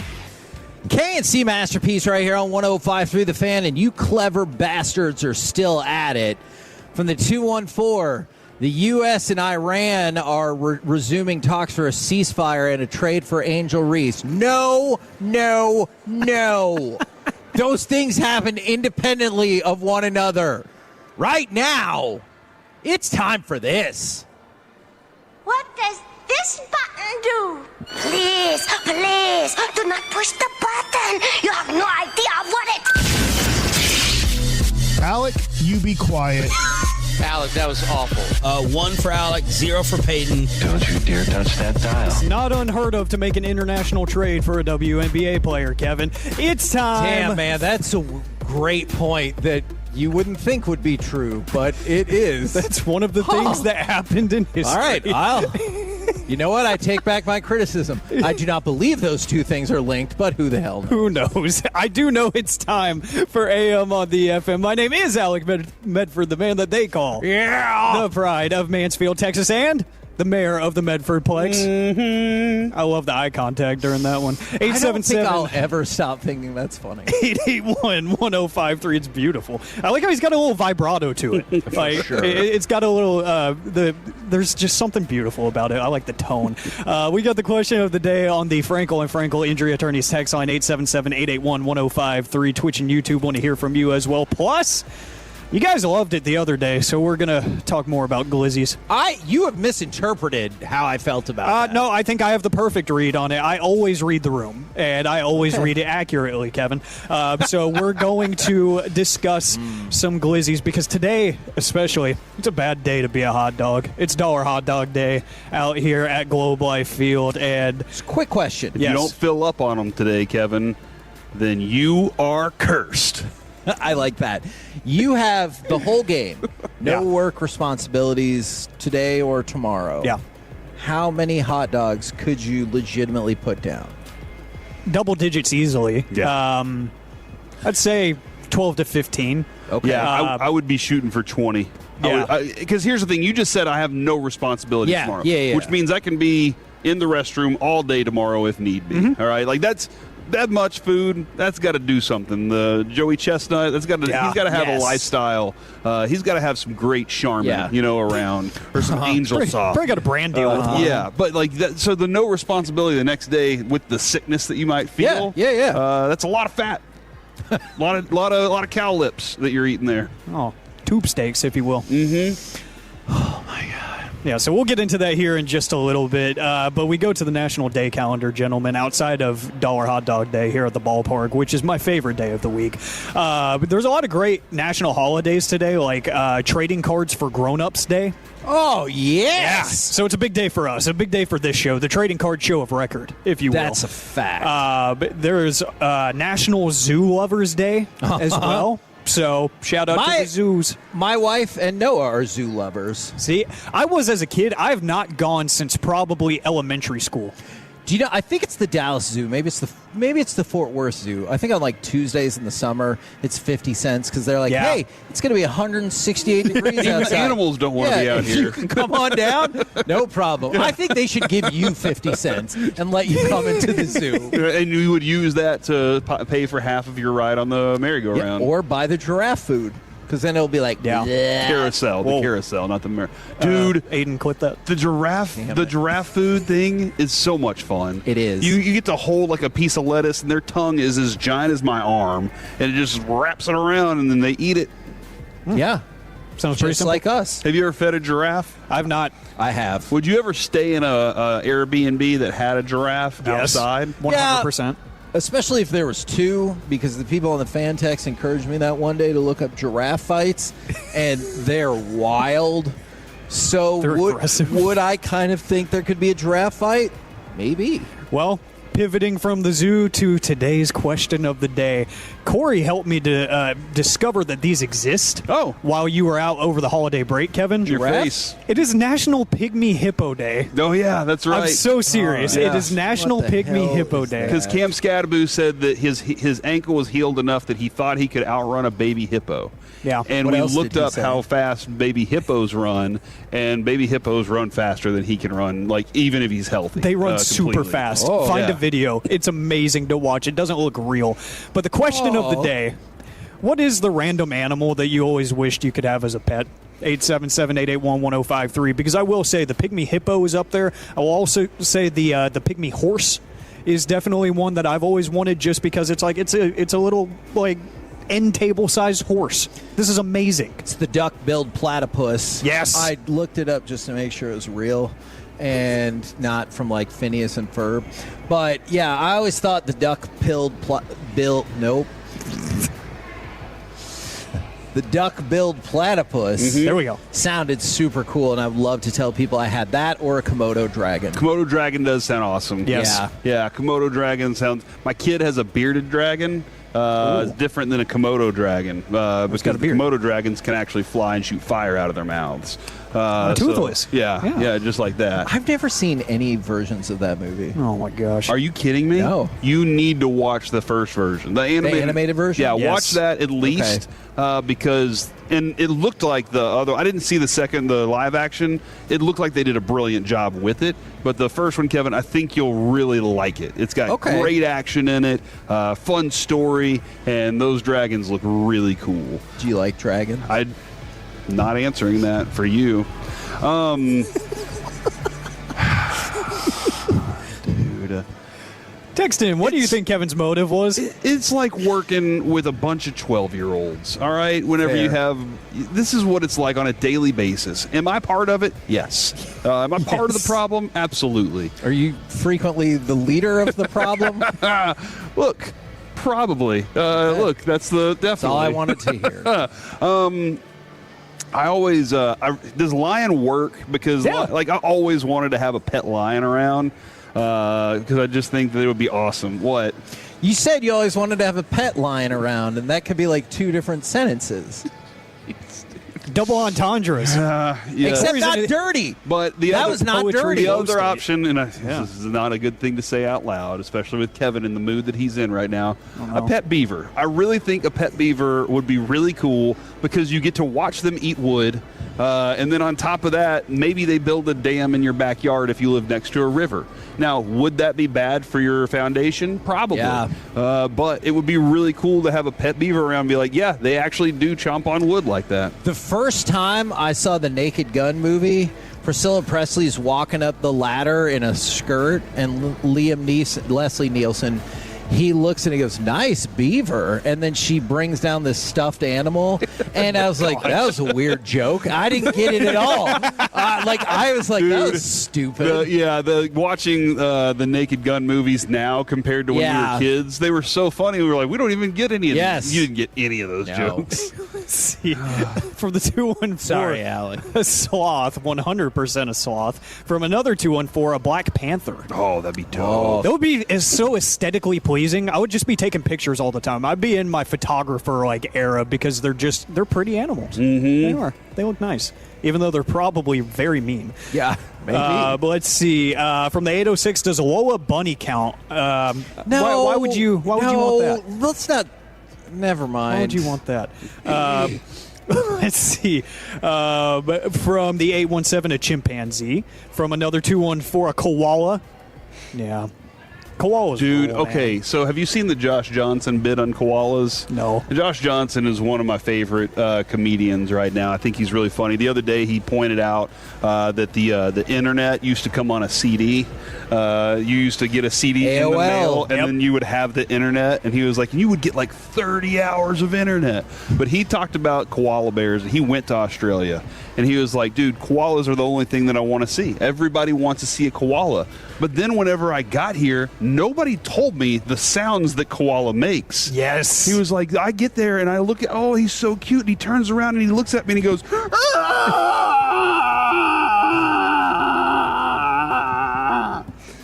And that's really what it sounds like, Kevin. This is the #1 English language radio show in its time slot, and that really boggles the mind. Well, it's because we're educating and how in the world information is what happened in the last 5 minutes educating anybody? Did you know koalas made that sound? It's pretty accurate, too. Or did you just think they were cute and ate eucalyptus? Eucalyptus. That's... Stop it. It's kangaroos. I'm going to try to get control of this again. The question of I don't know if you can say that on here. For National Pygmy Hippo Day, what is the animal, the random animal you've always wanted to have as a pet? Can't find the cliptus. Jeez. Kevin. Because you're like, it's eucalyptus. Alec, when you're not here, he's never like this. I bring out the worst in people. What can I say? I don't know. It's like I'm on vacation. It makes no sense. You guys, walk it in. You guys heard that the other day. I told you. My sister literally texted me that. She was like, you attract horrible people. And I'm like, yeah, thanks, Brittany. But let's see. Your face X's. Yeah, I guess. And one of them might be listening. From the 3-2-1, I want a red panda. Red pandas are awesome. Not the dancer. Not the NBA halftime. She's awesome. You know what? Oh, yeah. She's the best. She rules. So when Brandon was little, they had at his elementary school that everyone like do a project and you ended up writing a book about an animal, and then they like produced 15 copies of those books, and obviously you felt the pressure to buy them because you can't buy your kid's book. So you have a book somewhere about the red panda. Guys, I have a story. So bad. I have a story about glizzies because you guys wanted more after the Wiener Wallet. Nope. So we are going to talk about the Toronto Blue Jays. They have broken. Was a holster for a hot dog, by the way. Yes, it was. It's a real thing from a minor league baseball team. You can buy it on their website. Just Google. I wouldn't Google it, actually. Let's see. The Toronto Blue Jays and their fans had an impressive record-breaking performance the other night. No, it was not anything that happened on the baseball field. It was the performance of the fans on a promo night where, in honor of the inaugural season for the Blue Jays in 1977, they made their hot dogs 77 cents a piece. So less than $1 for a hot dog. And they smashed records in the process. They typically sell hot dogs for about $5 a piece. So this was a big difference, and this was a big selling point for the fans. And they ended up selling a grand total of 102,202 hot dogs. Holy crap. In the process. The previous record was set last August, and it was 92,221. So they smashed their previous record by almost 10,000. That is bananas. Over 100,000 hot dogs in a night. Here's my thing, Kevin. You know the Wiener Wallet that he was talking about? I would put a bunch of loops on my belt and have a bunch of rolls of 77 cents around, so that I could every time I buy, I pay in exactly 77 cents. Okay, and I think that would be. Do you think that they would think that's a fun bit, or do you think they would go, I have to count all this change? I think the first time, yes, but on ensuing payments, no, I do not. Sir, we're cashless.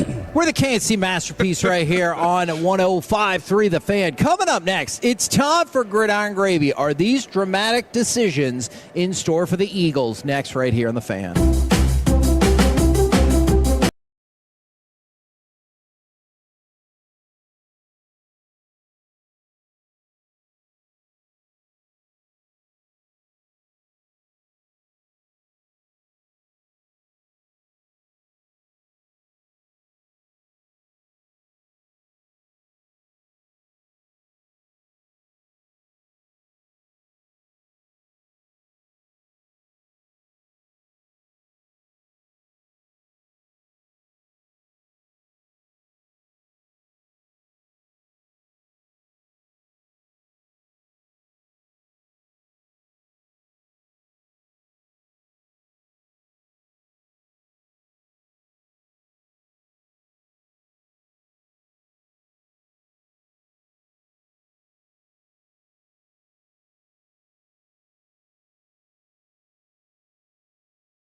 Piece is brought to you by Classic Chevrolet. If you're in the market to upgrade your vehicle, get to Classic Chevrolet in Grapevine. #1 Chevy dealership in the world, 3 years straight. They've got more new Chevys than anyone, all price to sell. Visit ClassicChevrolet.com. This is Texas. This is Classic Chevrolet. Together, let's drive. Relax and enjoy the difference. Based on new Chevy registrations 2023 through 2025.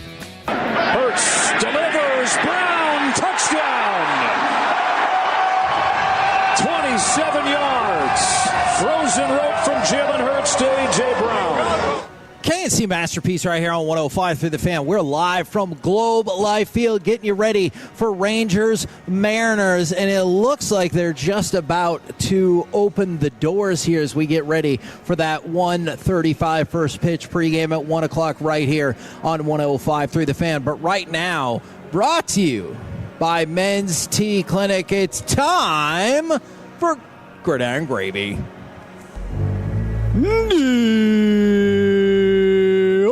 Dip it and rip it. Ooh, that was a big one. And let's start. That's going to cost me. Please save that, Dylan, for Friday. Guys. Thank you. All right, so let's start with the Eagles. A couple different things for the Eagles, and one of them in particular I thought was funny was... Roof closed today, Kevin. Really? Yeah. Roof is closed according to Texas Rangers. Is that the Rangers PR? It's a Globe Life Field. Globe Life Field. On They Twitter say X. It's closed today. It's unfortunate. The temperature at game time will be 75, 76. It gets no hotter than 78. There is no chance of rain. Why the hell wouldn't the roof be open? Well, you know what? We'll talk to the stadium here in just a little while, and I'll ask. All right. About the Angel Reach trade. So Rhett Lewis put out his mock draft from NFL.com, and he has the Philadelphia Eagles taking Ty Simpson. What? At pick 23. Okay. And so I wanted to start with that, especially... They have Andy Dalton, bro. I mean, and Jalen Hurts. But yeah, taking Ty Simpson, and then he wrote RELAX. There's been no shortage of drama, but the Eagles have shown in the past that they'll take other quarterbacks. Maybe they'll try to flip him.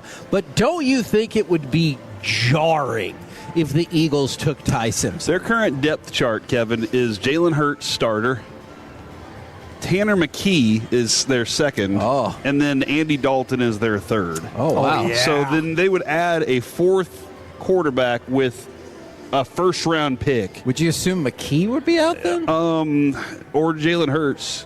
That would be pretty stunning. I do wonder contract-wise where they sit with that, like how much they would have to eat and all that. A lot. Just because if the piece that was written about what's going on there, Kevin, is like completely true, which you always take those with a couple grains of salt, then maybe there is some animosity with the quarterback there, and they don't believe that he can actually help them win another one.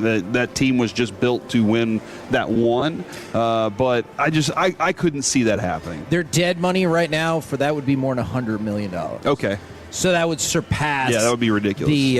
That would surpass the two ahead. Because I know sometimes people get caught up on looking at like what guaranteed money is actually left there for the player, and I get that, and that's hugely important. But you also have to look at the dead money hit that the team would have to take. That dude's trying to get some that. clicks from Eagles fans. Okay, yeah. I mean, he's trying to get some eggs thrown at his bus. Okay. Now, I want to ask you this. Would you be interested in this topic for tomorrow? What is the singular best jersey in sports? Because Kirk Cousins said now he gets to wear the best jersey in sports. Oh, interesting. Would you be interested in that as a topic for tomorrow, especially since we'll be back at Globe Life Field for the City Connect? Yeah, that's it. Oh, wow. Yeah, City Connect is released tomorrow. Topical. Actually, as a matter of fact, Kevin, right downstairs from where we are right now. Yeah, that's right. We could jump off this ledge. I would. And that we would land right where we're... I'm not suggesting it, Alec, to you, but Kevin and I... Maybe you can. I cannot. Okay, so that's where we'll be tomorrow. Yes, smart topic for tomorrow, Kevin. Do you want to talk about it now? No. Okay. Now, but that's because I seriously do wonder if all of this is tied together, and it sounds weird. So NFL.com ran through a list of potential trade packages for A.J. Brown. And then the story comes out that Diana Rossini and Mike Vrabel are together at an exclusive romantic hotel. Now, I know Vrabel said it's laughable, I'm not going to talk about it, and Rossini's like, no, there's a bunch of people there. But these rumblings have been going around for a while. She has talked a lot about A.J. Brown going to the Patriots. Could you see any way in which that deal, specifically A.J. Brown to the Patriots, doesn't go through because they think that will just feed more into the fire that those two are having an affair? And I'm not saying they are. Those pictures are pictures that my wife would not approve of them holding hands and hugging and being in the pool and having breakfast together and all that stuff. But do you think that could have any impact on where a lot of people have thought A.J. Brown will go to the Patriots? I don't know that they would not do it for that simple purpose. Okay. But I think that they, both sides, I think the Patriots definitely want to kind of get to the bottom of what's going on. More importantly, though, they want to put a good receiver in there for Drake May. Like, that's the most important factor. All these other things don't matter. Nothing else matters except for what the product on the field whenever you're trying to get that rolling. So as far as those optics go and everything, I think if the trade worked out, then they're like, that's all that really mattered anyway. Okay. Alec, cosign? I think the GM Elliott Wolf in New England says, I'm in the business of acquiring good players and building a roster. I'm not exactly in the business of having to cover for my head coach and his life decisions outside of football. Right. So at least that's what I would hope. If I'm a Patriots fan, heck, if I'm Drake May, I'm hoping like that does not change the fact that I need help. What would you do if you're that GM and your coach who just got you to a surprisingly quick Super Bowl says, hey man, I need cover here? That's tough. I mean, I'll put out the press release and everything, and I'll do what I can because Vrabel's a proven winner, and they've got something there. They've got a foundation that they can build upon. So I'll put out the PR statement and everything that kind of says a whole lot of sweet nothings and just say, we're going to continue business as usual. Yeah, and maybe, kind of date it back to when the talks began with this conversation. Hopefully it doesn't coincide with any of the tweets she put out. Right. They were like, oh yeah, the talks began on this date. Here's the first tweet. Right. Yeah, no, that's a very good point. Now, in a not surprising move whatsoever, the Houston Texans have exercised the fifth-year option for both C.J. Stroud and Will Anderson. And then Brandon Cease is visiting the Cowboys on the prospect front. That's a good one. That's a positive right there. I saw it. I saw your face kind of light up with positive. that. And here in the next week, Kevin, that's when we probably need to really comb through those 30 visits. Yes. And start going, okay. Yeah, let's start doing that next week. Yeah, yes? with each one of those, because as we get closer to that, we can get through one or two every single day right before the draft. That would be a smart decision. I like it. We're the KNC Masterpiece right here on 105.3 The Fan. Since we're live at Globe Life Field and it's almost baseball time in Texas, let's talk with Texas Rangers broadcaster Jared Sandler next right here on The Fan. The more time you give,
Cowboys football. KRLD-FM and HD1, Dallas, Fort Worth. Let's go, Cowboys. An Odyssey sports station. Driven by our D&M Leasing Studios, it's the KNC Masterpiece on 105.3 The Fan.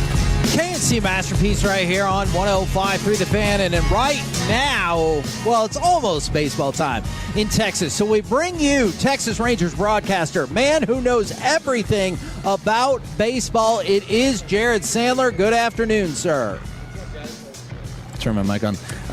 Hey, before we compliment his professionalism too, and then I just botch it. Hey, before we get into baseball, I've noticed this. I don't know if you guys have brought it up. I'm surprised it's not getting like more coverage, like the Angel Reese trade. Yeah. You guys see that? Yeah, it's kind of a big deal that nobody really knew about because it kind of went under the radar, and really we didn't really cover it appropriately. All right, Jared. I would have guessed that Kevin would have been all over that. Name me 10 WNBA players. I can easily name 10 WNBA players. You want me to go right now? Yeah. Okay. Nafisa Collier, Angel Reese, Paige Beckers. I was about to say Sue Bird. Caitlin Clark, Sophie Cunningham, Arike Agumbawale. How many am I at? 6. You're shorting me, dude. I give you credit for 6. That was 6. Hands off that keyboard. No. I was trying to respond to a text quickly. Okay. Satu Sabali, Skylar Diggins. That's 8. You said Diamond, easily. This Diamond seems, DeShields okay. is 9. All right. somebody just got traded. Did I not say Angel Reese? There you go. Now you got 10. Angel Reese, and then we can get into the draft. And we got AZ Fudd. You got. Do you think she's going to go number 1? No, I saw actually legitimately. I'm not sure. I saw a mock that she was going 3. We were talking about that. There But seems to be more dissension than ever on this, with the Wings having the number 1 pick again. You think they're going to go with the gal from Spain? Yeah, the mock. Yeah. I'm not even joking. The no, mock I know. That's why I brought it up. Yeah. People think we're not being sarcastic. I will say I do. I will watch and loosely follow women's college basketball because USC is good, and they have the best player in the country, Juju Watkins. Is she going to be ready to go this time next year? Yeah, I mean she tore ACL over a year ago at this point. But that's happened a couple of times, has it not?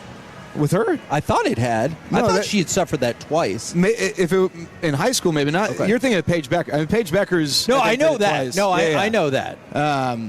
Yeah, that's not why you're here, Jared. Well, I you're just here. You guys are professional sports news coverage people, Right. and so I just we wanted to talked make about sure. it 2 days ago when it happened.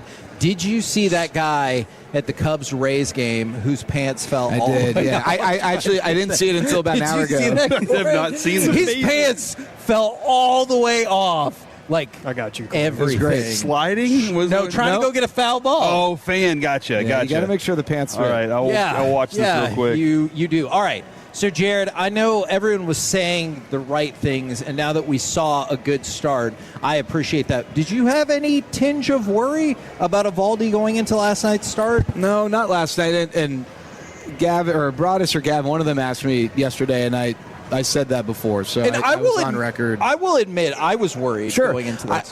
What I think I might have told them was if he had a really rough start last night, then I think it would be worth just asking, like, is he okay, and trying to get an understanding of, why 3 straight. But no, I really wasn't. And even after the Brendan Donovan home run, I wasn't concerned yet because that was just kind of a first pitch, try to steal a strike, and Donovan was ready for it.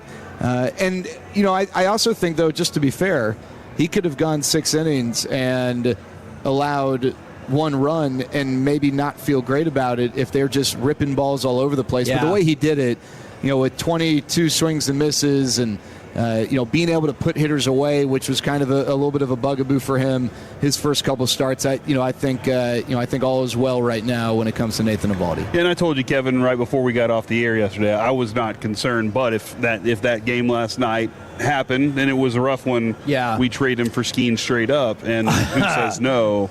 The Pirates. Okay. But, okay, so, by the way, props. He said prove it. Forget it. Props for getting the 10 WNBA players. Yeah, I appreciate it. And you kind of put me on the spot there. I could probably do more. I could probably get to 20. No, I trust you. You were able to get 10 pretty quickly.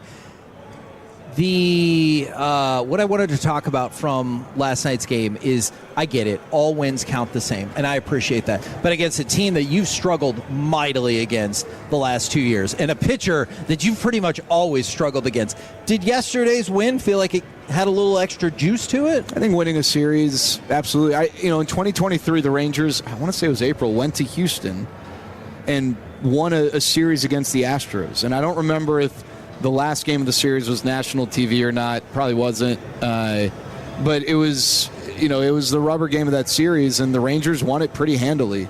And I remember asking people, like, does this feel different? Like, and the Rangers have gotten off to that great start. Yep. But, you go and you get your butt kicked by the Astros. Does it, maybe it's a mirage? And the answer was almost across the board, yes. And this is amongst people who are conditioned, like myself, to just poo-poo every little small sample size type thing, right? Am I allowed to say that on air? Yes. I can say that, right? So I do think that there was something to that, winning the series. And I think there was something to beating Logan Gilbert and George Kirby, even if you didn't really just, knock them all over the place. Although we did get a home run off them for the first time in for the first time in 9 starts. Right. So, I do think there's something to taking a series against the Mariners. Now, the Rangers are going to go to Seattle in a week and a half. And they are even worse. Yeah, that's been a haunted house for the Rangers. So, being able to even just win a game there, maybe win 2 this year, would be great. Maybe win a series, baby steps. But, yeah, beating Seattle in a series the first time in a few years was meaningful. And I just keep thinking, if you win today, you will have already equaled your win total over the Mariners last year and the year before. Yeah, which is 3-10 and 3-10, yep. Jacob Junis and his... Did you really think his name was Jakob? No, I was just kidding. Oh, does G-Bag, do they know that you were kidding? Oh, I don't know. They kind of positioned it like, we think Hagee thinks his name is Jakob. Oh, no, because I also said Eunice. So I said Jakob Eunice. Okay. I do think that would be like a really intimidating... I'm sorry, European I thought name. it was humorous, but perhaps I need to. I like it. They just were like, I think they were very serious in asking me, like, how do you actually pronounce this guy's name? No, yeah. I'm sorry. I will tell them. That being said, last night 4 straight lefties at the plate, and I went and looked. Last year he had a better batting average against left-handed hitters. Is that something that they take into consideration when considering this closer spot? Because he looks like he's filling it well at the moment. Yeah, you definitely want a closer who is not a platoon liability, right? It's really tough if you have a closer and it's like, oh gosh, he can't really face lefties or can't really. I mean, if it's righties, then you got a real problem. Yeah. He, if you look over his career, he's had years where he's been better against one or the other. But I think his career numbers are pretty consistent. That he's not a. I mean, I guess if you look at his career early on, the numbers weighted down. The last few years as a reliever, he can get both guys out. I think that played a role. We were wondering whether Jacob Latz would just stay in for that 3rd inning, right? Yeah. And the Rangers have options right now, but Skip Schumacher talked about how he just doesn't walk guys. He gets a lot of weak contact. Now, I'll say this, and I think Skip knows this. Obviously, you get guys who get swing and miss. Then you eliminate some of the variables, like Luke Raley inside outing a ball. Yeah, right. Thank gosh he didn't touch first base, otherwise he would have been at second with a double, and then who knows what happens. But Jacob Junis gets weak contact, and he throws strikes. And right now, as the Rangers are trying to sort this out, he has been super awesome as a stabilizer there. I don't know if he is going to be the closer all year.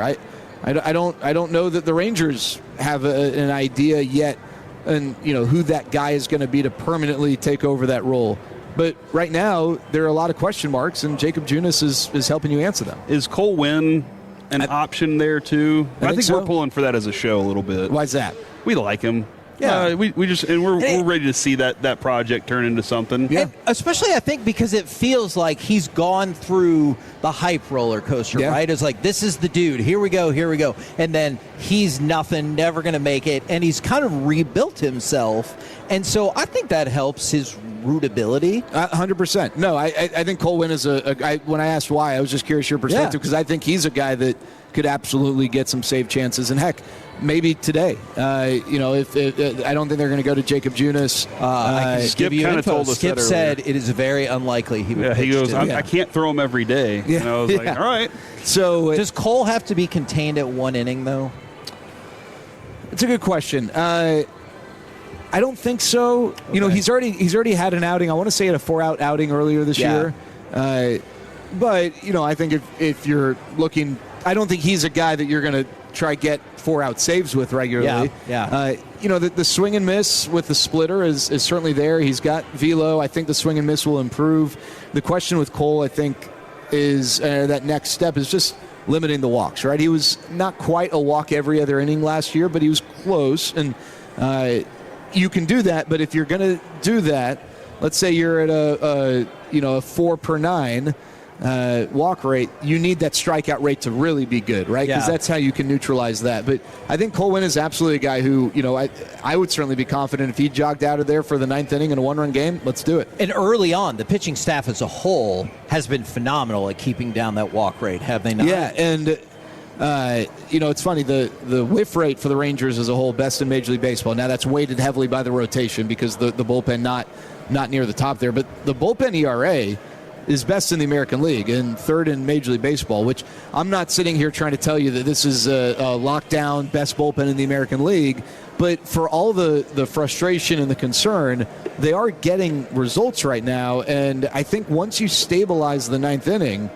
it allows everything else to kind of fall into place. Be okay, because that was going to be my question. On the flip side, then, just a little devil's advocate, your bullpen can be one of the best in Major League Baseball, but if you S the bed in the 9th inning, that's going to wipe that all out, right? 100%. Yeah, if you give up 1 run in the 9th inning or 2 runs in the 9th inning to lose a game, that's not going to ruin your ERA, but that ruins but you're going to be like, this bullpen taste. sucked. Now, just as an... your word with suck. Not. I just want to make sure I'm not getting. No. I'm just saying that that's fan perception, right? 100%. Your ERA can be good, but if you have those blown saves, that's going to be the sentence 100%. that you hear. Now, I love talking with you because you can break down not only Ranger stuff, but all across baseball. Yes, and WNBA. Hey, you hit those 10, and you could probably get 20. So.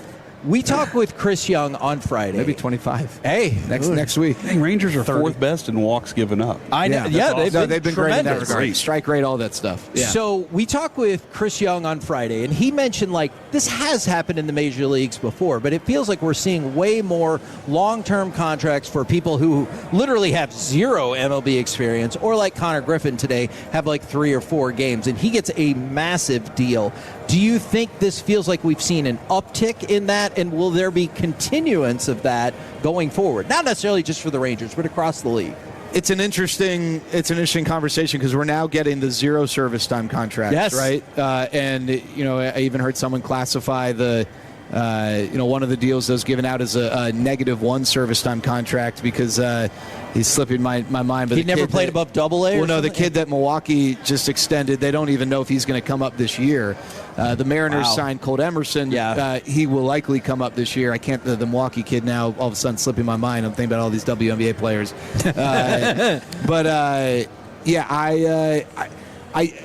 It obviously wouldn't be done if they didn't think that the ROI would make sense. The thing that stands out to me is that for a lot of these deals, Cooper Pratt. There you go. For a lot of these deals, we worry what if it doesn't work out? And usually these deals aren't so expensive to where you're hamstrung by it. Now, Pittsburgh's not an organization that spends a lot, but even the Connor Griffin deal, that's not going to totally melt down their ability to spend if it doesn't work out. And what does it mean? It's not binary. It's not it does or it doesn't. So let's say Connor Griffin's good, not great, or great, not amazing. I think it does make sense, and for a lot of these guys, it gives them guaranteed financial security. Some people will take the approach where you want them to keep chasing that carrot. The other thing is, the other side of that is, no, give them the peace of mind and let them just worry about baseball. Don't have them worrying about whether they're going to get that contract or how much money they're going to make in arbitration. Do you feel like sometimes we underrate how many of these players are intrinsically motivated, where they're like, hey, that's great. I want the money, but I want to be great. Yeah, that's hard to classify. Listen, there are guys in every clubhouse who they will tell you, they like baseball, but it's how they're building generational wealth, and that's what they like most. There are other guys who understand that they're going to build generational wealth. That's just a byproduct, but like they love baseball. Yeah. Right? I think it's just like society. You get a little bit of everything. Sure.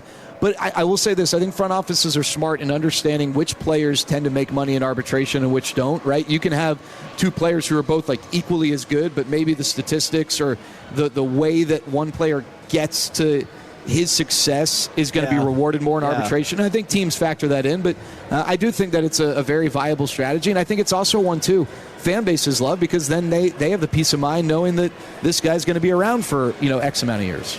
It's so early in the season, but going to the Dodgers after you wrap up this series, do you feel like there's some extra charge with the team, maybe even with y'all, about like getting to play the back-to-back defending champions, especially so early in the season?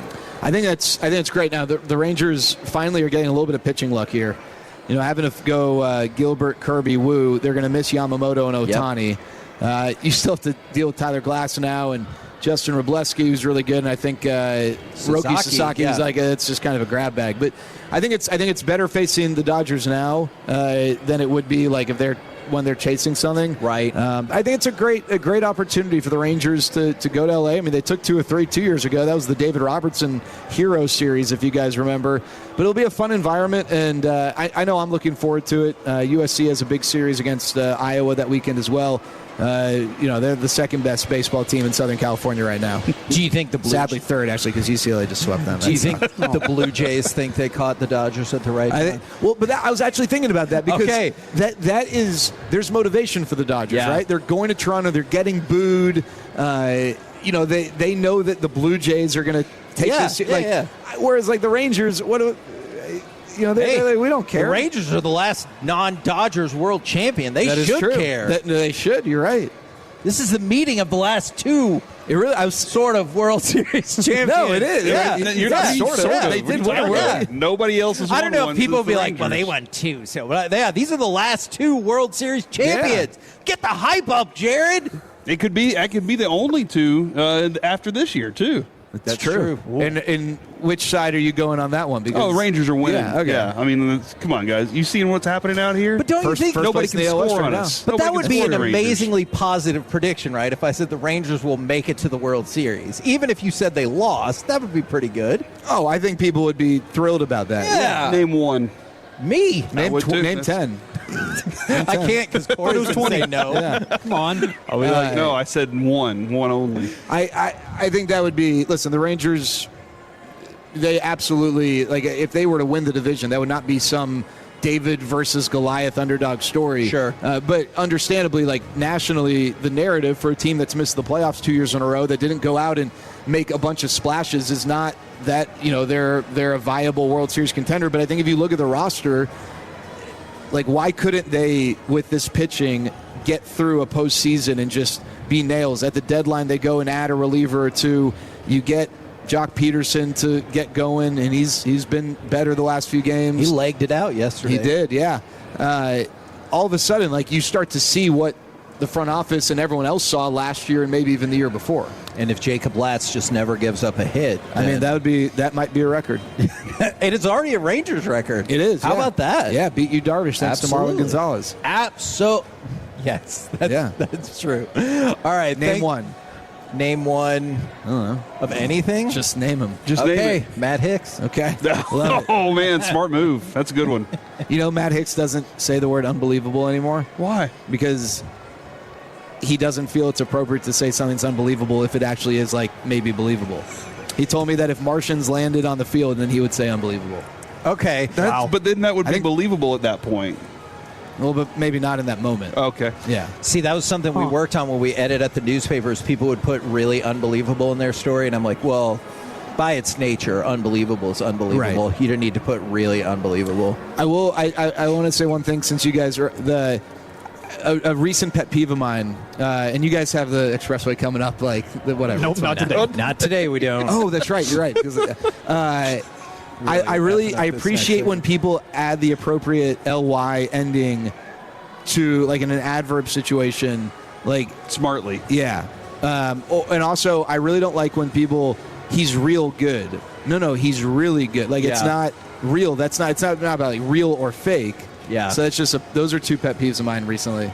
You know what I would like?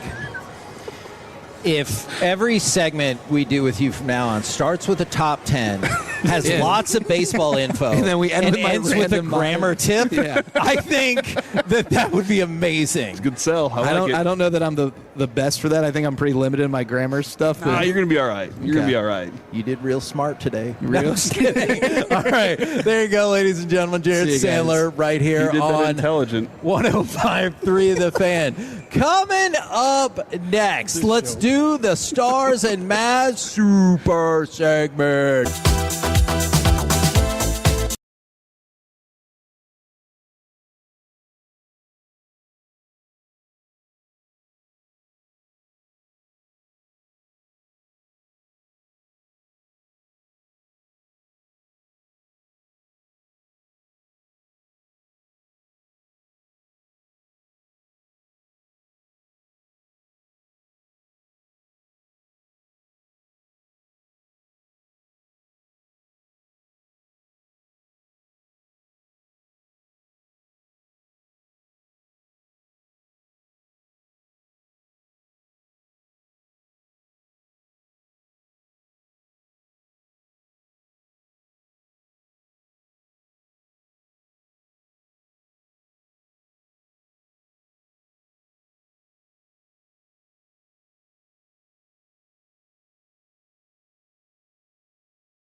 In a car or truck wreck, call Frankel first. 214-817-333-3333. With Frankel and Frankel, there's never an out-of-pocket cost. They only get paid when you win.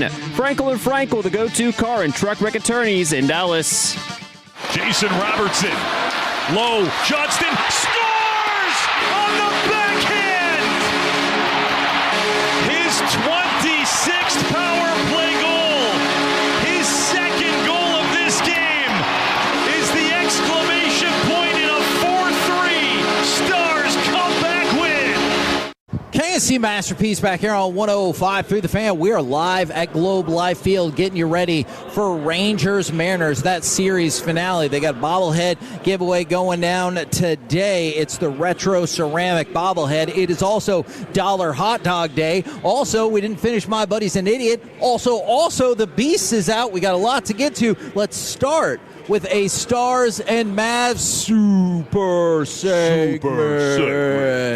All right, so I think the biggest thing for the Stars is not necessarily the win, though obviously that is important. It is now locked in. Yep. As we've thought for, 2 months, that it's going to be the Stars and the Wild in the opening round of the playoffs. No surprise there, right? To start the season, maybe a surprise. But then Colorado went on their tear, and I think even still, Minnesota kind of surprised us a little bit. Right. But they're a good team. They have been all season long. It's going to be a bit of a battle when they get in that playoff. But, yes, as we were coming down the last end of it here, we started going, we're settling in on that idea. Yeah. I'm looking forward to that series. Let's get through the season fast now. Let's go ahead and chalk this up. Dude. Well, okay, then here's my question.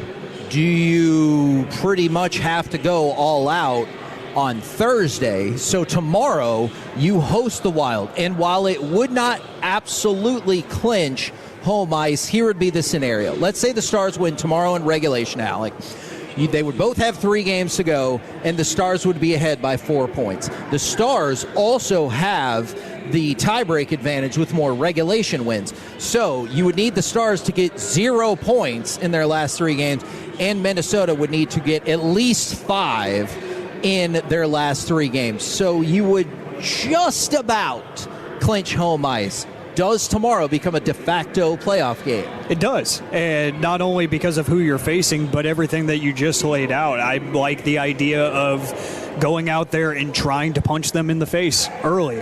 I really do, because you saw what happens when you punch Jason Robertson in the face, quite literally. He gets patched up, he goes back in the game, and he wreaks havoc. So I would like to see you go do that to somebody else and say, hey, that's what you're going to get in the playoffs. This is a different group. This is a different level of intensity. It is basically a playoff game at this point in my mind. It's going to be immensely disappointing if they can't walk away from this one in regulation, even with a win, because I've seen enough from this Stars offense. I've seen the level of physicality. I've seen it even in their checks defensively. Everything is where I want it to be right now, so I think that you go out there and the message from goalie should be, hey guys, we can't have around here. This is a playoff game. This is essentially a playoff game because we're trying to wrap up home ice. We're avoiding that cursed trophy in the process. So if anything, I think all the stars are aligning here for this to be the perfect scenario. And the Wild have won 4 going into this. Oh yeah, you want 4 straight. You want to be the one that breaks that streak. Yeah. You know, you can be like, yeah, that's what we do.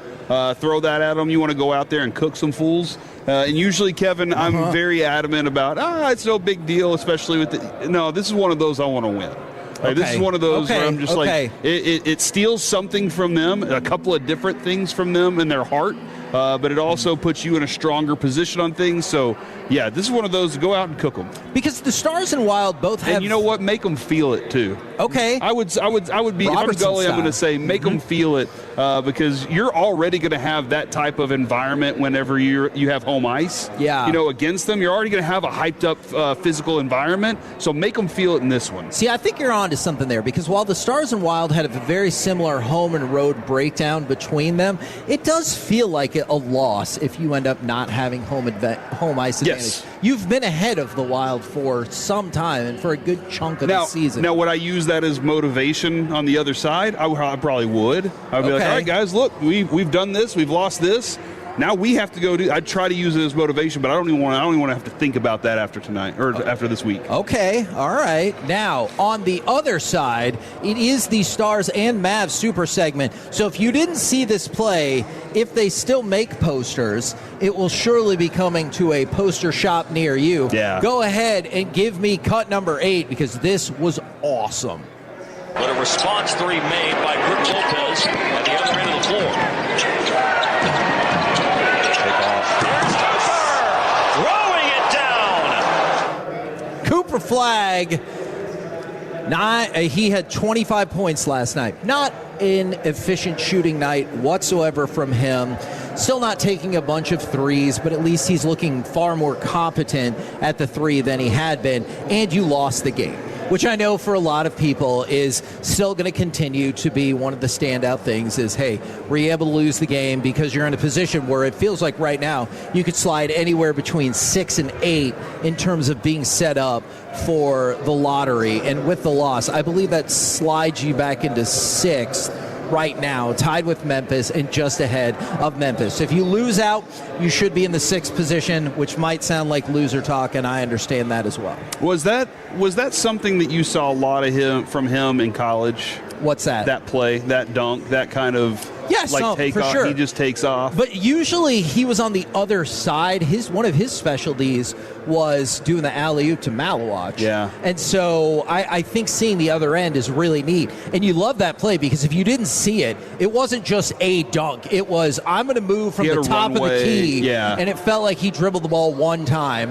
and dunked the ball. Yeah, the way he took flight to that was awesome. And that's just another point of he didn't need to take 3 more steps and then have 2 defenders come to him, and then now he has to make some layup that takes on body contact. This was one of those where he was from point A to point B is the fastest way. I'm getting there, boom, dunk, 2 points, let's get back on the defensive end. And that's another thing he has in his bag that not everybody else has. Yes. And yes, Kevin, they do still make posters actively out there. Okay, great. All posters and Sports Poster Warehouse, as well as the NBA official Photoshop So you store. think this will become a poster, then, right? That should be. That's one of those that I would love to see. Now, I need to know what the best angle is on it because the one that we had from the TV view was awesome. Yeah, no, that's true. And again, I know it's counterintuitive to feel like you're rooting for a loss. The season is over. The best thing you could probably do for this team is continue to lose. The Mavs are back at it tonight against Phoenix. And I know we're going to have an opportunity to talk about this more surely tomorrow.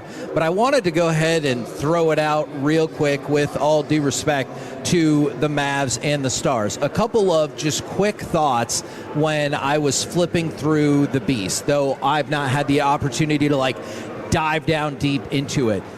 Dane Brugler, who we all love and respect, he's a staple on 105.3 The Fan, has Jeremiah Love as the number 2 overall prospect behind Arvell Reese. So once again, in my face, I'm clearly in the minority on this. But yeah, you hate Arvell. I don't. That is not true. But the ones that I wrote down, Jeremiah Love 2, Caleb Downs 5, Keldrick Falk 15. Mm-hmm. And it's interesting because it feels like he's, for so many people, been like if you got to take him at 20, I guess that's okay, but, whatever.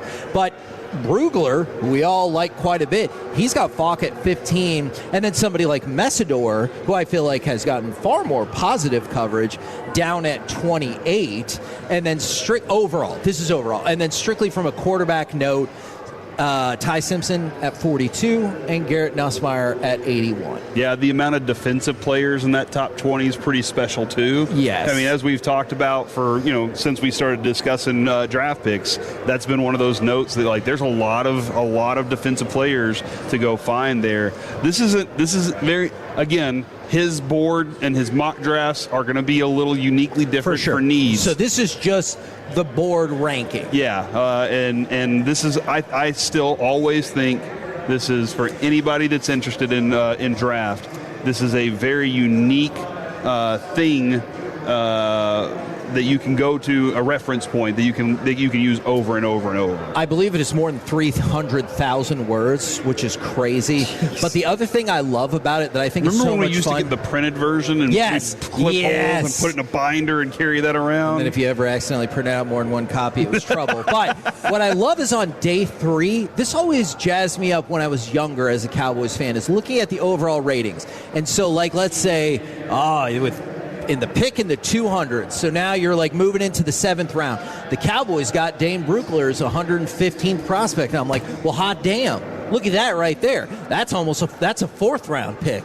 And at the worst, a 5th round pick, we got him in the 7th. And so that was always a tool I use, and I still think is helpful to gauge like later round value for a bunch of your picks. 817, very smart point here. Kevin hates Arvell and Angel Reese. No, this is not an anti-Reese's show. He's always said he liked it, Reese's, but now here we are. This is weird. No, I like Arvell Reese just fine. I just think 1 or 2 is high. I thought April 1st was like 7 days ago.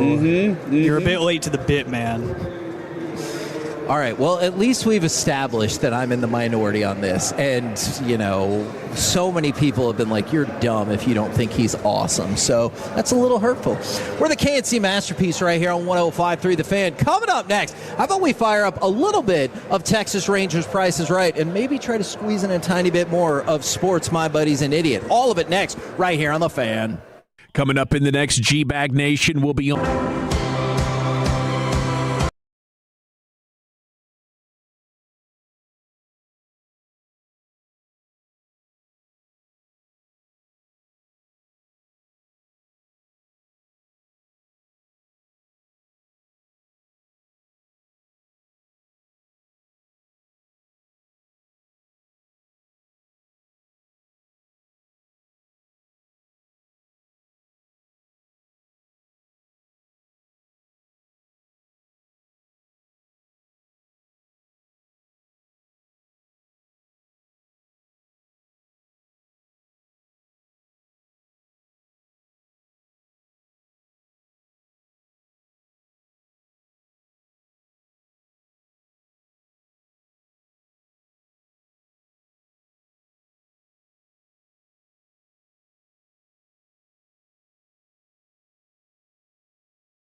By Classic Chevrolet. If you're in the market to upgrade your vehicle, get to Classic Chevrolet in Grapevine. #1 Chevy dealership in the world 3 years straight. They've got more new Chevys than anyone, all prices sell. Visit ClassicChevrolet.com. This is Texas. This is Classic Chevrolet. Together, let's drive. Relax and enjoy the difference. Based on new Chevy registrations 2023 through 2025.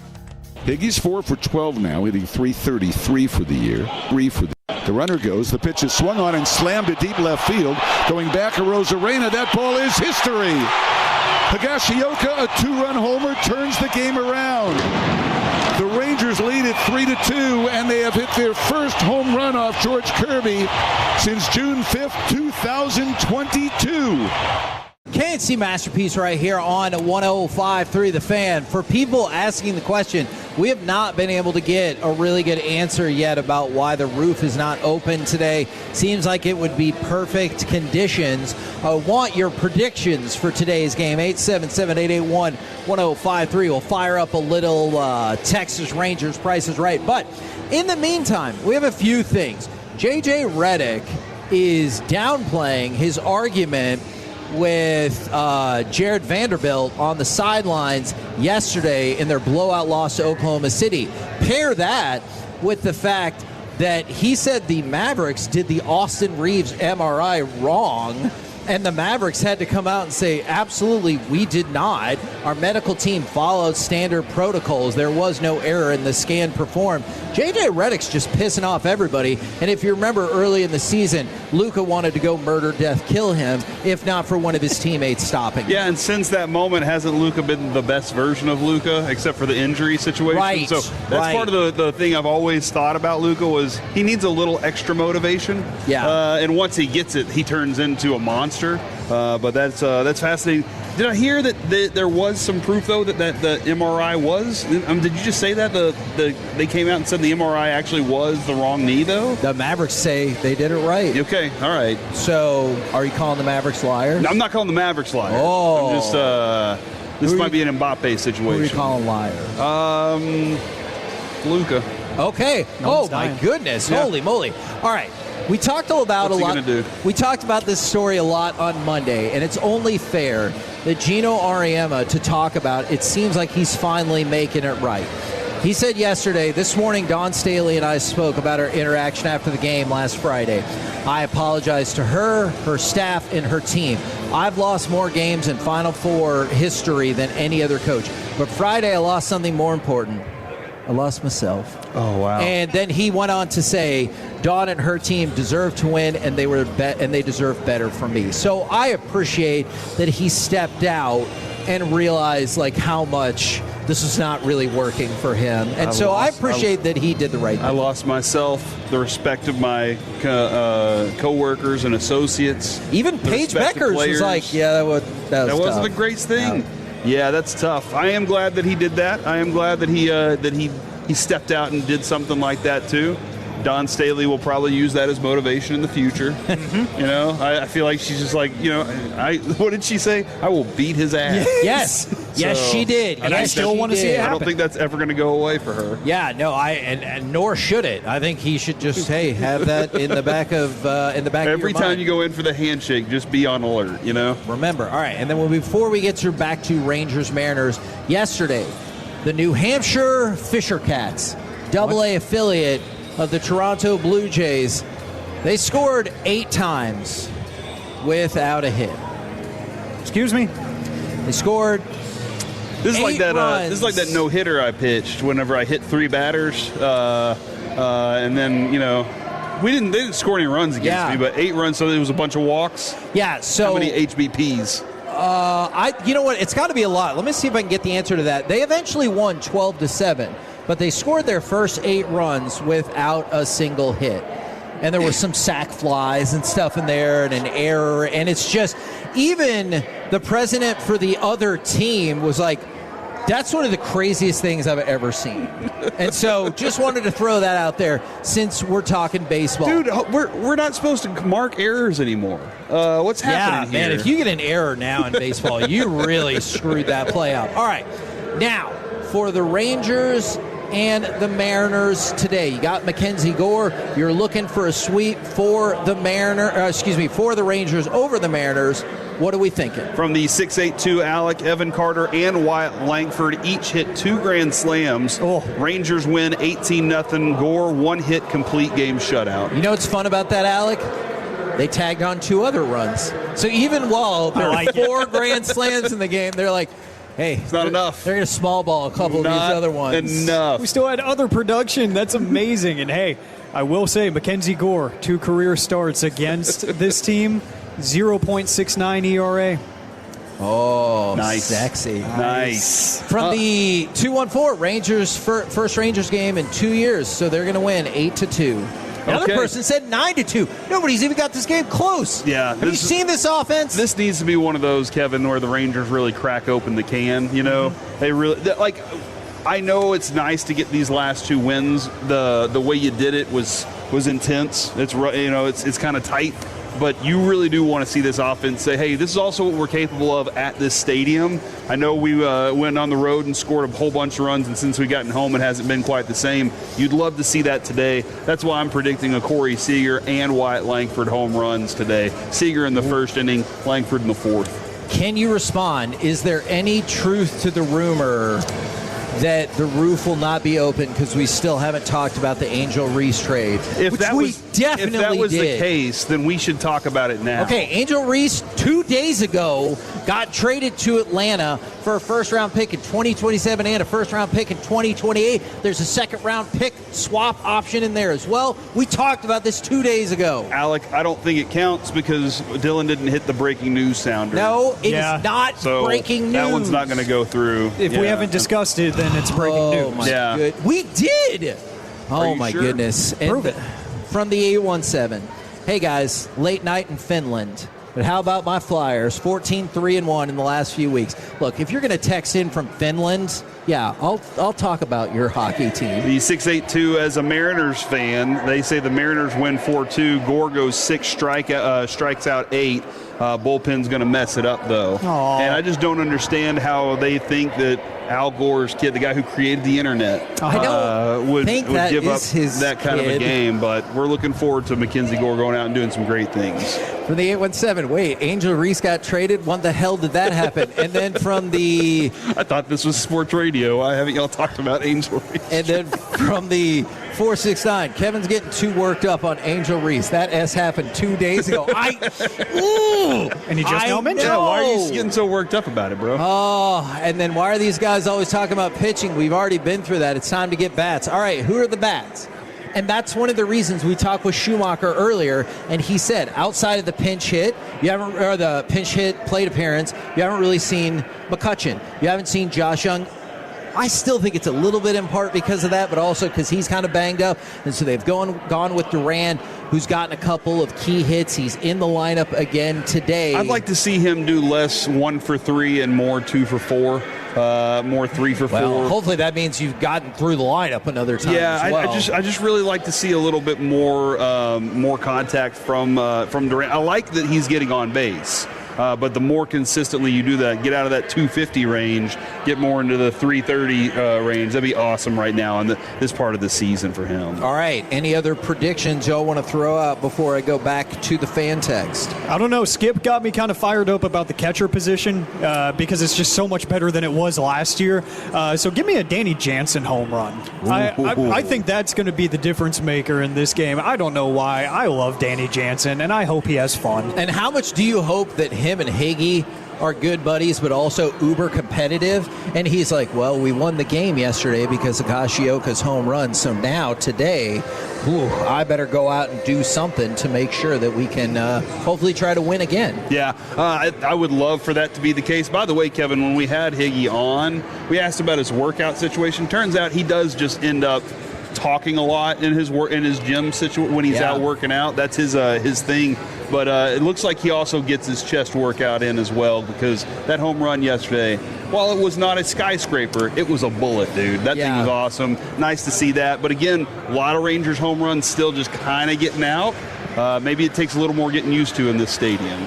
Yeah, and you'd love it if you were able to get the win today, not only because you would continue to be one of the most fascinatingly streaky teams in Major League Baseball to kick it off, but now you'd be 3-0 against the Mariners, who are, I mean, I'm not talking out of turn here, the presumptive favorite for not only this division, but for a lot of people for the entire American League. The motivation whenever you've won two and you've won the series already, we talked about that the other day. Sometimes it's tough to get up for that third game. Skip's got to find a way today to make sure that happens. What about the flip side motivation? You're like, we can't get swept, right? Yes. What did you say? Yeah, I think the other side of that definitely exists. It's a back against the wall team. We'll be back tomorrow at the ballpark again. I know there's not a game, but we'll be out there for the release party of the City Connect jerseys, doing our full show 10 a.m. to 2 p.m. So stick around. Rangers next. First pitch at 1:35. We'll be back tomorrow at the ballpark 10 a.m. to 2 p.m. right here on 105.3 The Fan.